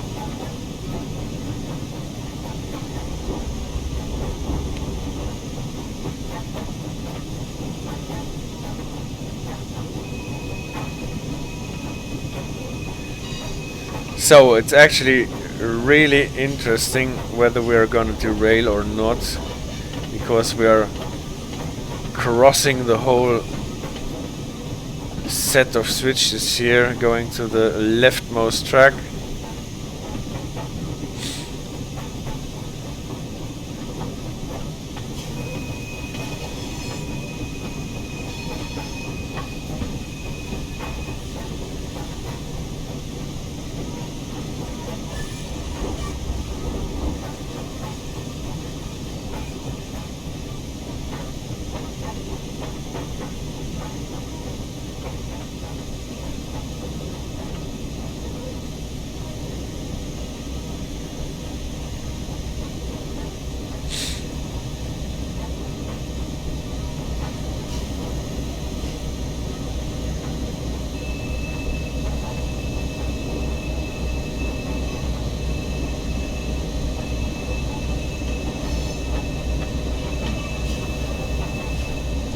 Oh no, there's one more level crossing.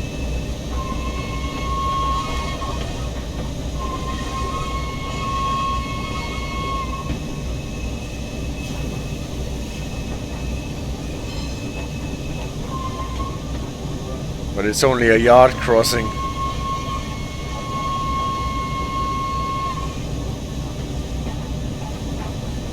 Well, the train is shaking suspiciously.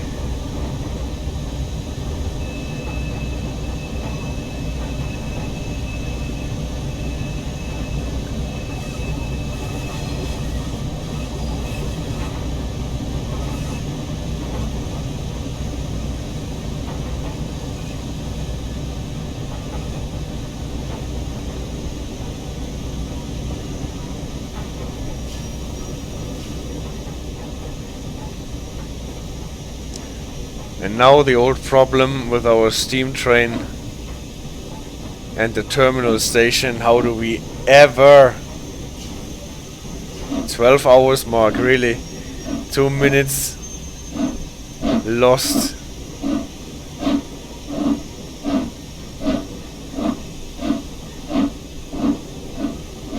How do we get this train out of here ever again without running backwards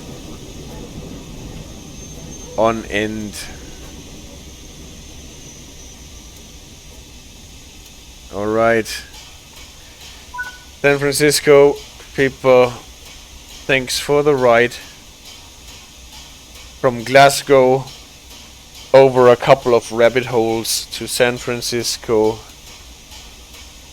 Exactly on time arrival. Thank you guys for staying with me. We will have a look at the... See how much room there is still. And our train is not at the platform, unfortunately. The platforms are much too short everywhere except for Boston. In Boston they are long enough. And here it is a bit too short. And now, even though we're not getting to it anymore, we're checking out what there was to see for the European routes.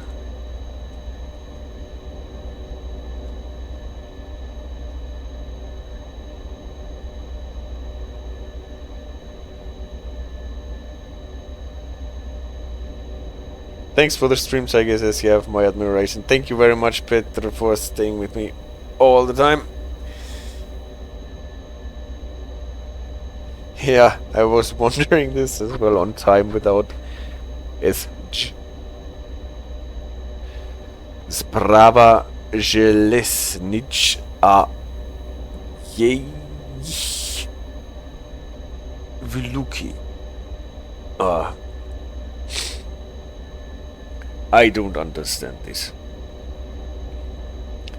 Yeyich is there, or something like this, right?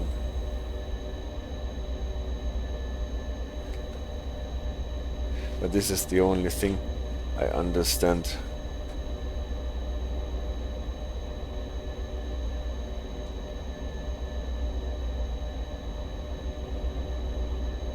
Is out DB Nets. Ah, your DB Nets, I see. And what is Ajej Viluki?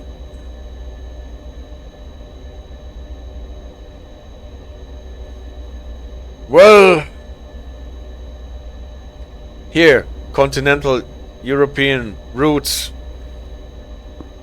We have Germany, we have Switzerland, we have Austria, Italy, France, obviously Great Britain, Belgium, the Netherlands, Luxembourg, Liechtenstein, the Czech Republic, Slovakia, Hungary, Serbia, Bosnia, Croatia here, Slovenia on top.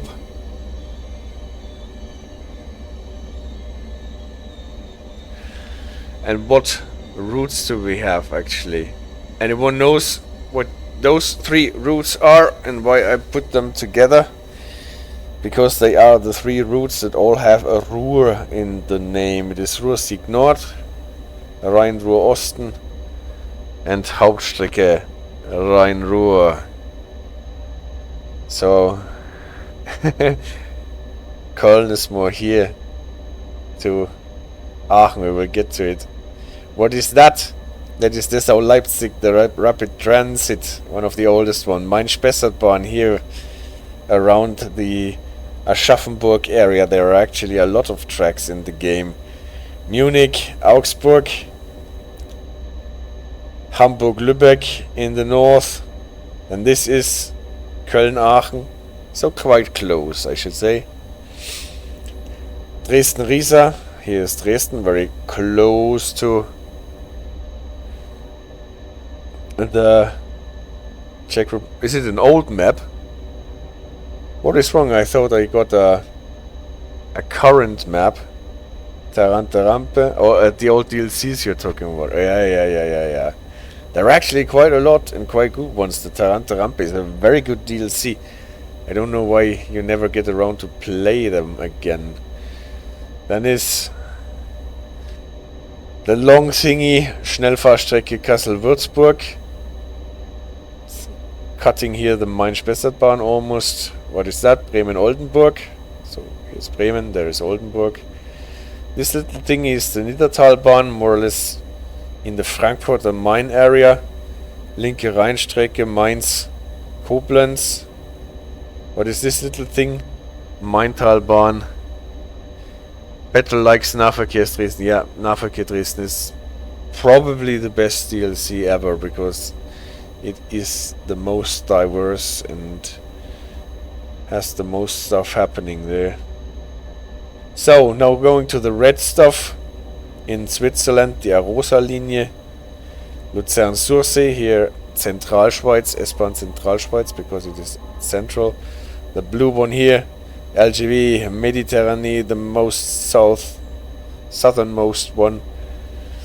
Dark red for Austria, S-Bahn Vorarlberg. Could have made it black here because it starts in Germany. What is that? The Bernina Linie that starts. I made it green here because I think it starts in Italy, right? I don't own this DLC yet. Where I think this is a bit of Italy that is actually represented here. Then Salzburg-Rosenheim. Salzburg to Rosenheim, almost German but a bit of Austrian. And that's it. So, there are a lot of bases still to cover, right? And we have a lot of stuff here in this belt in Germany, more or less in the middle. There's not so much in the south, not so much in the north. Northern Bavaria here with Würzburg and Aschaffenburg, Frankfurt area is quite crowded.